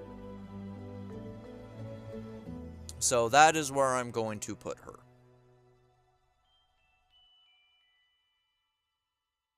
She's treated very childlike. She talks very childlike. A lot of her lore is more or less comes around to her being born and not being able to age. Like, I don't know. That's my take. If you disagree, that's fine. I'm not gonna hold anything against anyone, but I perceive Lace as a child. Lost Garmund is a die, but just because I'm saying the Void should die. Joker. Batman. There's no laws against the Farloom bugs, Batman. Joker, no, Joker. Batman, Lace is a bug, Batman. They're all bugs, Batman. Who cares if she's a child, Batman? They're all bugs. They don't live to be very old anyway if they're bugs, Batman. I think it's fine, and you're not gonna stop me, Batman. No, Joker. Joker, no. No! Similarly, Lost Lace is a die, screw the Void. Void is stupid.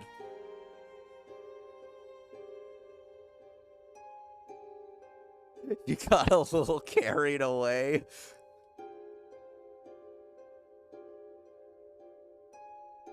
It's Lace but black. Thought Lace got freed from the curse when GMS died.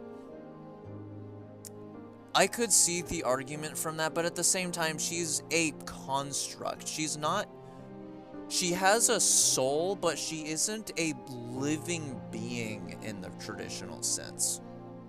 Like, she's more akin to someone who made, like, a stuffed animal and then put a soul into it.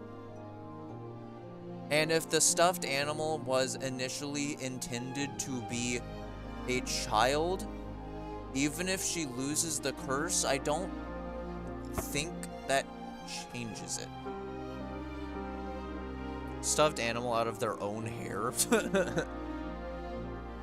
Morwing is an animal. Moss Mother is an animal. Nihilith? This is Smash. Smash. I could see the I could see the appeal there. She's got very wide hips. She looks like she'd be fun to cuddle, assuming she's not constantly crawling on thorns. She's big. You could probably literally use her as your bed. That would be a plus. Yeah, I think that's a smash. Pale Stag is an animal.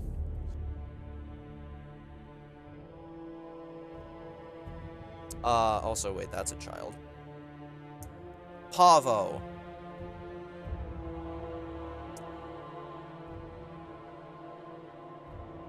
I don't know. I would lean pass. It would be a very kind pass. She's like Poison Ivy from Batman. That's a, yeah, very good example. Yeah, Nihilith is basically that same thing, but just even more plant-like, but who cares? They're all bugs. It's not like a plant is any different.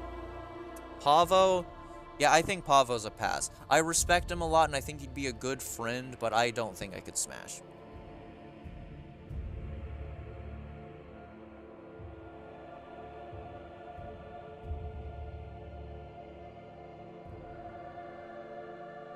Yeah, I think,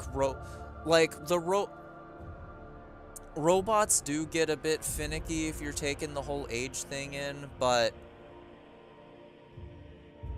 I think there's more of an argument for it, because one, they very clearly aren't meant to be children, and all the ones we've ranked so far, like these two, these are adults, or an adult with an adult soul.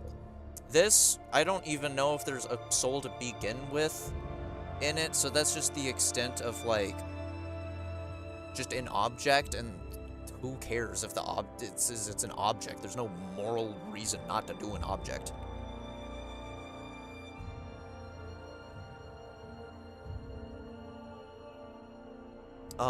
Let's see. Phantom.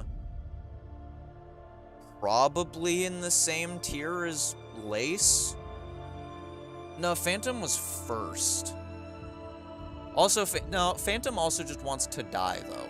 You know what, Phantom can go in die tier, because she actually actively hates existing, so I'd murder her out of grace. Seamstress? She could make me nice clothes, and she could make nice clothes for herself. That's an easy smash. Super Smash, argue with a wall if you disagree.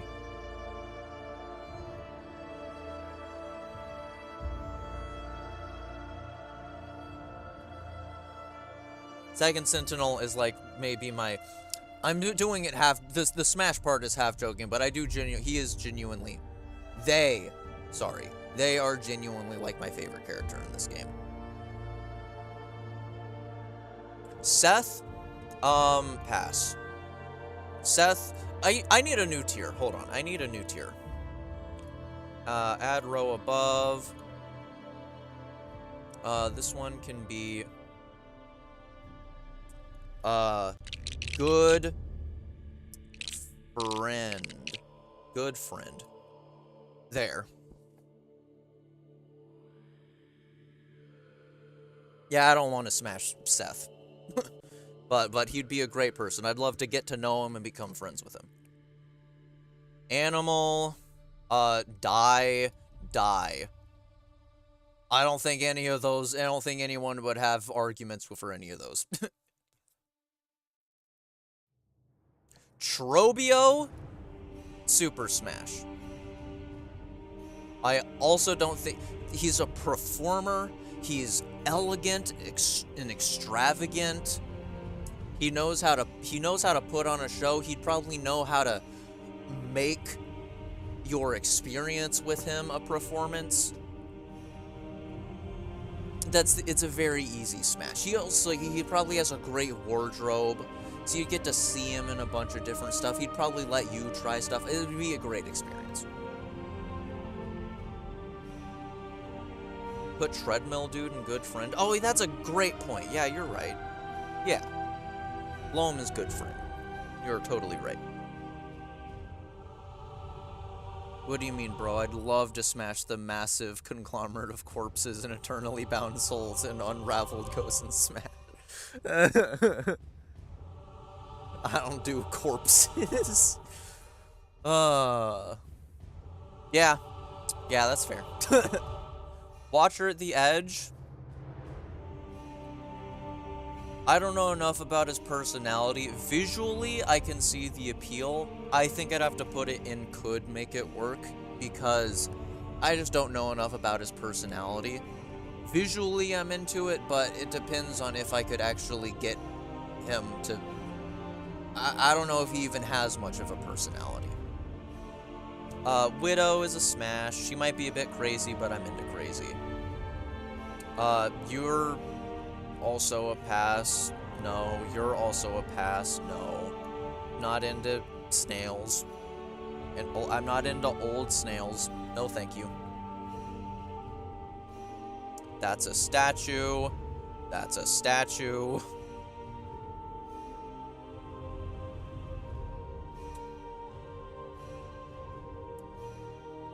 Craig. I don't know. I'm leaning Good Friend or Smash.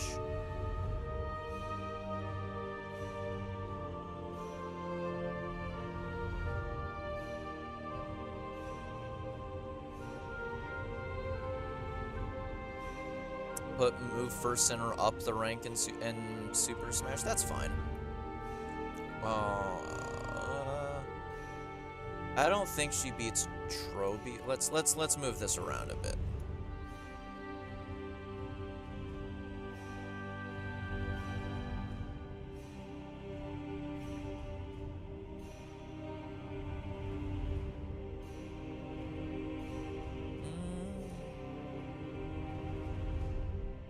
That looks good. I think he might just be a good friend. I don't think Craig is a smash.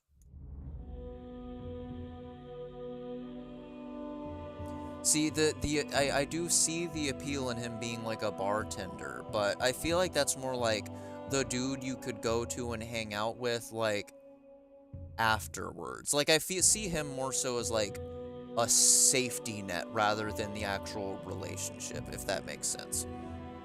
Like, he's the person, like, if you go in to smash someone else and it doesn't go well, you would go hang out with him and talk about your problems. I feel like he's a good, like, friend.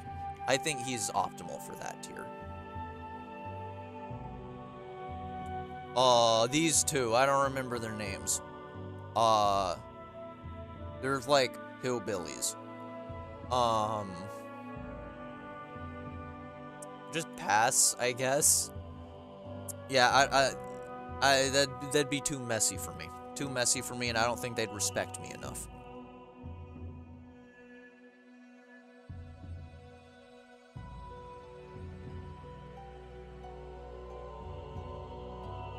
Flea Master Mushka. I could see like the Ringmaster of a circus. I could see that. He has a nice mustache. Yeah, smash. Instant smash according to Hornet. Is there lore I don't know? I don't know what you're referring to there. Did Hornet like Mushka? Flick, also a smash. I respect him a lot. He's a great dude. He'd treat me right. Kroll and Benjin. Yeah, that's their names. No, it's just that he's a flea. Oh, I see. That's fair. That's fair. The Bellheart Keep. I don't remember your name.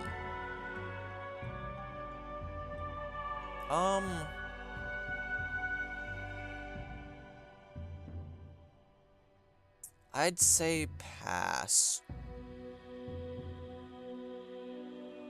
I don't know if she ever leaves the shop, so I don't know about that.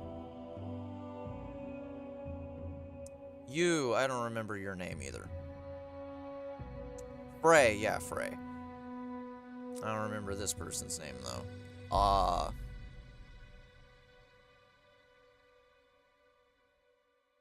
That might be a child.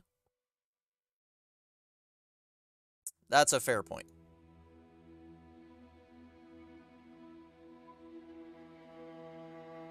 Green Prince, Super Smash.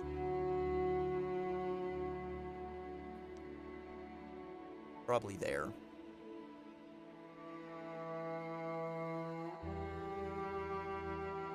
You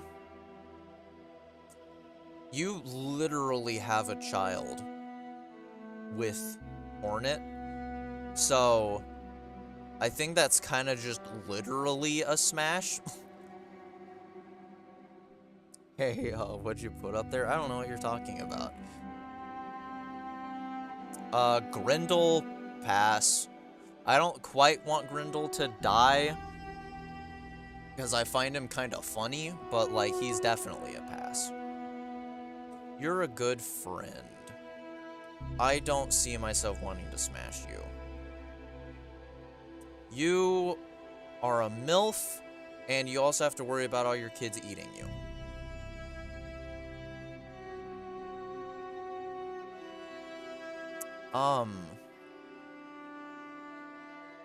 Grendel wouldn't hit the jailbreak duel with Hornet, so he can die, in my opinion. Yeah. I don't know what to think about Huntress. Yeah, I think Huntresses could make it work. Yeah, Lush, I agree. Jubilina, pass. Old Scar Singer, you can go in good friend tier. Die. No questions there. He's like, he could almost be die plus, but I feel like a lot of these guys could be die plus. I don't remember this guy's name. It's like Floggle or something like that. I like him. He's pretty.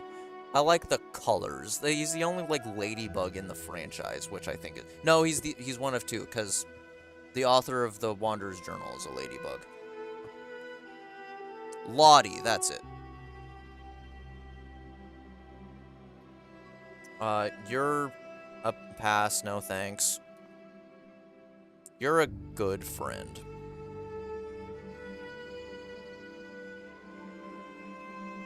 Mr. Mushroom, I'd also just say good friend, I guess. I don't know, me, like, being a mushroom, it makes it a bit more iffy. Like, he's probably more familial than anything.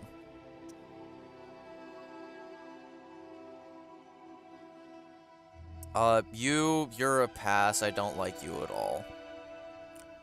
I love this guy so much. He's super high on my Smash tier. He's just great.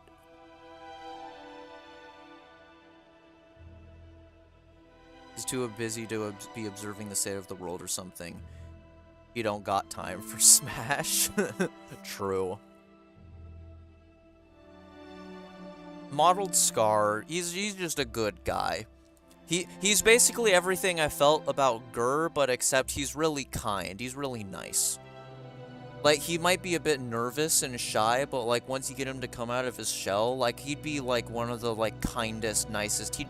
He'd more so than ever anyone else, he'd treat you right and he'd never leave your side. He'd be such a good relationship to have.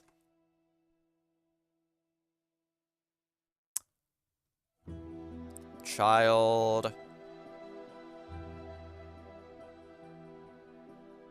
Oh yeah, you're the guy in Slab that I remember you now. You're pass. You scare me. Thinking that you deserve to be imprisoned and you don't want to leave the prison even if you're given the ability because you believe so fully in the Citadel's righteousness that, yeah, I don't know, you scare me a little. Peb? Peb is a pass. Pilby, good friend. Brainwashed part 2? Yeah, more or less. What is this guy's name? It's like Philly or something? Something like that. Philby? It's something like that. He's a smash.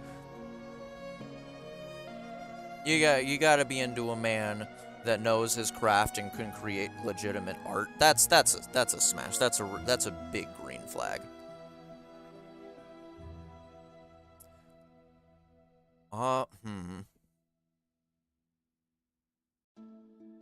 You wanted to die a bit too easily, and that scares me.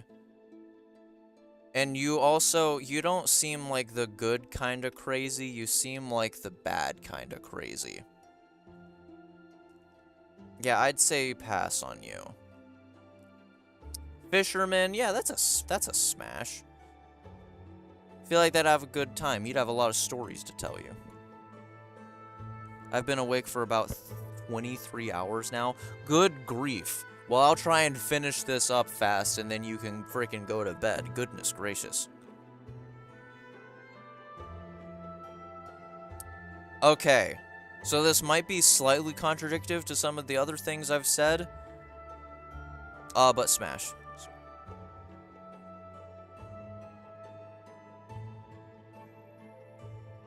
Primal Aspid. Looking as failed nail arts teacher. Looking ass, Pinmaster is an ultra pass.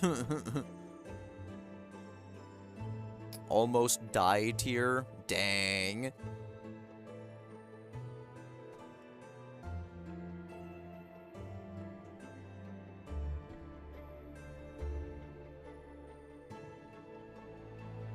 Therapy tier.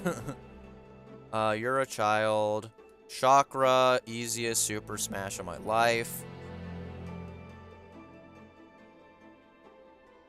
Like, no, there's nothing to even see here. It's Chakra. I mean, come on.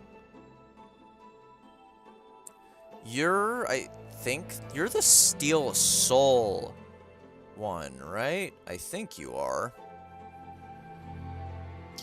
Pass. Y'all are also pass. We just did all of you already. Sprint Master? I'd say he's a low smash.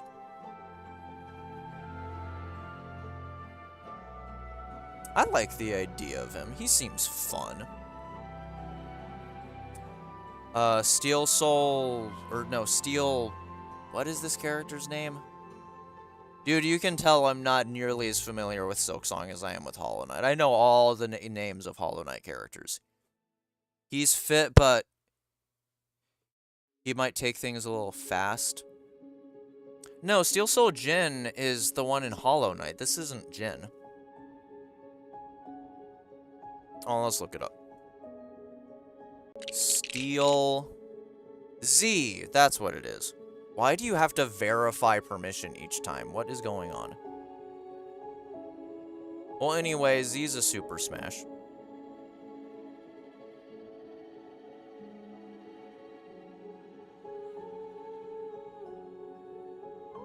Sticks, is a pass. I don't like that they keep calling themselves my slave. That makes me uncomfortable.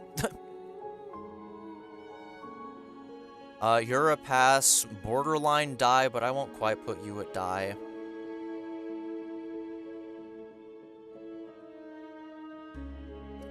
These two? I don't know. I don't want to try and find another image of them, so I'm not gonna separate them. They're gonna be the same tier anyways. I put them both pass. 12th Architect. Smash. You look like a child. You are also a good friend.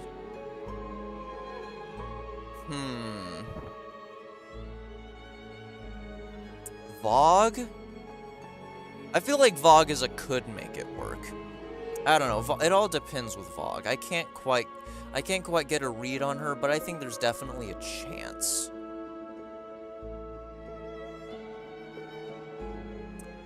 You no. I feel like you'd have too much fun for the wrong reasons. No, thank you. Hornet.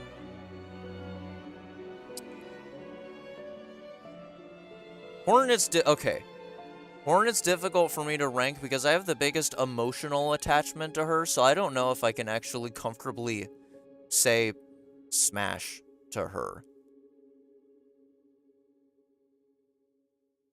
Like, out of all the characters, I actually have, like, she's the one I have, like, the deepest connection with. I don't know if I want to just smash her.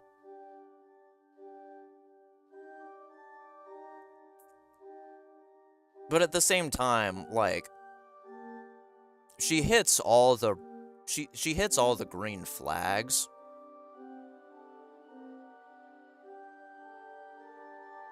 She's dated many people. She's like 250 years old. Just saying. Yeah,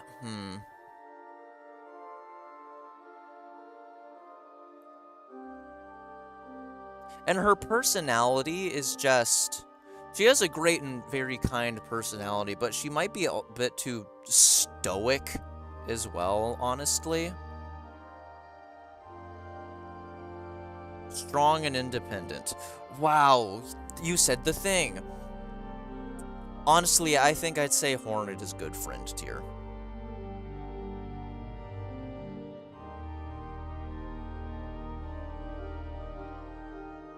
Plasmified Zango. This is a reanimated corpse. Die.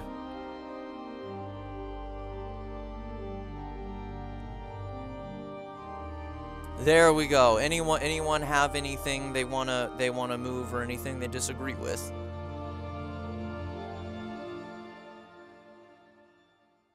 Or any characters that weren't included on this? I can't think of any off the top of my head, but if there's any that y'all can think of, go for it. I still don't trust Grohl. We're just not gonna look at the absolute top. Okay, look, yeah, I know Ass Jim's at the absolute top, but it's funny. He's a big butt. Like, I think the meme's there. Yeah, I know he's at the very, very front. He's at the absolute top, but like, I think that's fine. I think that's a good meme. And then like second place being Second Sentinel. That's just my bias.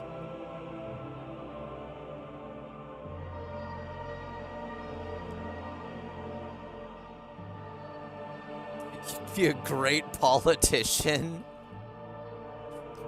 That, I don't know if I should take that as a insult or a compliment.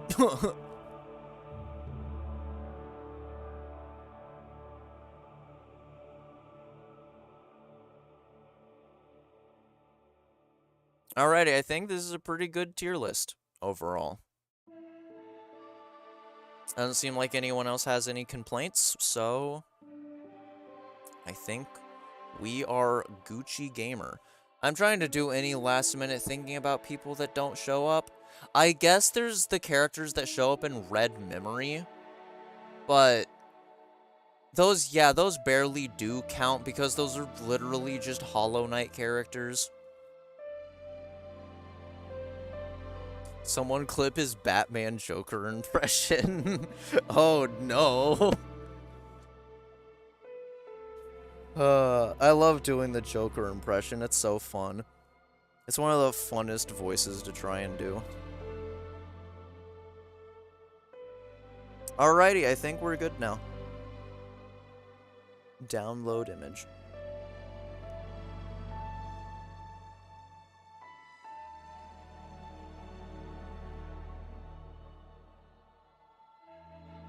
Heck yeah, that was fun. I enjoyed that a lot. Yeah, I'm probably going to wrap things up here for now, but, so I don't know if I'll be streaming next week, or if it'll be the, the Saturday after that. Let me rephrase that. I don't know if I'll be streaming next Sunday, or if it'll be the Sunday after that, but, the next main big stream will be of Nine Souls. I'm going to be starting a fresh playthrough on. I've never played it before, so I think that'll be a lot of fun. I will also be streaming, all the, like, game conferences that are happening within the next few days. There's Summer Games Fest, there's a PlayStation one, I think there's an Xbox one, too. I'm gonna stream all those. I don't know how interesting that'll be, but I like doing that because I can react to things together, and if I have a big reaction, then I can have audio of it, so that'll be fun. But yeah, I don't know exactly when Nine Souls will start because I have other things I want to try and set up, but it will happen at some point. There's other things I want to just figure out with, like, streaming and, like, polish and whatnot. I want to take streaming at least a bit more seriously and get other things figured out before I do Nine Souls. But that'll be fun. I'm excited to play that game a lot. For now, yeah, I think that's the stream for now. For anyone interested who isn't in my server already, I have a Discord server. Should be linked everywhere. In my description, it might be in the bio. I don't actually know if it's in the bio. I need to fix that. But I have a Discord server. You can join that, and I'll have, like, pings for different roles for every time I stream, and if there's updates and stuff like that. So that'll be fun. And you can chat with my community. And yeah, last thing I always say is, please stay safe. And please stay whimsical. We need more whimsy nowadays. Yeah. I will talk to y'all another time. Once again, I think I'll be streaming in 3 days for one of the games conferences, so tune in there if you want. Alrighty. I will see y'all later. Bye-bye.